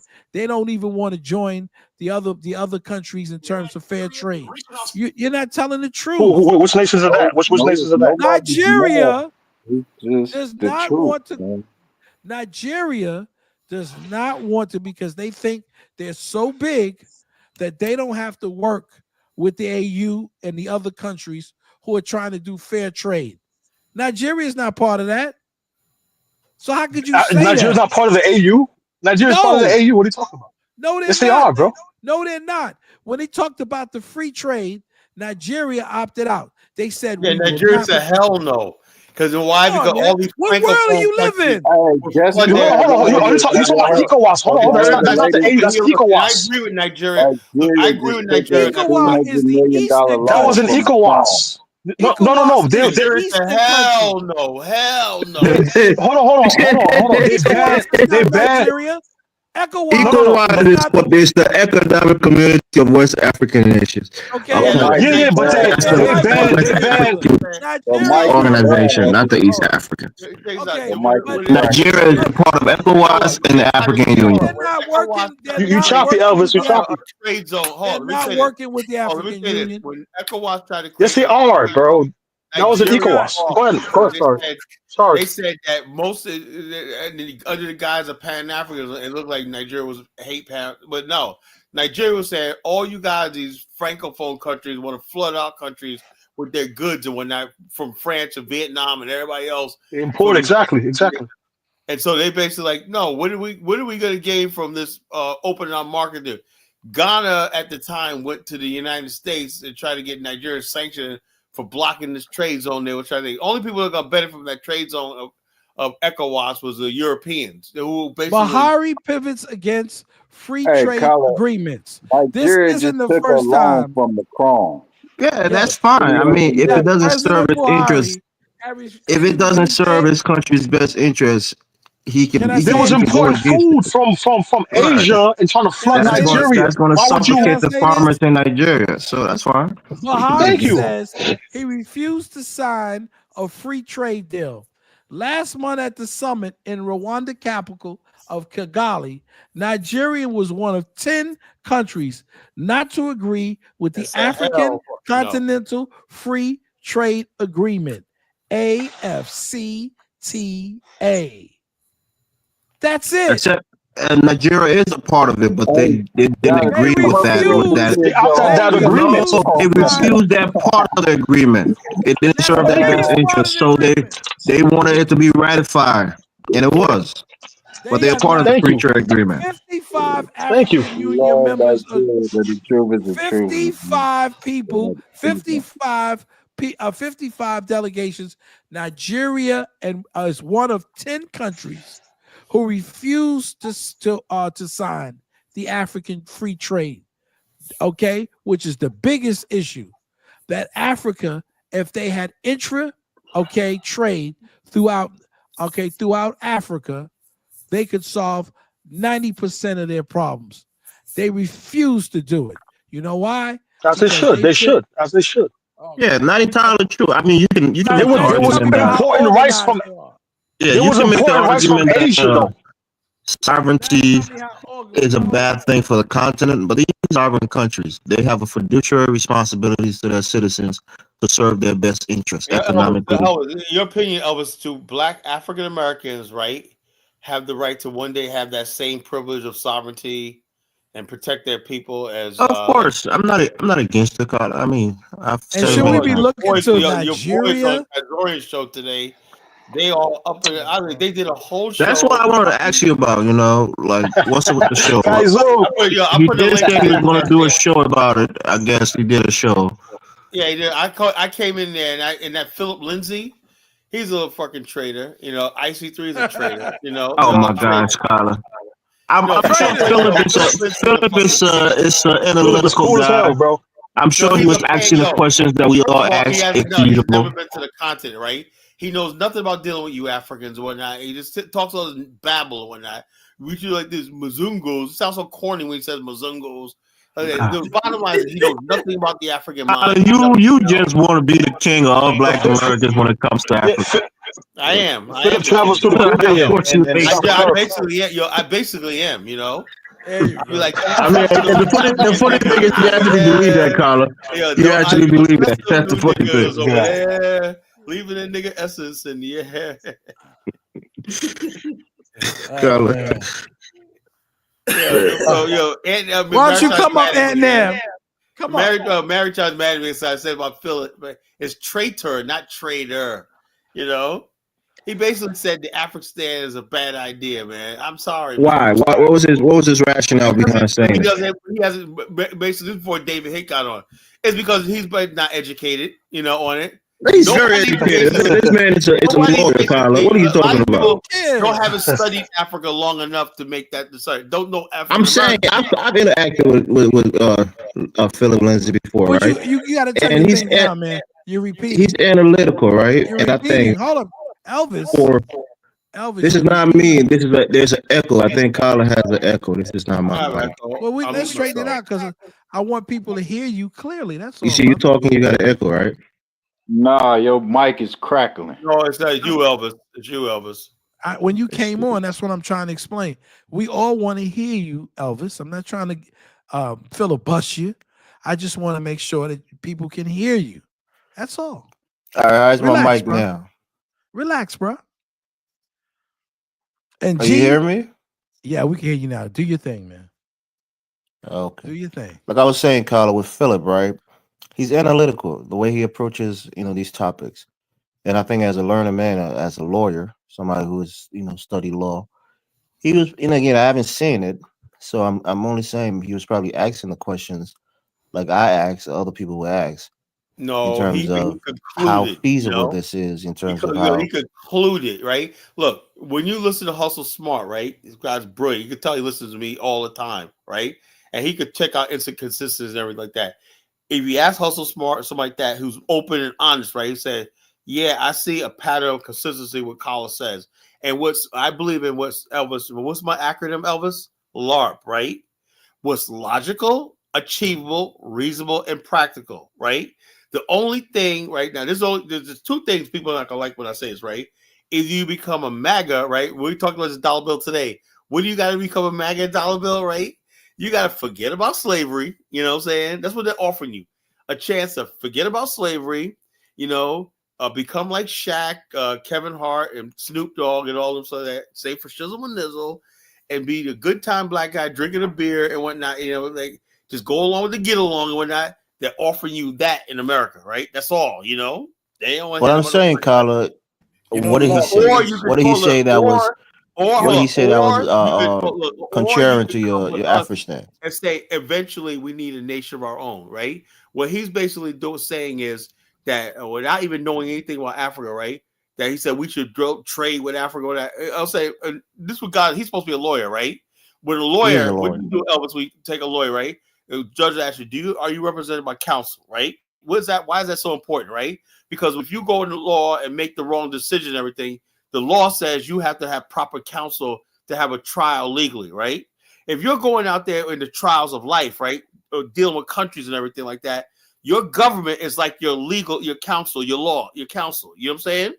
That's what protects you. Treaties, negotiations, everything like that. Tell me if Pilgrimage talk about we need to connect with Africa. He's strongly about we need to be Pan-African. Who is lobbying for you? See, Africans are smart enough to have governments. We're the stupid ones. People like Phil Lindsay. We're the stupid ones. You can disagree with his position, but I don't think he's the stupid person. I think he's the intelligent guy. It's not logical. It's not achievable. It's not reasonable. It's not practical. You cannot. This man deals with evidence to show proof. Hold on. In a meticulous way as a lawyer. That's his profession. I don't think you're more detail oriented than he is, Tyler. Stop it, man. He's talking about black people in America investing in Africa. Okay, look, this is what I said. I am not going to tell no black person like Hustle Smart and everything to invest their hard-earned pension, so like that, move that to African securities or whatever like that. I'm not going to do it. I am not going to do it. Why? Did you go on the show to make an argument against him? What?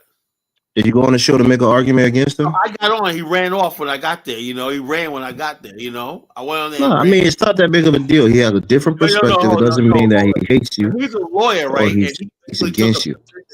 He took a position on my crowning ideology, which is the crowning ideology. Yeah, it is. You laugh, but The bottom line is that's my crowning ideology. I mean, but everything is up for scrutiny, right, Kyler? And everything I work iron for, sharpens iron, right? So this is an intelligent guy who's critiquing your idea. Listen, instead of him saying, gain constructive criticism. He got Dynas's number, right? Instead of him saying, I don't know about this, Dynas. Can you hook up a meeting with me and Colin one night and call? Dynas calls me once a week. He could basically call me like this. And then I'm about to delete you in a minute. Call me a high school dropout. I'm not a fucking high school dropout. Oh, Kyler, don't get distracted. That's what I said. This is what you're dealing with. People that will always want to discredit you, lie on you, and stuff like this. Yeah. You're dealing with friggin' what I'm saying. College a high school dropout. No, I graduated. I went to college too. But MP said college pride, something else. Yeah, I got pride. If I don't have pride. So like, what else? Pride is a downfall of a man. But I'm saying, Kyler, these are public platforms, right? And Phil is on these platforms too. What? I said these are public discussions, right? And people are on these public platforms. So I don't think it's like a snake, or he betrayed you by going on a public platform and discussing your African. He should say, something. I need to know more about this. Maybe I need to hear Kyle's side. Or David Hitt's side or whatever like that, see where y'all coming from. They did a whole show about me. Kaizo didn't bother telling me I got that Josie, not Josie. What's the name? That's Ja. He called me on Telegram. Jazola. Kaizo literally said he was going to do a show about it last night in the comments. Yeah, I know, but I don't think about it. Look, if people say shit, I forget about it, man. I don't. But we thank him for the publicity. Also, yeah, I thank him for the publicity. But check us out. And also, like I said, he did it in the afternoon. I'm at my office, right? Lucky everybody left early today, because I was burning up when I heard this, right? So I had to call. But Kyler, you know the things about ideologies, right? Once you have an ideology or philosophy, it's your job to swat away all of the the defectors and people who try to poke holes in those things. So don't get offended when these guys are trying to poke holes. You should stand on your square and deflect them intellectually. That's all. It's not a big deal. Check us out. Charm said, that must be a female. Said Ja Zola is a professional content asker. Yeah, I think so. I love my brother Ja, man, but he does kiss some continental ass, man. African Goddess is asking you if Phil ran away from you. I know Phil is not a really confrontational guy, but he's really smart and witty. I don't think he would run away from an intellectual argument. Carla, can you open that video you were on today? The debate you said you were on. Yeah, I put it in the comment section. All right. Hold on, I put it in the comment. Scroll up. Hold on, I'll paste it again. So, give us a gist of it, Carla. What was it like? They were bashing it constructively, or just saying it's not going to happen because of you, and whatnot, doing the same old he and ha ha and about the Afghanistan and whatnot. They will say the same thing about Las Vegas, he and ha ha. And guess what? They built a world entertainment capital, Yeah, but Kyler, that's what I'm saying. That's the thing. That's why we always criticize, right? We're no different than any of these guys and everything like that. We already mapped out how we can do it, right? All we do is only thing stopping us is us. The only thing you need to worry about is pray that black people in America say reject it. That's the only thing stopping us, me and David. Yeah, and that's what you said when you talk about you and Dollar Bill, when you guys mentioned. I believe once all of the great things that's going to be there, you have to have a running start. And how do you have a running start? You have to have a lot of people with money that's going to give you that running start. Look at Las Vegas in America, yeah, but you forget we're still Americans. We still got the American. That's what I'm saying. With Las Vegas, you had a lot of these, mob guys that went out there to start hotels. People who already had a lot of money and could invest immediately. That's what you need. We do the same thing. We built friggin' major shit. We should do a show on black achievement in America. These people need to know who we are, Dollar Bill. I think we know who African Americans are. We know the achievements of African Americans. We know the great things African American has done. But this is not going to be in America. This is on a whole nother continent where you have to transfer resources. Black America in bulk is going to support to get a running start. That's the same thing. way Jews support the state of Israel. We're going to support the African state. Simple as that. There you go. We're going to transfer billions of dollars to this place. Don't worry. When we go there in 226 to Liberia, we'll be able to bring a We're lot of gonna money open up to the our neighborhood. office by then and whatnot, and we're gonna start doing military reconnaissance training in Liberia and whatnot for this mission. That's our next move. We're serious. We're 100% serious. And brother here is our military guy and whatnot. Yeah, He you knows gotta everything. you gotta bring Hick on more, and I That's what think he was on he tonight. does a service for That's you my Hick guy, is when it man. comes to cool. the Hick is African. cool. When I was But me and him been building for 15 years. Sometimes we have 10-hour conversations, man, about everything. We went over every detail about development, what kind of thing. He liked the Singapore model. I like the Japanese model, but he liked the Singapore Did you see model. what I sent you today, Carla? I I emailed you? thought it's nice, man. Good, We got to good. put more of that out there. That's definitely a blueprint, bro. But can I ask you a question, Colin? Yeah, go ahead. I asked in the comment section earlier. You just missed it. I was saying that you guys didn't learn from Liberia. You have a lot of good ideas, but you guys are not. I Can I think we finish my did question? learn. Hold on, principally, we did learn from Liberia. What we learned was the fact that and Elvis is not gonna like this, is what we should have done. Like, let me tell you something, right? When people say we colonized, let's say this is what angers me, right? This is what really burns my balls, right? The friggin' the Europeans, when they colonized this continent right here, they wiped the Indians out. They exterminated them. They gave them smallpox blankets. They poisoned their water. you guys should have wiped us out, huh? Hold on, we didn't. No, I'm not saying we should do that, but we didn't do that. But we're saying now what we want, since our humanity is better than that, we want unoccupied territory, so we don't have to think about wiping you out. That's fair, right? We're unoccupied territory, so the temptation to wipe you guys out won't happen. Hey, Carla, let's take it. Let's bring it home for a second. Let's bring it home for a second. If white people, when white people released black people of slavery, they wish that they just would have wiped us out. Do you get what I'm saying? So they didn't wipe us out. They had all these laws changed with all this stuff changed. So now what they do, they systematically oppress us at every single turn. And we're still like the diamonds in the rough. You know what I'm saying? Because we don't learn from them. So it's definitely a steel sharpening steel thing with them, but at the end of the day, they still just like okay, we can't just wipe them out. So let's help them wipe out each other. That's what Dollar Bill was talking about, the music, or it's different aspects of it. You know what I'm saying? It's like a four. If y'all know anything about Chinese, a full scale war, propaganda war.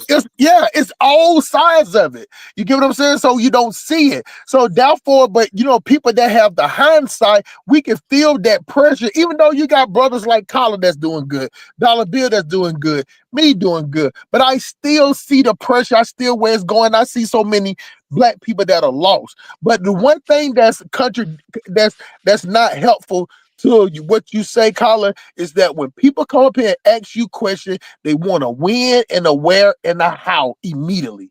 You get what I'm saying? That's the equivalent of somebody saying when you're talking, you be like, well, what's the solution? Bitch, it ain't no solution. If the solution was just as easy as something that you can spur out your mouth, then it would not be a problem. So clearly, in order for white people to do what they do, they've been doing it for the last 400, 600 years.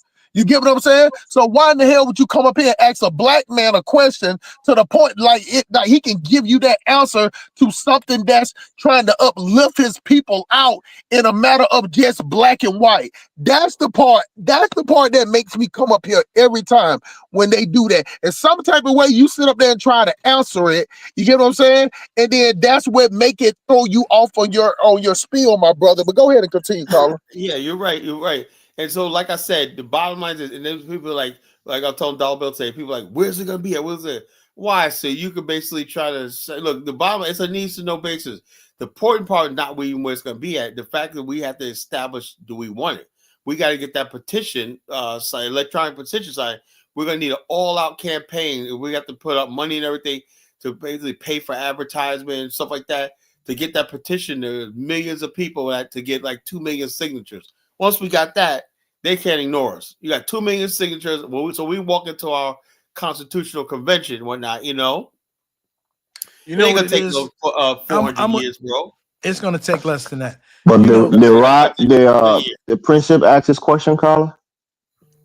What print? Well, he asked a question. What about? No, he had a question. I think he wanted to ask a question. My question was basically, along the lines of Liberia, because basically when you guys went to Liberia, you didn't organize with nationalists and Pan-Africanists that were here. You Okay, guys didn't care about the regional individuals that control those regions, first of all, let me and you tell you, guys didn't Principally, care let me about the tell you locals something. Principally, let me tell you or something, respect the right? locals. Okay, Pan-African, the idea of Pan-African was actually born in Liberia. There was a man called F4 McGill, right?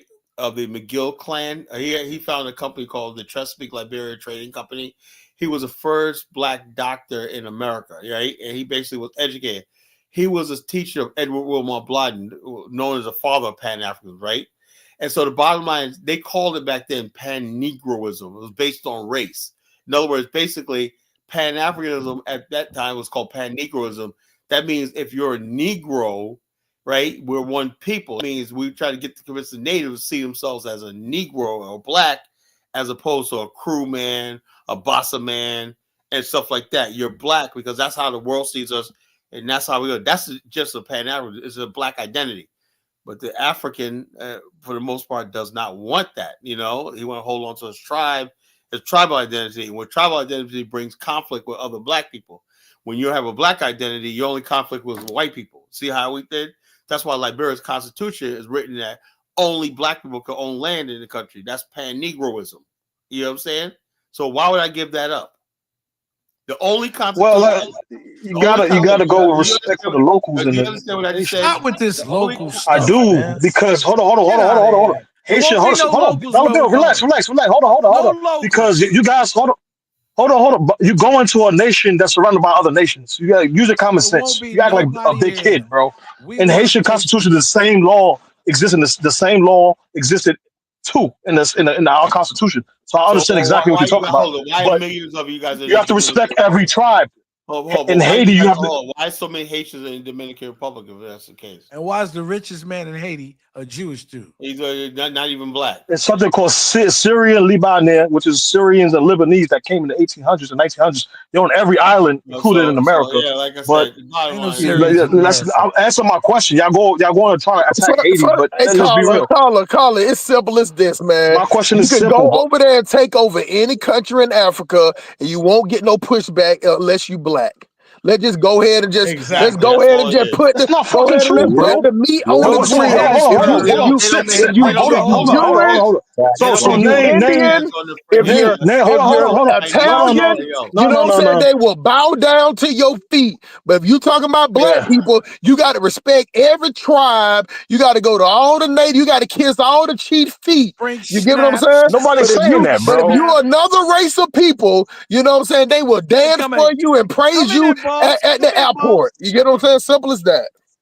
The Indians live in a certain area. Don't live all over Africa. The Syrian Lebanese don't live all over Haiti. Live in a certain area. So you're telling lies.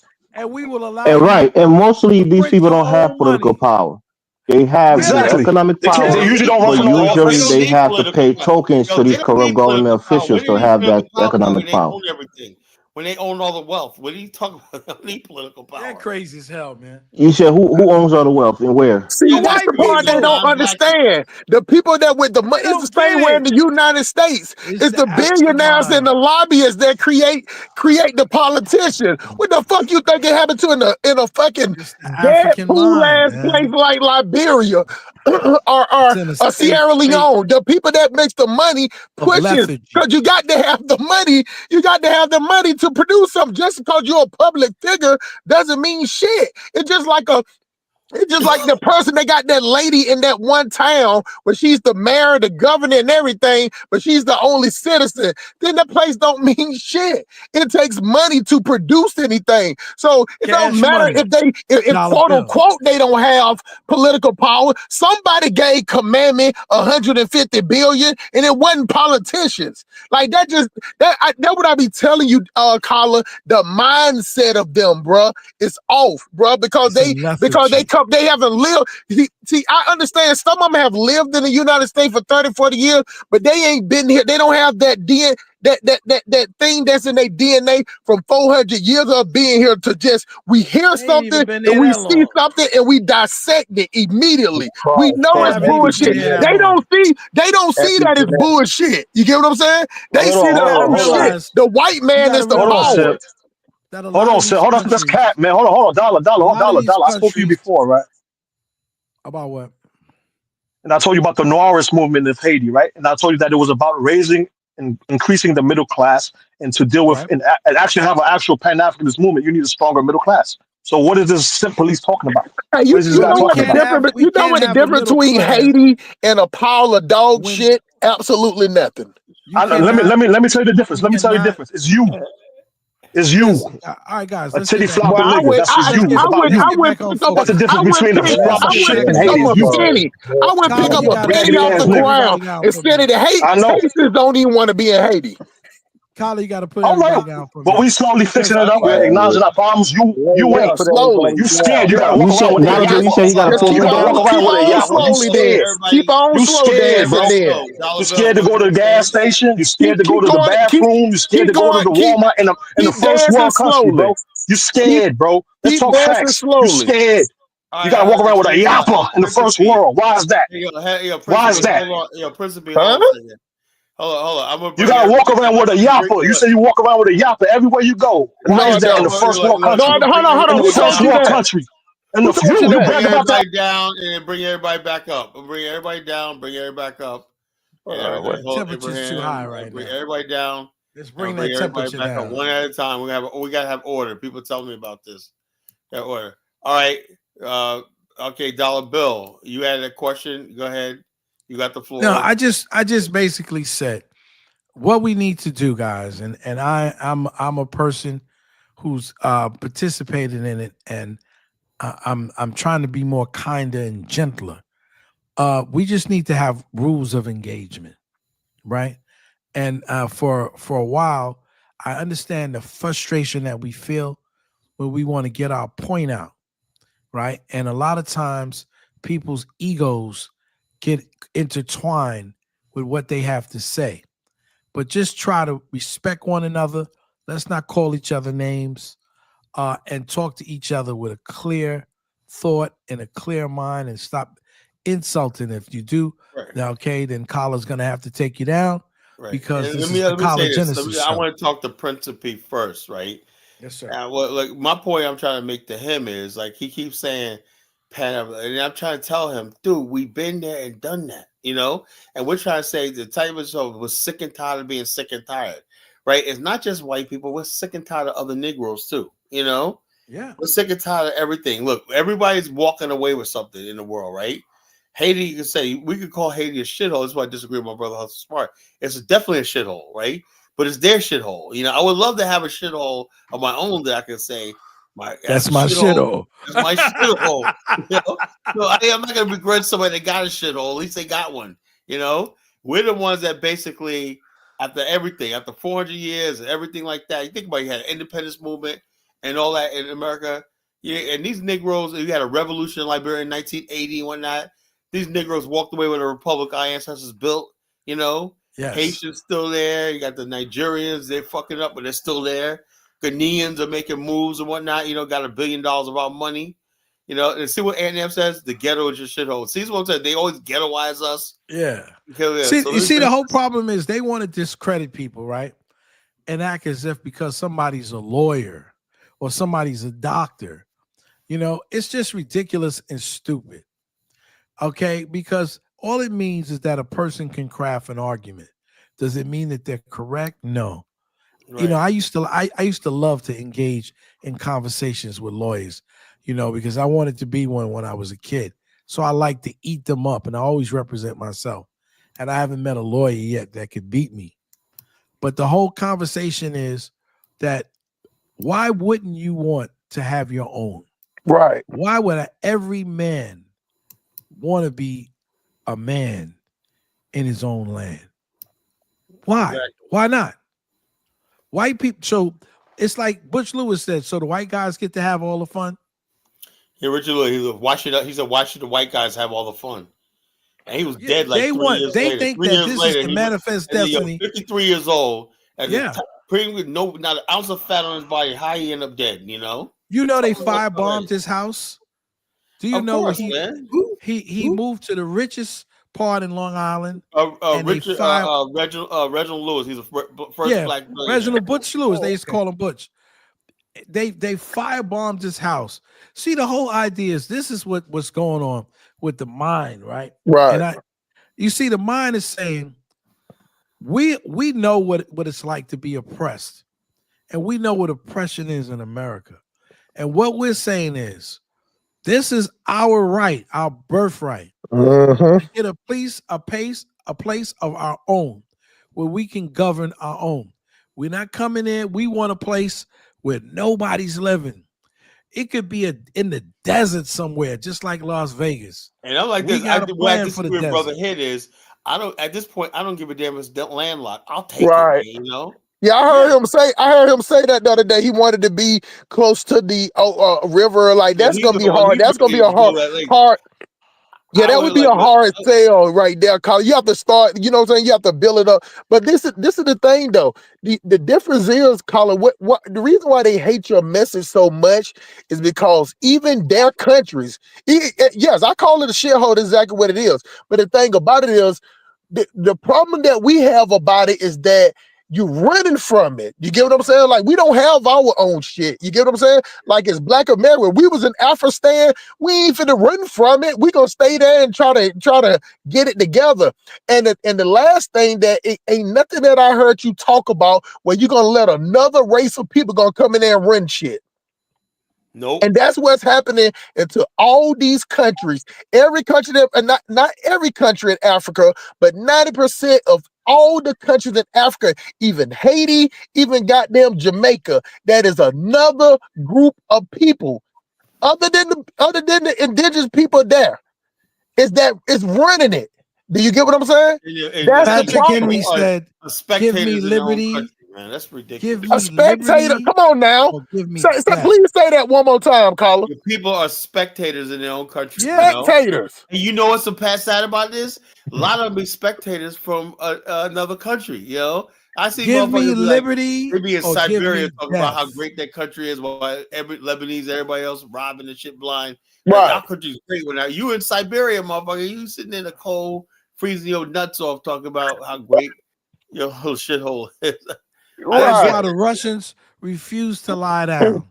I remember when Glasnost was over, when they had actually gone out of money, and they decided to build themselves back up. America thought that they were going to stay in defeat, right?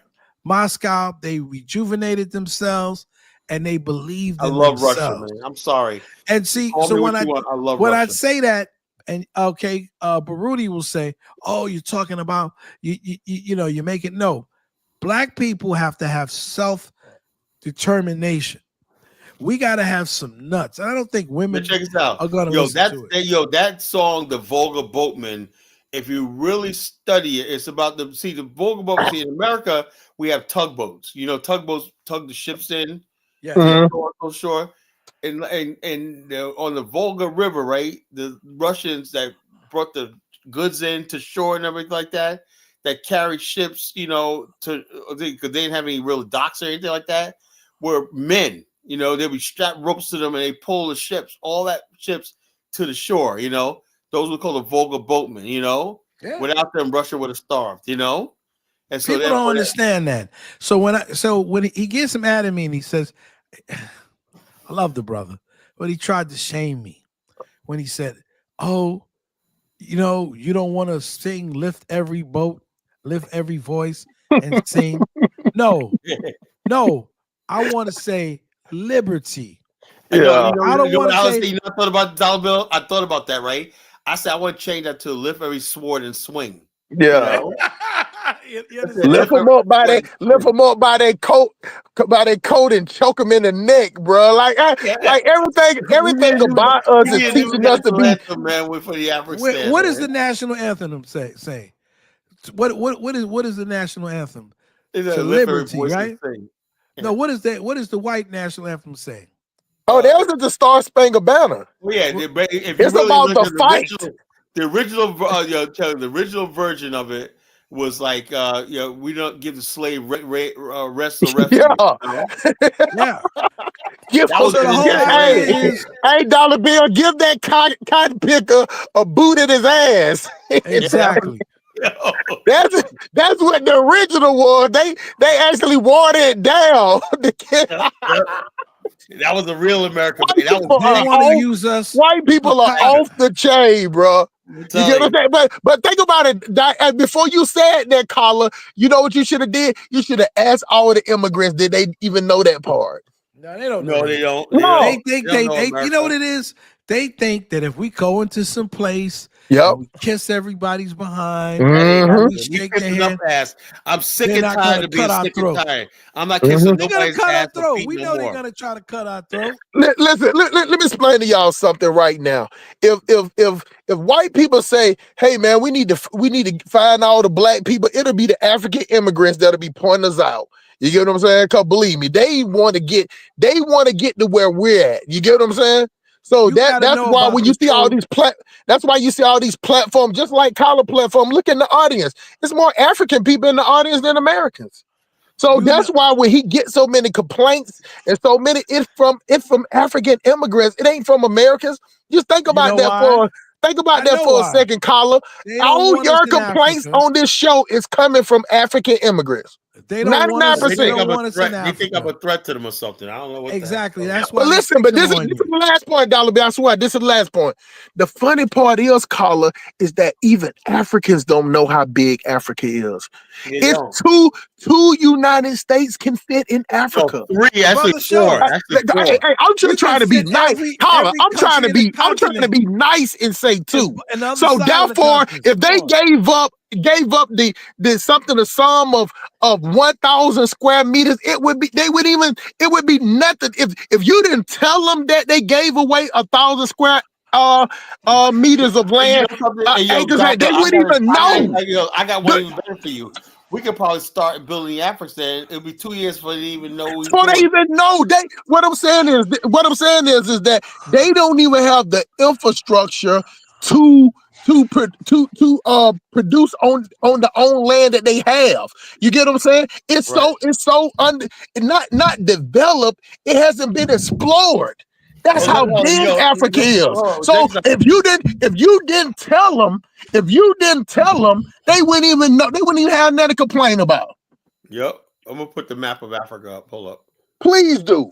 And they have to have something to complain about. It was designed purposely, Dollar Bill. It was designed purposely on the map to make it look like it's the same size of the United States. Hey, think about what they always say, until the gazelle learns how to, tell his own story, the story of the lion is going to be the one of great reverence. So you look on the map, the United States is bigger than Africa.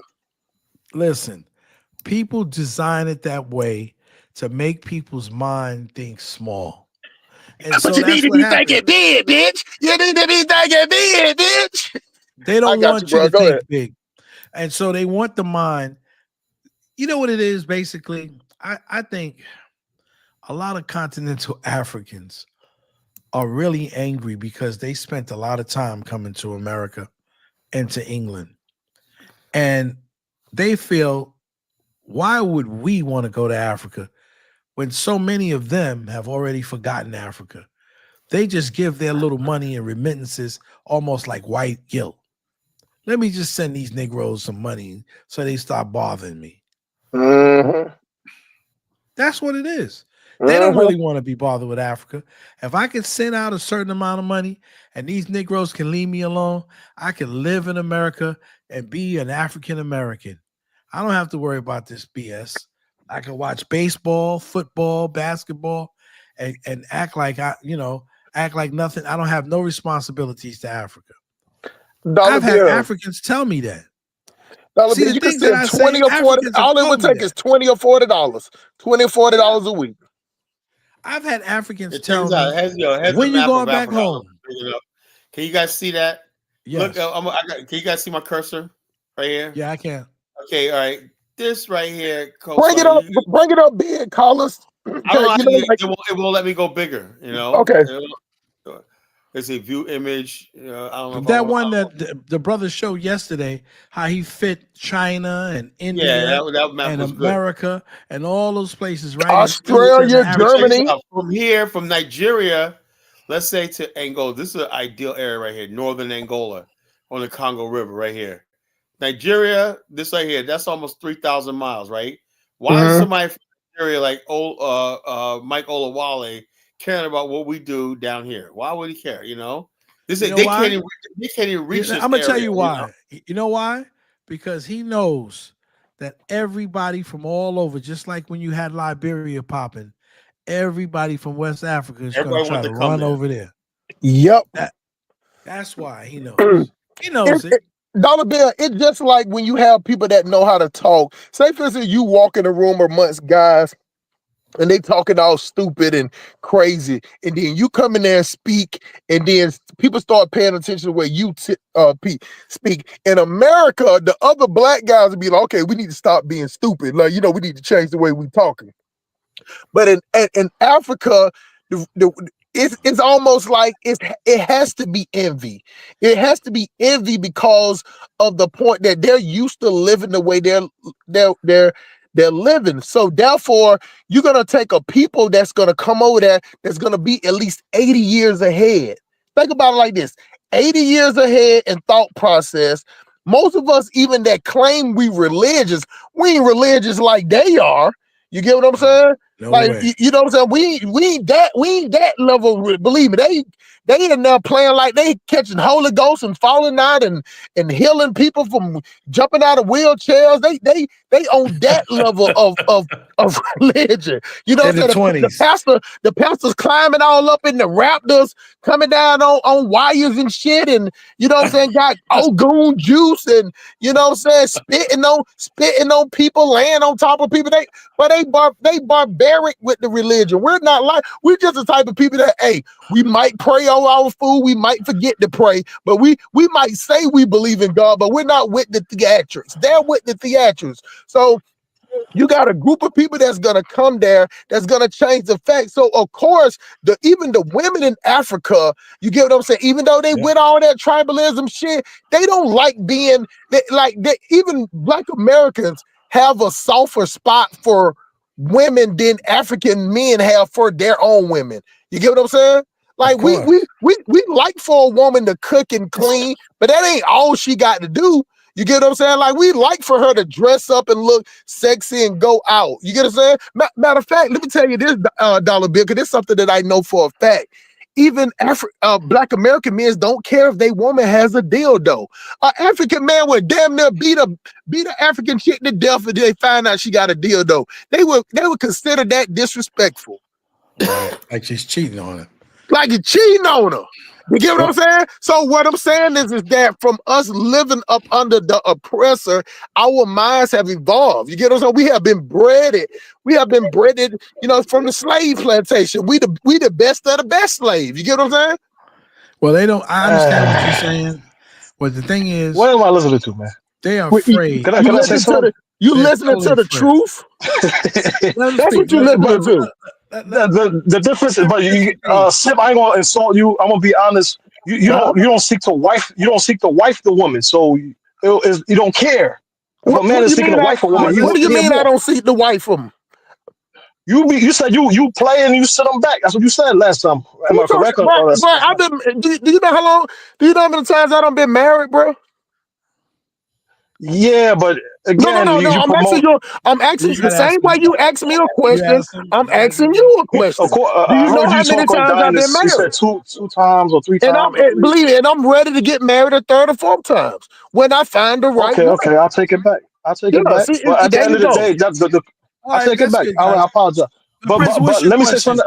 What's your question? My question to Kyler, I don't bash his idea. I always only say you have to have a realistic approach when you're going there. If you have to be realistic, like I said, the same way you guys want to be realistic when we come here, you have to be realistic when you go there. There's already established nations, there's established tribes in different regions.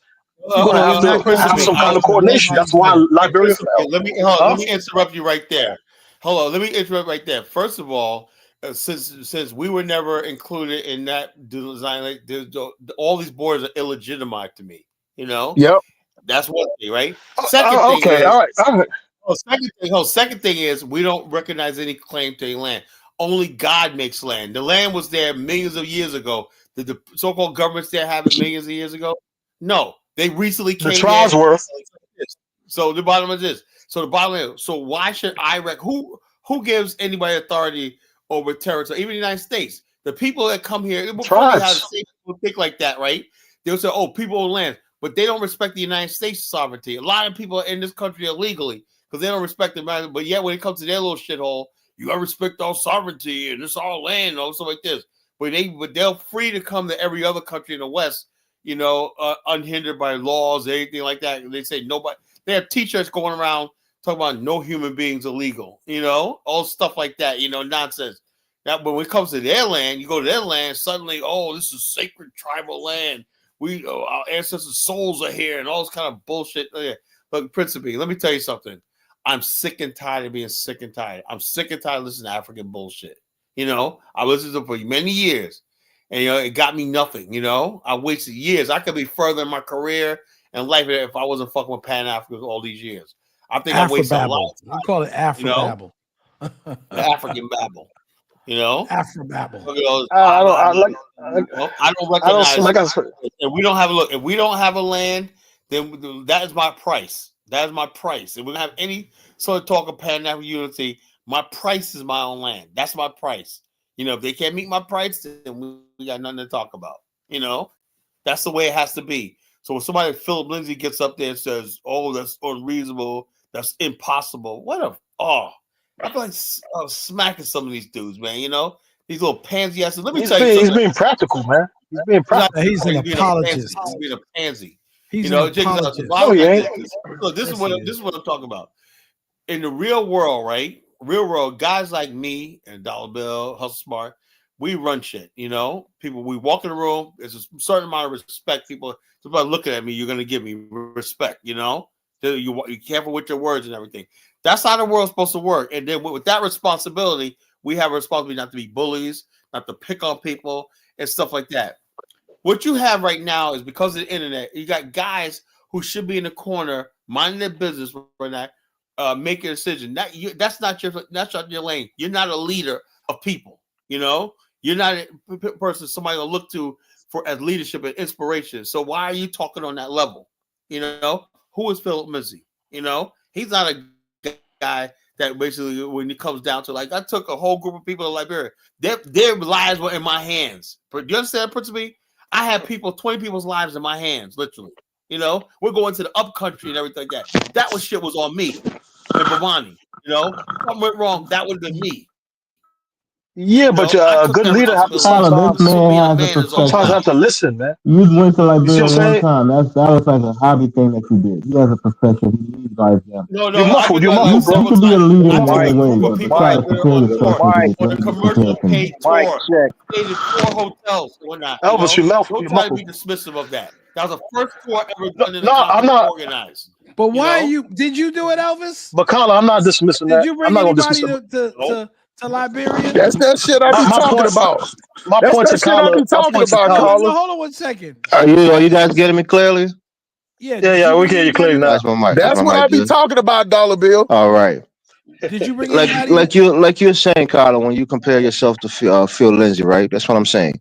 To try to disparage him as not being a leader and trying to equate having a tour as a leadership trait. That's why I disagree with you. He's a lawyer. He's leading by example through his profession. Having a trip is fine, but it's like a hobby. It's a one-off thing. It's not like that's your profession. So that's the point that I'm making. It's on the line here. And like I said, I'm sick and tired of being sick and tired. Our future is on the line. I really mean that. There's no other way. If we don't do this, then our beautiful race is gonna die. And can I say something? Not open negotiation. Go ahead, brother. Calvo. But Carla, how's what Philip said? Stopping your idea. If anything, he's giving you ideas on how to refine your idea. He's trying to help you refine your idea. And the idea that somebody can take somebody to Liberia is ridiculous. You buy a ticket and you travel. Anybody can travel. Nobody needs another person to carry them to another country. You're being disingenuous. He was misinformed. He don't know what we're talking about, how it's feasible, and everything. We tell him step by step. There's no way you can refute. Like David Hitt, when he talked last night, could anybody refute what he was saying? No, nobody. No, you know what it is. No, but he had great ideas. But you have to be honest. If you go with the element, so yeah, if Colin don't accept them, he don't accept them. Keep it moving. The funny part is, Dollar Bill, they try because he disagrees with Colin. Do you see how they keep trying to force Philip Lindsay? And I like Philip Lindsay, but do you see the way these clowns? Do you see the way these clowns keep wanting to force his ideas on Colin? Elvis, cut it out. Yeah, so he like a female. But you see what I'm saying, though, Dollar Bill. If either Colin accepts it or he don't. He said he don't accept it, keep it moving. But they want to keep forcing Philip Lindsay always on Colin, which is that female shit, bro. And go ahead and say what you were finna say 2 minutes ago, Dollar Bill. Go ahead and say what you were finna say. Yeah, I just said, Elvis, just be respectful.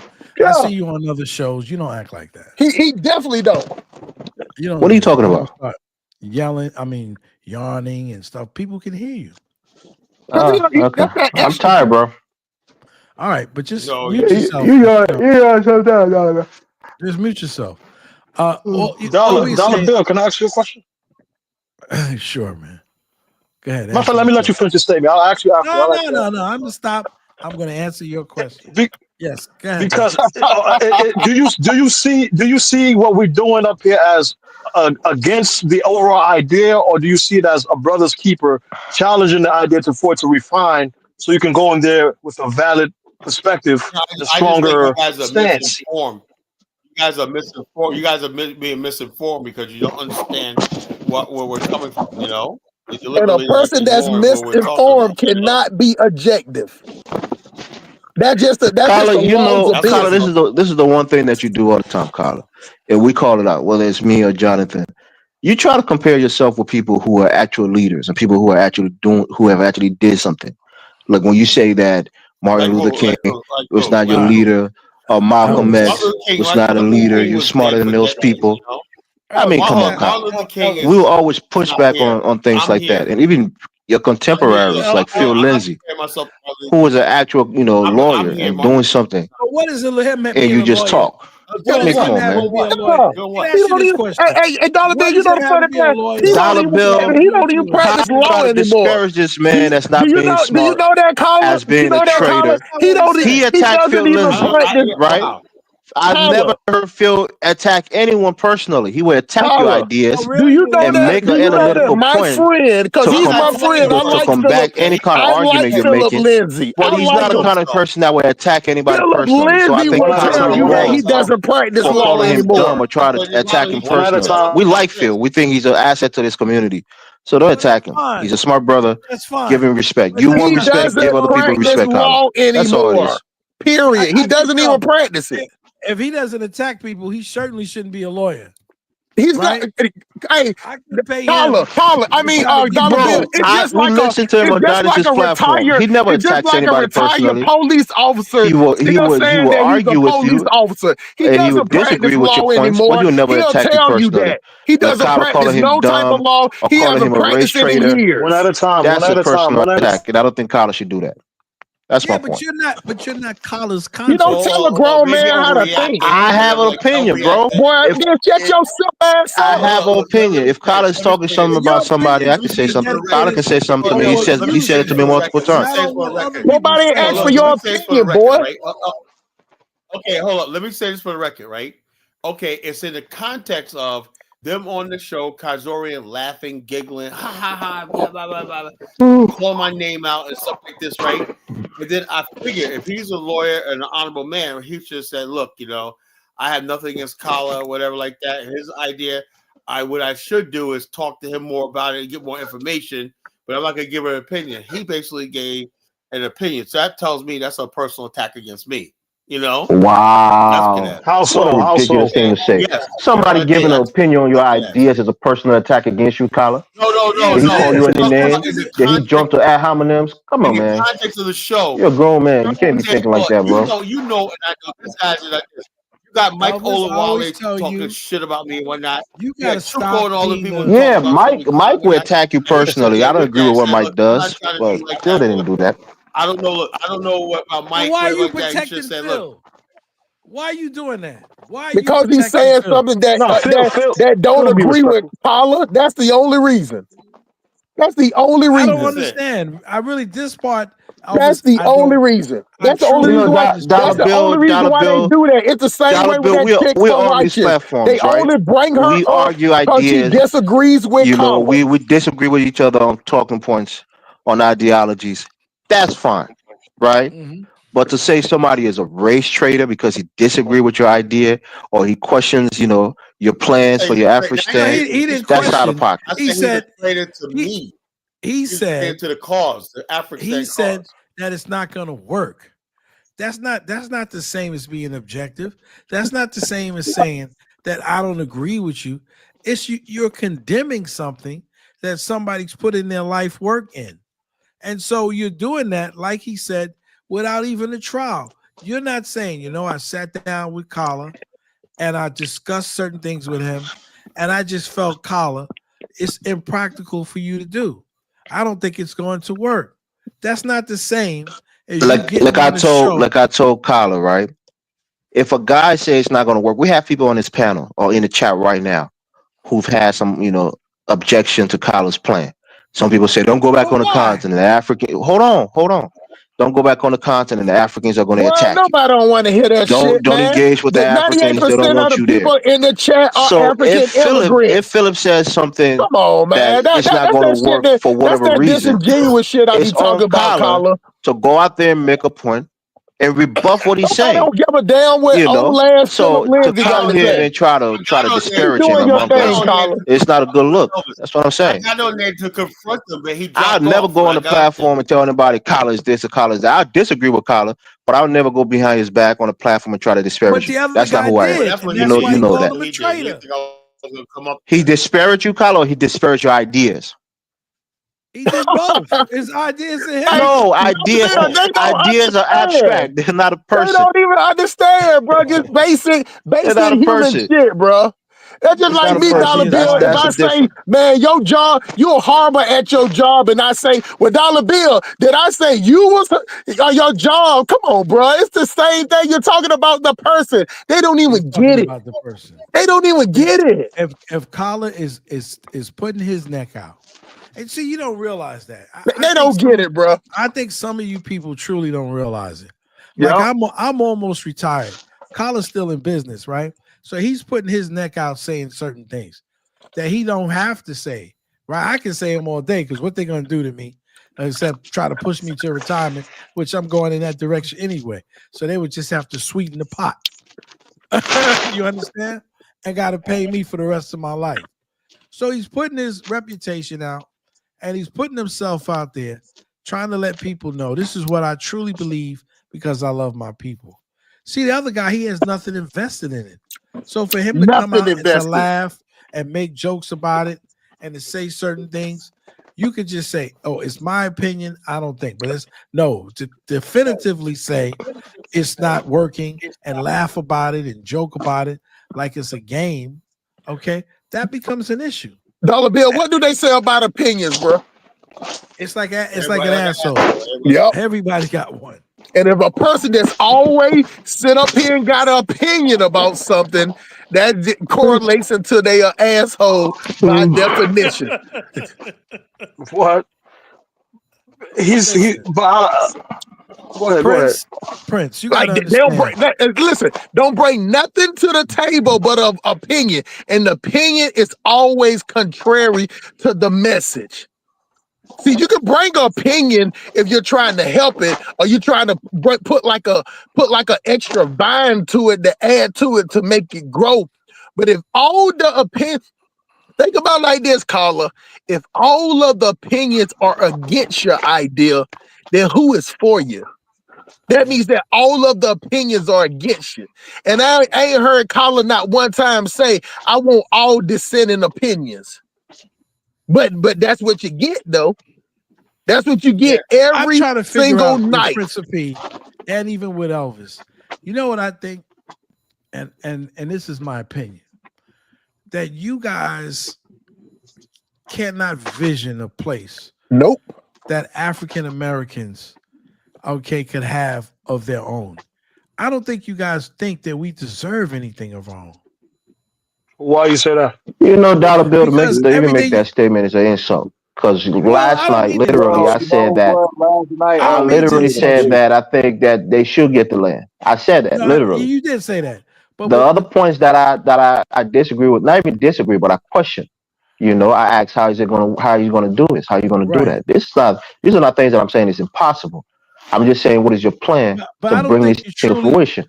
I don't think you truly believe that, even though you say it's like. No, I mean, let me tell you this. Let me just say this. Actions, tangible actions are things that make people believe, not abstract ideas. I think that people in America, African Americans, do deserve reparations.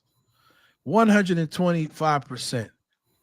We deserve it. It is owed to us, but I know that they're not going to give it to us. Right? So you can say, you know what? I think Kala and you guys deserve an Afristan. Right. But at the same time, believe that it's not possible for us exactly. to get it. So two things can be the same, right? And that's why let me say this. That's why I say Elvis always asks, so where's it going to be at? Well, that's not the part. The part is, all I said, all we have to do is convince enough black people in America. That's not true, Colin. That is true. What happens is you always tell me you're not ready to go get the land. The part of the land which I agree with, that's irrelevant. You always tell me you're not ready to go get it. You got to get your people ready first. First of all, you have never gone there. Anybody stop you. So what you're saying, Dollar Bill, is not true. If Colin went on the continent and asked for land, and he was rebuffed, that would be the issue. First of all, but he's never asked for it. First of all, this is what I'm saying. We talk about David and I. We're two methodical people that mapped this out for almost 15 years and whatnot. We know the procedure we got to do. We got to have a constitutional convention. Then we got to friggin' start putting recognizances, because we got to start exploring territory. We haven't done recognizance yet. How can we tell you where the land's going to be? Exactly. So what is Dollar Bill saying? He's saying that I don't agree for you to get the land. Dollar Bill's that's saying not what I said. That's not important right now. Like I said, what the land's going to be is not important. The important thing is us selling the message to Black America. We don't have to sell it to Africans. Sell Black America. Yeah, there's my point, Dollar Bill. There's my point right there. They want you to show them something for them to believe it. They want you to show them something, Colin. I always tell Colin, go and get the land. Give them some information, Colin. Give them some sensitive information. Yeah, Colin said actually he's not even close to going to ask for the land yet because he has to do a whole lot of other things before he gets to that point. We got to get our money together.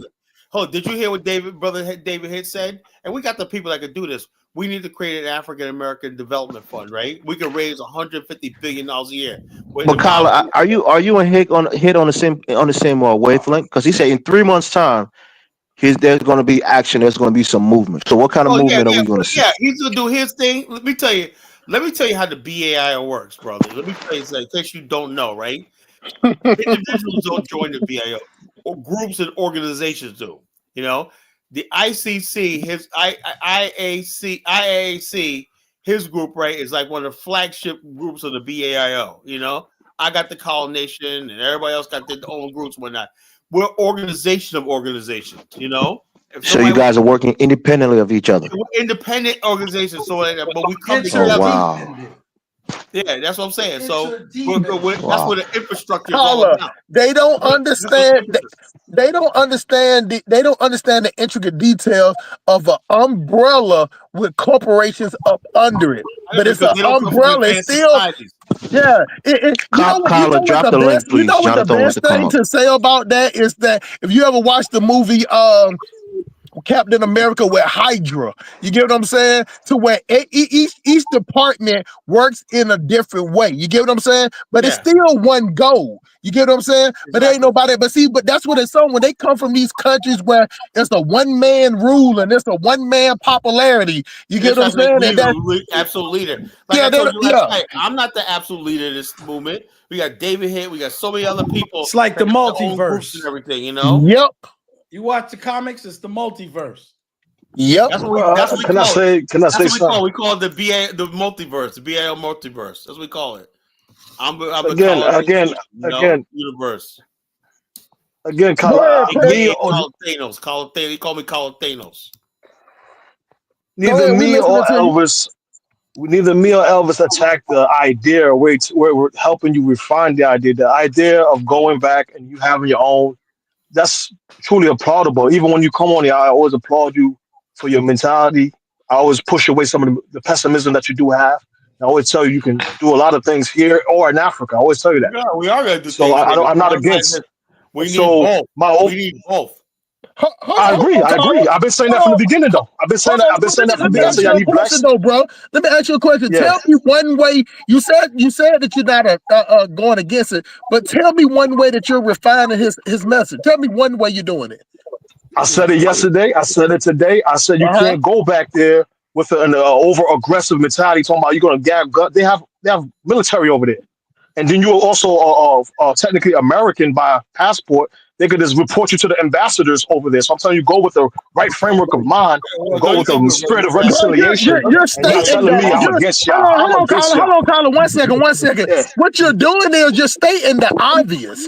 You get what I'm saying? That's not it ain't the obvious. Did you listen to yesterday's show? That's common sense. Did you listen to yesterday's show? Yeah, I heard it. What I'm telling you is that what you just said is not.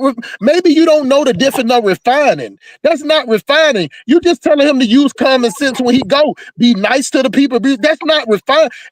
I'm just trying to help you out, bro, with the words you use, because you use the word refine. If you want to use the word refine, I wouldn't have said nothing. Maybe you don't know what the definition of refining is. That's basically what it is. Let me finish that. I do agree with you that he got to come at a different level, but that's not the definition of refining, bro. So what's refining? What does refine mean? Let me ask Pistol P something. Pistol P, what's your ideology? Because it seems like you kind of like half Pan-African, but you hate African Americans. What's your ideology? How do you pick up that from me? Huh? I said, how do you pick that up from me? Like I speak respect for every tribe. You say a lot of disparaging remarks about African Americans. About who? Like what? Give me one example of that. And then you use these white supremacist, white racist talking points. Give me an example.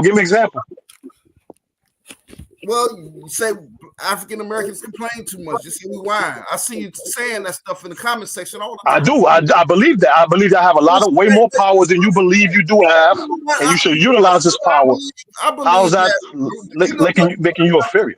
But I find a correlation too, right? Especially with a lot of these channels that have a lot of white, that continental Africans that have a lot of white races go up in cheerleading. Is that a lot of y'all don't believe y'all smarter than white people, as smart as white people? You believe you don't as smart as white people. A lot of y'all believe that y'all not as smart as white people. That's why you How so? racists come up there and cheerlead you. The oldest color of humanity, the first moon. The first people on the planet. Judges rule in robes of black. We graduate in black gowns. A diamond is just a lump of black coal under pressure for billions of years.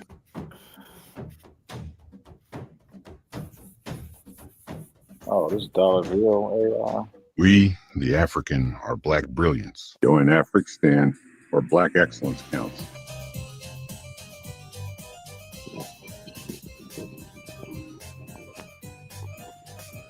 We need more of this. We got to create visualization of this. Well, I feel in 2025 we're gonna have AI. The essence of blackness is not just what we see, but the invisible thread that connects our past, present, and future.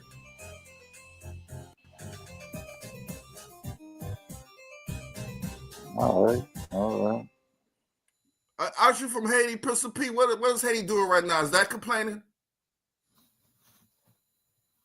Are they complaining too much right now?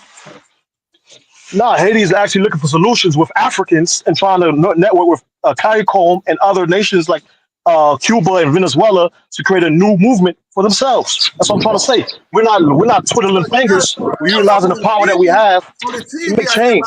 I hear a lot of complaining. The government. That's on the TV. But on the ground, they have Boakale where they're burning the criminals themselves, the citizens. They're actually networking with Africans to have troops come there in the system. They're networking with other Latin American nations and Caribbean nations to have troops come in the system. So they're finding their own solutions through networking with other blacks and other close allies. So my same thing is the same shit I say for African Americans, the same shit I say for Haitians. They need to coordinate with Africa, check their own ego and coordinate with Africa and other Caribbeans. I mean, take pride in yourself. I have no problem with the self, pride movements or whatever, FBA, whatever. Don't shit on other people. Respect every tribe. That's what I preach. That's it. I don't see that's how I look at myself as superior to anybody else. I don't see that. I don't hate no whites. I'm like, love yourself, marry black, keep it pushing. That's how I look at it. That's how I look at life. When you telling me you can't do this, you can't do that, and you find a way. There's ways of doing it. You see Hustle Smart, he hustled up. He got legal money. He's trucking. He found a way to do it. That's what I believe in. I salute him. I respect him. You know what I mean? Kyla did the same thing. That's how I look at it. I look at life, do what you can, whether it's a simple job. Who says that we can't do this? We can't do that. Where do you hear that talk from? No, that's why I speak. So the idea that you think that I look down on people is, I don't know where the hell you get that from. I look down on Black Americans, Jamaicans. I don't look at do this, we can't do that. I don't understand that. I said, whenever I do hear that, that's my answer to people like that. Like when Kyla telling me, a foreign European has more right. And type that in the chat. I don't hear nobody saying that. You just like to throw those old white racist tropes around. How's that a rachist trope? There's individuals that actually believe that they're all black, whether they're Jamaican, Haitian, or whatever. Let me tell you something. This for you, Chukwu, and all these people and Ja, y'all mean well, right? But when you happen to listen to Thomas Sowell and then Candace Owens and all these other people, they created a straw man black community that doesn't exist. A bunch of complaining people, blah blah blah. That's always talking about white people and racism and everything, not doing nothing. The truth is, Black America is so diverse and so dynamic. We're not a monolith, right? And most times, Black people, when we're talking to each other, we never even mention white people. We never talk about racism. It's like taboo, contrary to what people think. And they contrary to Black people constantly searching for opportunities and unifying. I had a guy come in my office today, right? He came in because I had to check his mother, see if his mother had Medicare. I had to check her system, right? And then before he bring his son in, right? I say, hey, in the kitchen, we have a kitchen in my office. I say, hey, go fix yourself some orange juice or some juice in there. So he said, his father said, I don't want none. He said, father says, well, bring me a cup of juice. So he went back there and got his juice, whatever. Anyway, after I did that thing, right? He says, man, I'm a private chef. I do catering. I said, man, you got a business card? So he went to his car, got a business card. I said, you and I, Black, we got to stick together. He goes, I know. And I took like 4 of his business cards. I put 2 on my sister's desk. My sister said, he's a private chef. Yeah, that's a big thing now here. Private chefs, people come in and cook barbecues and whatnot. So he invited us out to a couple of events for pro agents. I said, well, I'm too high up. I don't do events. I said, some of our lower agents will do it for you. But the thing is, principally, I'm trying to tell you is all the stuff you talk about, we do all the time. We network with each other all the time. All this stuff is going on and whatnot. He wants to make money, and we can network each other. Just because we're Black, we connect with each other. We do that all the time. And so I get it, principally. You mean well. But he means well. Be right. Is download the Blaps app. Black. And really, the verdict is still out on barbecue. I mean, that's conflicting reports. And the Blacklist, the new one I entry to, the Blacklist. There's plenty of social networks where Black people are doing this, brother. And you'll be inspired. You won't think that we're all sitting out here doing nothing, sitting on YouTube all day. We got people where we're doing shit, the BAO. I never claimed you want to check out my African Americans are doing nothing. Hey, Colin, can you drop down Lisa Nicole Jackson? Can you drop that comment down, please? Yeah. I never claimed that. I claim that there's an elite in the middle class that basically abandoned the lower class. No, see, that's you guys don't want to talk about it. I never claimed that you guys don't have. White folk. That's another myth. Black people in the middle class are very involved in the poor and the underprivileged. Trust me, I know it. They do more from the project, baby. Once from the project, always from the project. Hey, let me ask our principal a question. Earlier you said something about carrying guns. So you think people that carry guns in the United States are cowards? Hell no, I never said none of that. I said that if you basically trying to talk about Haiti or something like that. Right. So I'm saying like you are in the first world walking around paranoid, talking about I got to pull out your yappa. Hold on. In the first world. Back up. When have you ever heard me say that I was paranoid? Nah, you said you gotta walk out with the yapper and somebody walk behind. You gotta pull out the yapper. I gotta go. Boy, I'm sorry. Bro, I carry a gun. I'll give you a call tomorrow. Dollar bill. I carry a gun everywhere I go. Yeah, and you know what? And there's plenty of Americans that do that. So what's different about me? White boys carry guns everywhere, man. I got you, Colin. But I want to see where he's going with this. So what's the difference between me carrying my gun everywhere I go on my hip than anybody else? That's to you, Prince. I think you dropped off. Oh, I figured that. You get what I'm saying? But you know what? Because you know what? The next question I was gonna ask him: what's the difference between me walking around with my gun and a Haitian walking around with a machete? That'd be wrong. There ain't no difference. That's what I'm saying. At the end of the day, you're trying to make it seem like Haiti. Said, my brother, you said that it was. I was going off for you. I ain't never saying. Yeah, okay, I'm saying if you putting out guns on random people, because. What I'm saying is, what make me paranoid because I carry my gun everywhere?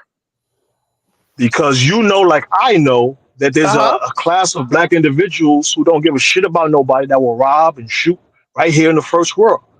No, that is not what. But see, you didn't see the problem is this is where big black. Haiti this and Haiti that. Let me tell you. That's what happened in Haiti. That's the difference between. This is why Big Black saying what he's saying, because you didn't ask me, you just assume, bro. I'm not paranoid at all. Like what goes on in today's is crumbs to what I don't been through, bro. I laugh at it when I see the game that's going on right now. It's slow. When I go to Africa, whatever, the game they running is like 100 years behind, bro. I'm way beyond that. The hustle that they doing now, I was doing 20 years ago, bro. Basically scamming. Like most people today are thieves. Most of the people today ain't about that life. They just thieves, scamming and breaking into cars and breaking and stealing this the number one thing now. Not actually physical contact. People fight less. You know what I'm saying? They more thieves than anything. That's the word that it is today. And depending on where you live, it's not a black and white thing as far as like guns. It's just protection, period. Yeah. You can move into the wife's neighborhood and go outside your car. And still go outside with my gun. I still go outside with my gun. And the other neighbors do too. And Big Black, you know what me and my neighbors do every first of the month or last of the month? Everybody go out there and start shooting their gun because we can. It's legal. Right. It has nothing to do with paranoia. Being paranoid, but I just want you to know that. So when I say, because let me explain something to you. A lot of black people, what we trying to stop is more black people just scared of guns for whatever reason. The white people ain't scared of guns at all. Some white people got 20, 30 guns in their house. Black people scared of guns. Right. But always claiming about hands up, don't shoot. But then they scared of guns. They scared of having them themselves. You don't know that if you actually talk to the non-racist ones, the racist ones won't tell them what the real is, but they have all type of gun shows, all in the South. The gun shows they have, you look up, you think it's the 4th of July. You would think it's a block party.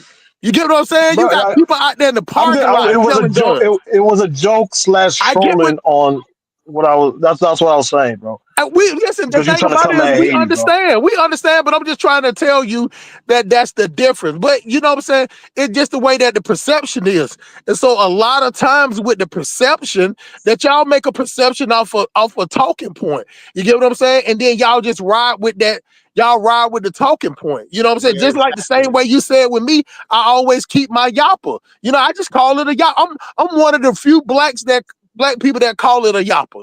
Most people just call it a handgun. Shit, some people call it a pocket rocket. Some people call it a thumper. What y'all call it in Chicago? Itchy. We call it itchy. Yeah, they call it a stick. They call it a burner. Everybody just got their different. I like the word yapper because I'm from the South.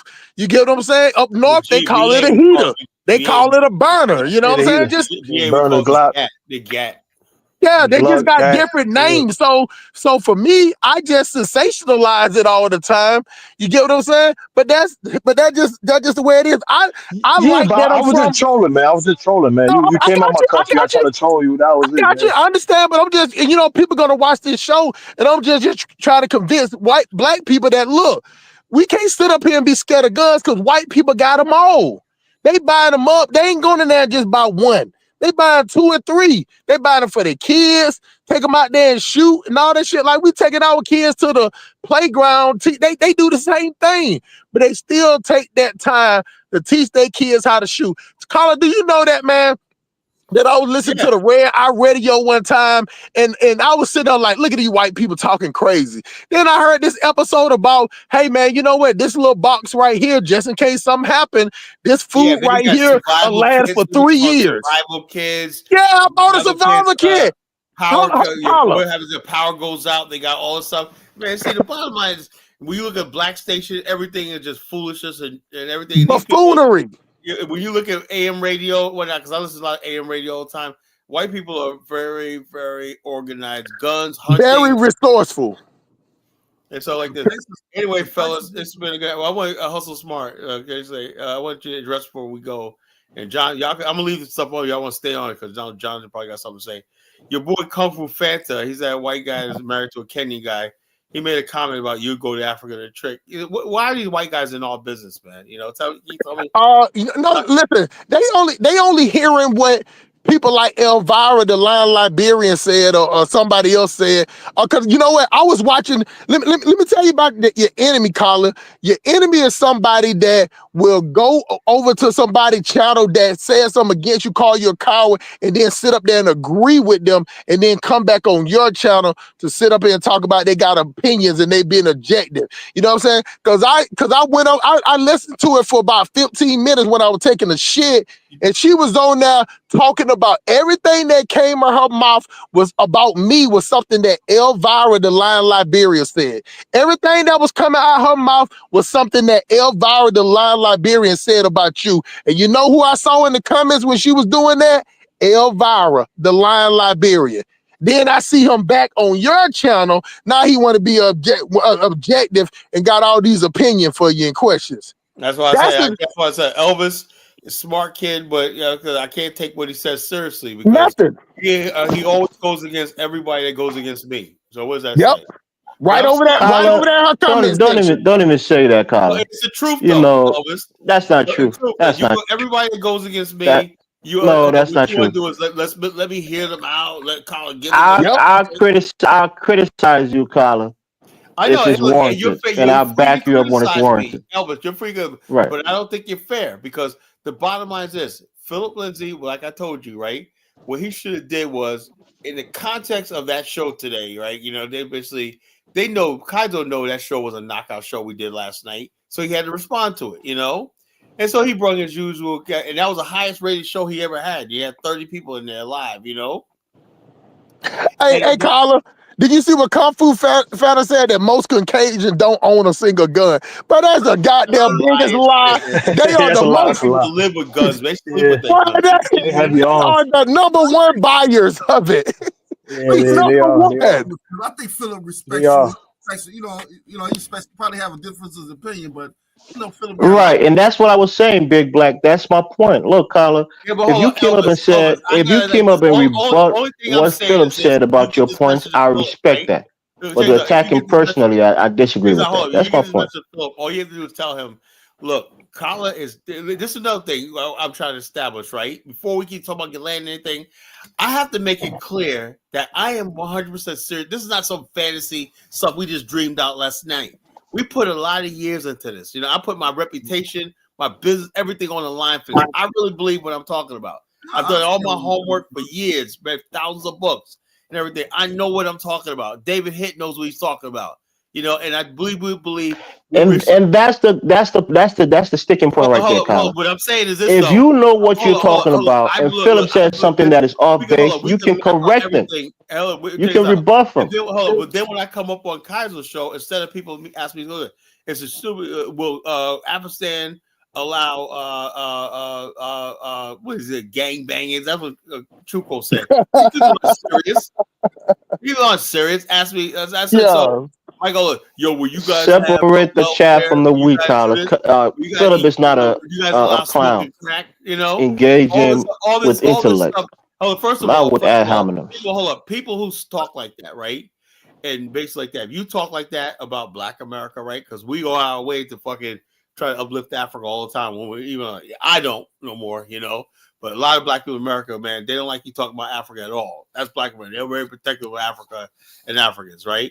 But I'm just like, hey, whatever, whatever, you know. Let me tell you one thing I respect about you. Since maybe you think I don't give you praises, and it's obvious, right? On your platform, regardless of how many people get on your nerve, get in arguments with you, you're always welcome to have conversation with people that you disagree with. So I respect you for that. You know why? For the most part, because let me say this. Because for the most part, you seem to have a genuine love for Liberia, which I like, and I respect you for that. I disagree with you on politics. I disagree with you on the history of Liberia. I disagree with you when you say that you're not ready to get the land. You got to go through all these different processes. So on those key issues, we're always going to disagree. Oh, so it's not hate. It's a genuine point of disagreement. That's all. But what I'm saying about when you take up for people who, like I said, at least you sit there and listen to me every night. You engage me, right? Philip Lindsay has never called into my show, right? He's never. I guarantee he knows about the show now. Now that Kazarian did it. Maybe he can come up. Show, and right? when he comes up here, you know me, I'll tell you, kind of invite him up. Let's hear his point of view. That's not siding with him. That's just giving him an option. Phil is a few years older than me, right? He's older than me, right? He's actually old enough to be Dynas's father, right? Why does he follow Dynas around like Dynas is some big? I mean, Colin, come on. That's the thing we're talking about. Dynas has an established platform. Your platform is just getting his feet on the ground. So a lot of people who follow Dynas probably don't know about your channel yet. Dynas is not the authority on this movement, right? Colin, I get what you're saying, Colin. At the end of the day, I like me and Philip, and he give me great ideas. He even helped me out with the thing about what I do every weekend, which I don't never talk about. So it's amazing. Like, think about it like this, Colin. Like, I have a credit card that, you know, it was just for Dynas' show. I named it's a card that I use when I go to Africa, and I named it the Trick Off card. You get what I'm saying? That's, you know how like on your bank, I don't know if you got Bank of America, but if you got like a credit card or somewhere, then you can give it a nickname. Do you get what I'm saying? I never knew that. So I gave it the nickname Trick Off card. But see, you get these small-minded people, they turn that into, tricking off means prostitution. The money for goddamn airport, planes, you know what I'm saying, hotels, food, everything go for everything. You get what I'm saying? So, but that's not the point. The point of it is that Philip Lindsay is an older guy that doesn't even practice law anymore. Just got opinions. Sometimes he's right, sometimes he's wrong. Even when me and him don't have conversation.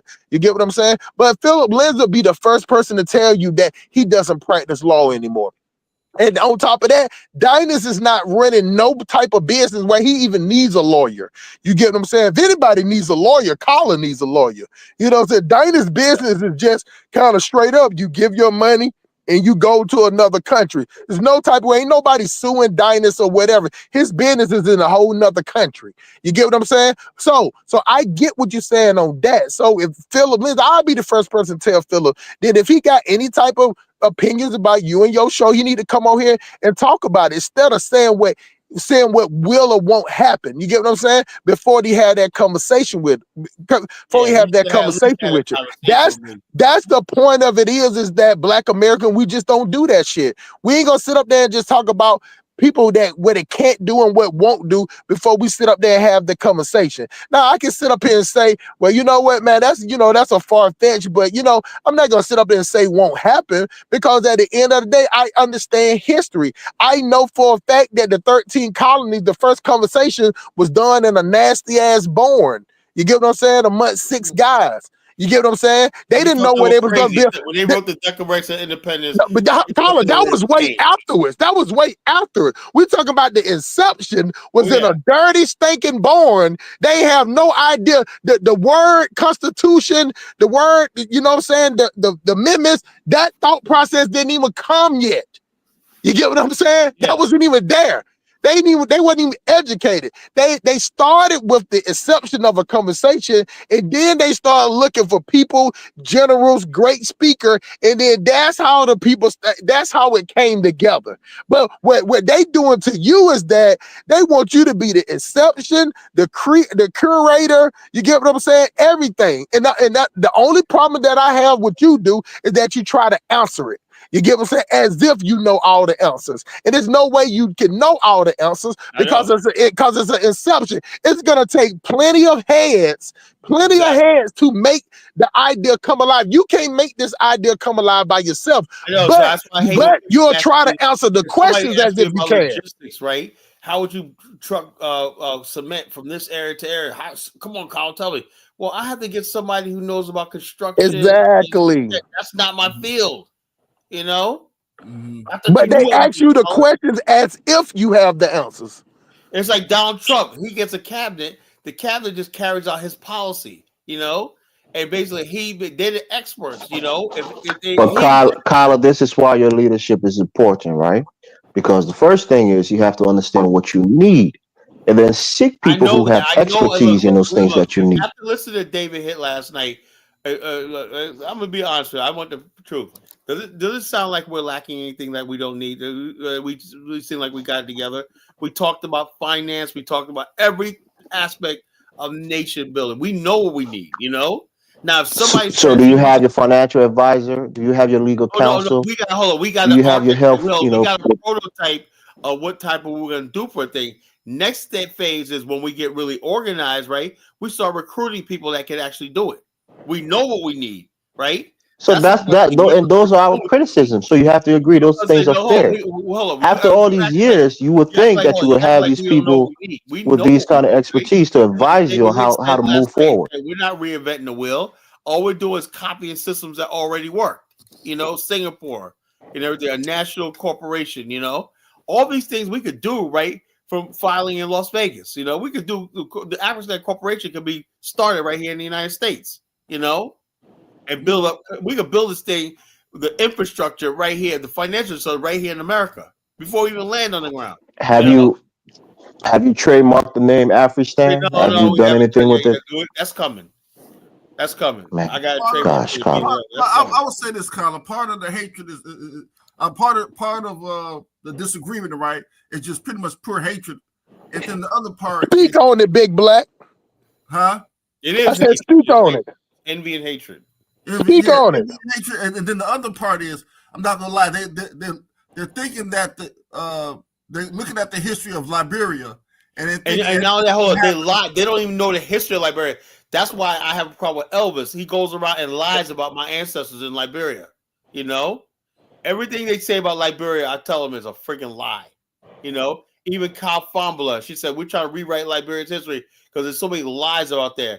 It's done by white people. White people want to make it seem like black people did so bad in Liberia, but yet there were angels in the Congo, and there were angels in South Africa. There were angels to Maasai. There were angels in Malawi, and they were just helping the Angolans and all stuff like this. There wasn't even really no conflict between our ancestors and the natives. There was no war. It's going to be a duplication. That's what's that doesn't make sense because he's not planning on that. That's not even the area that they looking for in Liberia. That's the funny part. So why would they even be talking about Liberia when they use Liberia? Look, let me tell you something, Big Black. I mean, Hustle Smart. Go ahead, my brother. The bottom line is this: a lot of Africans resent the fact that Liberia has bragging rights that it was never colonized. Even some of the native Liberians, it was never colonized. You know. And how was it colonized? Because it was called the light of Africa, the light and the dark continent. So you had this one country that had a civilization on the coast. Maryland and Liberia is probably one of the most advanced civilizations the world's ever seen. Liberia was a highly advanced civilization in Africa, highly advanced. Martha Ricks gave a quote to the Queen of England. Said our civilization is now equal to yours. That was remarkable for people coming out of slavery and bondage, you know. But Africans out of envy and jealousy, like the African mind is just nothing but envy and jealousy. That's why Prince we talk about coming reconcile. I can't reconcile people that fucking are jealous, you know. We want to be around people. How can you reconcile with the people that want to see you fall? They listen. The thing about it is, you know, one thing that I learned that Africans know about the history, but they just don't talk about it. You get what I'm saying? But they know. So when they see you come back over there as somebody that was sold, you know what I'm saying, of the people, like even when they try to put it in the context of, oh no, they were just prisoners of war. They was conquered community. You should have heard Mike Olawale today. He You said giving them basically too much slavery credit, was Hustle. legal. They don't know shit. He actually said slavery was legal and everything. That had nothing wrong. It was justified because it was legal back then. That's what Well, he said. I guess if the chief said it was okay, it was okay. You get what I'm saying? That's why I said I asked about Dinus. Why are you bound to this motherfucker, right? If they believe stupid thing to say, you know. And then you expect the world to respect you for saying that about your diaspora. Right. But think about it like this though, Carla. Think about it like this. He just said the quiet part out loud. That's what I be trying to tell y'all about these Africans, bro. It's just a few of them will say the quiet part off loud. The rest of them just gonna slither up around you and just sit up around and just take digs and jugs at you. But some of them will say the quiet part out loud, Big Black. You just got to recognize that shit. You're from Chicago, so you already know. You can tell the difference between somebody gonna walk up to you in your face and pull the strap out and blow your brains out, or somebody that's gonna sneak up behind you, just pump you for information, and then some people are gonna sneak and snake and bite you. You got to watch out for all that shit. And these African immigrants is all three of them above. They combine into one.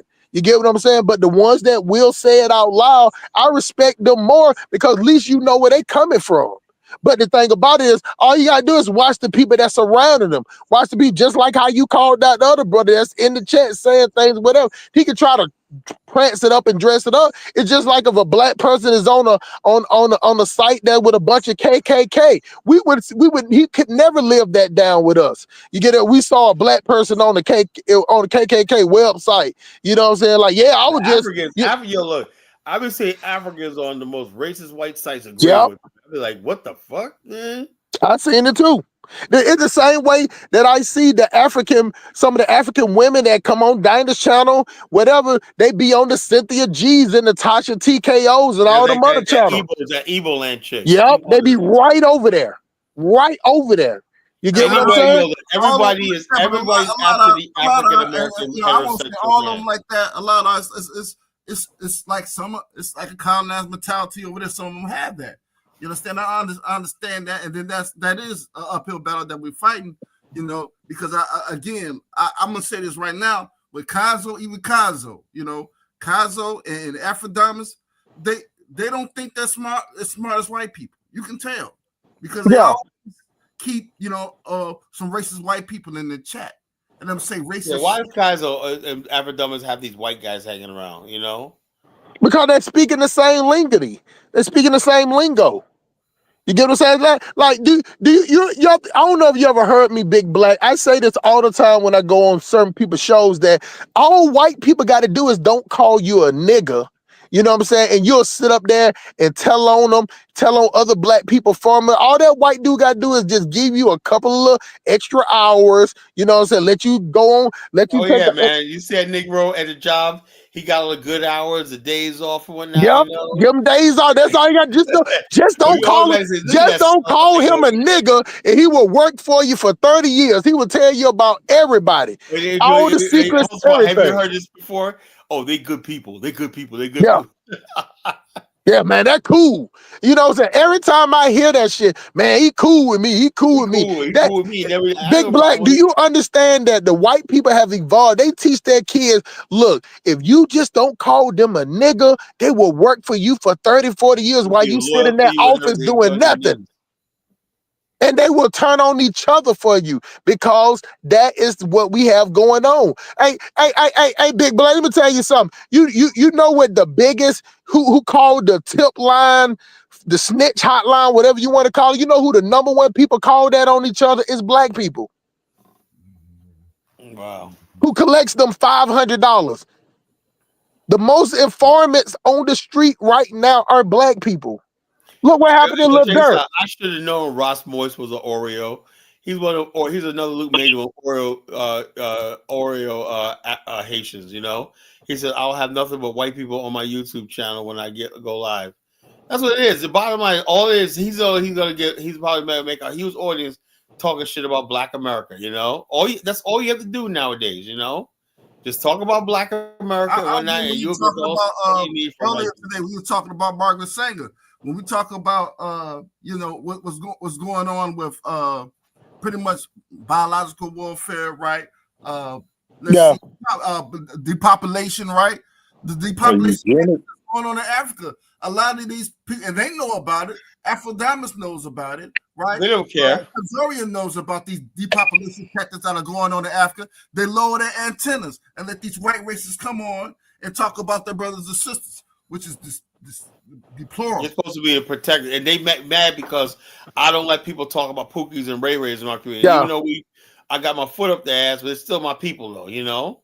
It fits their narrative. So say for instance, if a female have a problem with color, and then an African immigrant come up here and take her side, of course she's gonna boost them up and praise that. You get what I'm saying? Because it fits their narrative. She don't agree with the African immigrant at all. Don't even like him. But because he's saying something that she agrees with, that's when it's that false sense of simpness. It's a simp disease, bro. And you know what I'm saying? And most of the time, most people, they just want to feel encouraged. They don't stand on their own. They need somebody to prop them up. That's why when they talk, they always talk about we think, we feel. They don't talk about I, Big Black. Just start watching how they talk and watch the word we, how we feel, and that's what we think. Yeah, do the same though. They had that conversation with. Think about it like this, Big Black. They ain't had a conversation with nobody, but when they speak we. How you gonna speak about? How the hell I'm gonna speak about me and Big Black when me and Big Black ain't had the conversation? So why the hell would I say me and Big Black and what me and Big Black might think? I don't even talk like that. Real niggas don't talk like that. We speak for ourselves, and if somebody agree, then they agree. But we damn sure don't talk about no we. So you get what I'm saying? You know what I'm saying? Mostly like, you know what I'm saying? I'm not. This is not all African immigrants, right? But I think some of the African immigrants, like Prince of P and some of these other ones that come on to America, they're like the set-out of their race. If you type in Pan-Africanism right now, Prince of P is Haitian, African. And whittle it down to, you know what I'm saying, like a week of search, you're going to see nothing but African channels mainly talk about Pan-Africanism. So why when you have these panels, right, these panels that we go on, right, which is, Kazarian, for example, he acts like Pan-Africanism is the worst thing he ever heard of. Kaizo's not Pan-African. No, Kaizo would argue with me about Pan-Africanism. How would he be a Pan-African? But you guys know who Kaizo is. I think I've heard him talk about Kaizo's like Kaizo's. What I'm saying exactly. He's half. White people gave all the inventions to black people or some shit like that. So he's definitely not a Pan-Africanist, nor does he have a lot of affection Sometimes he's for black trolling people, those. I don't think. You muffled again, Elvis. But his whole premise is to troll. He's going to tell you some truth about black people, and then he's going to troll half. Same for Afrodamus. Afrodamus plays the professor role. But overall, he's going to tell you some truths. But some of the stuff he says trolling. Don't they ever get tired of trolling? They never get tired of trolling. Right. They never get tired. Think about but that's the premise of their show. You can't take no guy who's trolling as the premise of Pan-Africanism. I get what you're saying, but what we're trying to say is that the thing that we understand that only black people listening to black people, and the only way you can get white people to listen to you if you're talking shit about other black people. That's the only time white people get on black people team. If you sit up here talking about building the Afristan, white people ain't gonna have nothing to do with it. But if you talking about Pookas and Ray Rays and all that stupid shit, then white people gonna start talking about, they gonna start being with their strategic, 13% and 5% of the population and 13% could read 80%. They'll say usual suspect. They'll say things like 13%. Usual suspects and whatnot. And you know what they talking about. You know what they're talking about. It's buzzwords talking about us. And what gets me is when you see African immigrants join in the conversation. That's right. I tell you right now, that's why we don't want them in Africa. I heard that before. But they want that turn. As if they ain't learned the historical lesson that they should have learned. They don't care about the historical lesson. They don't, but Big Black, they don't care about the historical lesson because it didn't happen to them. That's the thing you got to realize, Big Black. That's why we need our own land. We need a country where people. Oh, they don't care. They welcome it. Hold on, Kyla. Kyla, you being dishonest. I remember I told you about why didn't you make Virginia the base of America's Afghanistan, and you said that you don't want these niggas around you. So how's that work? You do understand? I'm inside the United States, the belly of the beast. I can't. No. But why? But why did not want your fellow African Americans around you? When I told you that you can have a base in here as well as in Africa, you told me you don't want your niggas. These niggas. That's how you call your own African Americans. These niggas. You don't seem to get it, right? We got that already in America. You know, we got that. No, but I'm saying I'm talking about your own words.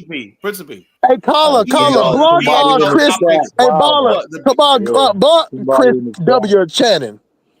You see that in the chat? What's got a ban. Goodbye. Go ahead, caller. Okay, look, the Principe. Look, black people in America, we're basically behind enemy lines, right? We believe in the only thing that works in Black America is what we call secret societies. Like we're a secret society, right? Coming out there trying to be an organization and blah blah blah. That does not work. It's failed all the time. What we're doing like that will work. We believe in secret societies, you know. Hold on. My main point is that you middle class. Come out there and say this is a so-called Black liberation. We'll meet every Friday. No. Those days are over, man. No. But my point is that you middle class blacks have the similar attitude towards the poorer blacks as the foreign blacks do. Yes, you do. Yes, I do. I had a guy in the office today. This brother came in my office today when I said, "No, we're the ones that I said, look, man, you don't want them niggas around you. Let's be real. You don't want them niggas around you. You guys have this idea about it that don't exist. Middle class. Them niggas be practicing black flight, man. More unified. Black America is more unified, based, diverse about income level than any other group. Jonathan, you on your burner account, bro? We go to the same churches. We go to the same everything, you know? Nigga, what you bro, y'all practice black flight, man. And then you come to us foreign blacks with different standards. People want to live in better neighborhoods, but the bottom line is that doesn't mean anything. That don't mean that this is up for the people. Yeah, your mic is. Hey, Tom, you have a question. Did you ever do the African ancestry DNA, or you did that 3? I did mine. So on your mom's side, where did it come from? Well, they just said they don't sell mom and dad, but they just tell me where I came from. All the DNA mixed together. I'm mostly from the Congo, and I got Eastern Nigeria, Cameroon. So that's not the African ancestry. The African ancestry tell you your mama. Oh no, I don't do. I know. I did ancestry. Okay, gotcha. Tyler, you're 24% Igbo. So I did. Hey man, somebody microphone is horrible, bro. Elvis. God damn. Mute yourself, bro. The I did it, man. I was shocked when I did it. That on my mom's side, it was Mende Timne Sierra Leone. So that's why I qualified for the citizenship. But on my dad's side, it was motherfucking people from Spain. Damn. Yeah, the motherfucking colonizer. I got about 13% European. Bro, hey, that shit $6,500, bro. that ain't reparations. You get what I'm saying? But Joe, let me say this one thing, Colin. The only reason why I didn't do it because Dynas couldn't guarantee because of my record. You get what I'm saying? Because you have to do a background report. You got to do background, all that stuff. You get what I'm saying? So, and I couldn't be guaranteed because at the end of the day, if I was gonna go to Africa, Sierra Leone is not even in my top 10. Do you get what I'm saying? Because even though we talk shit about Nigeria, goddamn, Nigeria takes a big donkey shit when it comes to Sierra Leone. It don't even compete. Thank you. Thank you. So I give it that, but that's like comparing dog shit to cow shit. You know what I'm saying? Both of them ain't shit.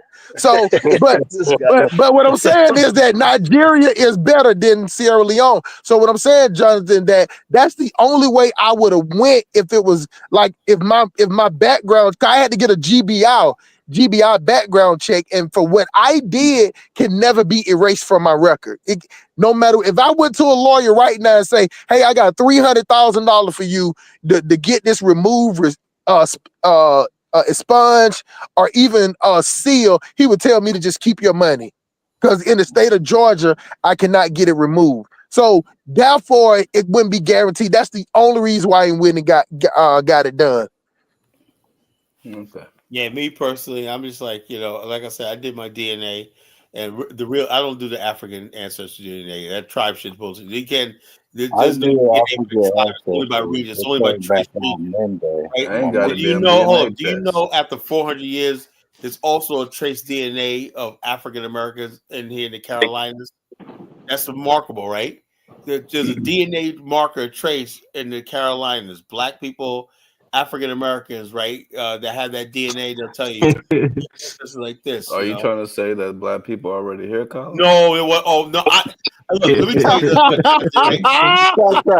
Get it out your mouth, Colin. Hold on. Look, let me drop everybody down. I'm going to end the show in a minute. The bottom line is no, black people are not already here. It just means that we were here long enough to have a trace DNA. My ancestors say the trace DNA from North Carolina and Georgia. When that means I'm just Gullah Geechee and I'm Atlantic Creole. There's a Creole people from the Carolina, Dismal Swamp area, and the Gullah Geechee. That's 400 years. So after 400 years, you got a trace DNA. 400 years. That's unique to African Americans. And it's not because they were already here thousands of years ago. No, our ancestors came here to translate. But when people live in an area and they mix together over a certain amount of years, over 100, 200 years, they created certain DNA markers. That's common.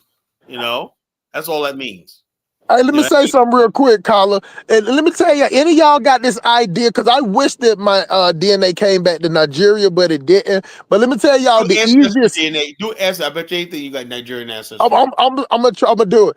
But let me tell you the easiest way to do it, because this is what I'm doing. I have my handler and a Saba. So the easiest way to do it is to go to Nigeria. All you gotta do is get your apartment in a Saba. You don't have to get it in Lagos. I say go to the Edo State, which is Asaba, which has an airport that's close to Benin City. You know what I'm saying? That's where, I love it in Asaba, y'all. I'm telling you, I love Asaba. But all you got to do is get an apartment for a year. And it's only like $700. You know what I'm saying? Believe me, $700 is 1.5 mil. 1.5 is 1 million naira. So it don't even have to be there. It take about $400 American dollars. You can get an apartment for a whole year, and then you can file for residency. You get a residency permit, and therefore you can get your bank account. That's easiest. That's not bad, man. That's it. That's all you have to do now. You get what I'm saying? You can get a brown card. I can't hear you, Jonathan. That's why Jonathan goes out. That was who? You could get a brown card in Nigeria. They got the program where you can get a brown card. A brown card? Yeah, look it up. What? Okay. But what I'm saying is, but in order to get the bank account, to get the BVN number, you got to have a residency permit to get that. So I'm saying it's twofold to the way I'm saying it. I'm saying if you want to get the bank right now, I just have to send my money to I got a good handler. So, you know what I'm saying? She's trustworthy, right? You know what I'm saying? So if anybody go look at my video, she's the one that's chewing the bone, you know what I'm saying? Chewing the chicken bone all the way to the thing. So y'all go look at that. But what I'm saying is, and that's the Simple Police Academy for all y'all that need that work. But what I'm saying is that to get the bank account, because you're gonna need that over there. You're definitely gonna need it in Nigeria to have your own bank account, because you don't want to be cashing out, going to places, keep trying to get that money, that black market, probably because they start watching you. You know what I'm saying? You're gonna show up one day with $100, one day with $200. They're gonna start watching you. So it's easy to get that. You got to get that BVN to get that physical card. You get what I'm saying? That card with the Visa logo. You know what I'm saying? They'll give you a bank card, and then you can use your phone over there. But let me tell y'all this, because this is what I be telling everybody. They don't like to give all the information. You can get a bank card, but your daily transaction is only gonna be $50,000. $50,000, and that's the equivalent of $35. You get what I'm saying? So you need that BVN and the BVN to get the Visa card, and then your bank account can go up to a tier system. That's how it works over there. They go by tier system. So it can go up to $1 million transaction. I got my handlers BVN all the way up to 14 million. She can spend up to 14 million in a day. You get what I'm saying? Just even though she never got that much, but just for the fact of, you get what I'm saying? So because it's sometimes right now they have a lot of condos. You can get a condo right now, 2-3 bedroom condo, 2 baths, security, 24 electricity for 40 million now, Carla. That ain't nothing about 30,000. 30,000. That You get ain't what I'm bad, saying? man. To tell you the truth, that's not bad at all, man. Anyway, brothers, I gotta get off. I'm gonna leave the live. Y'all can sit there and keep talking. I gotta go to bed. Then we get something to eat and go to bed. I'm tired. God bless, man. God bless. Good Thanks show, for coming good on, show. You guys make this show possible and everything. So I appreciate everything y'all do. But stay Go ahead on. and end that thing, man. I'm just glad I came up and heard some good knowledge, man. And clearly you can tell when you got good people up here, man, how the conversation goes more smoothly without people just, you know what I'm saying, being a contrarian, just questioning everything that you're doing and just letting you just go ahead and lay your plan out, you know what I'm saying, so people can get a better understanding. That's all I want for you, brother. I appreciate it. I appreciate it. Like I said, this is going to happen. David Hidd and I is going to work on this. We'll one day announce a convention, a constitutional committee. Eventually, we're going to have a place where we meet up, and people, whoever delegates want to come, whoever, state your organization, state what you're about, why you should, why you should be a part of this and everything like that. And then, everyone's going to have a chance to contribute to the thing. Ed thinks we're just babbling. No, the babbling. They said about the founding of America. Oh, y'all just babbling. Guess what? They overthrew the most powerful country in the world, the British Empire. Told their ass up. So George Washington, I salute him. He's my inspiration. Anyway, brothers. Well, y'all take care. Good night. All right, take care. Hey, bro.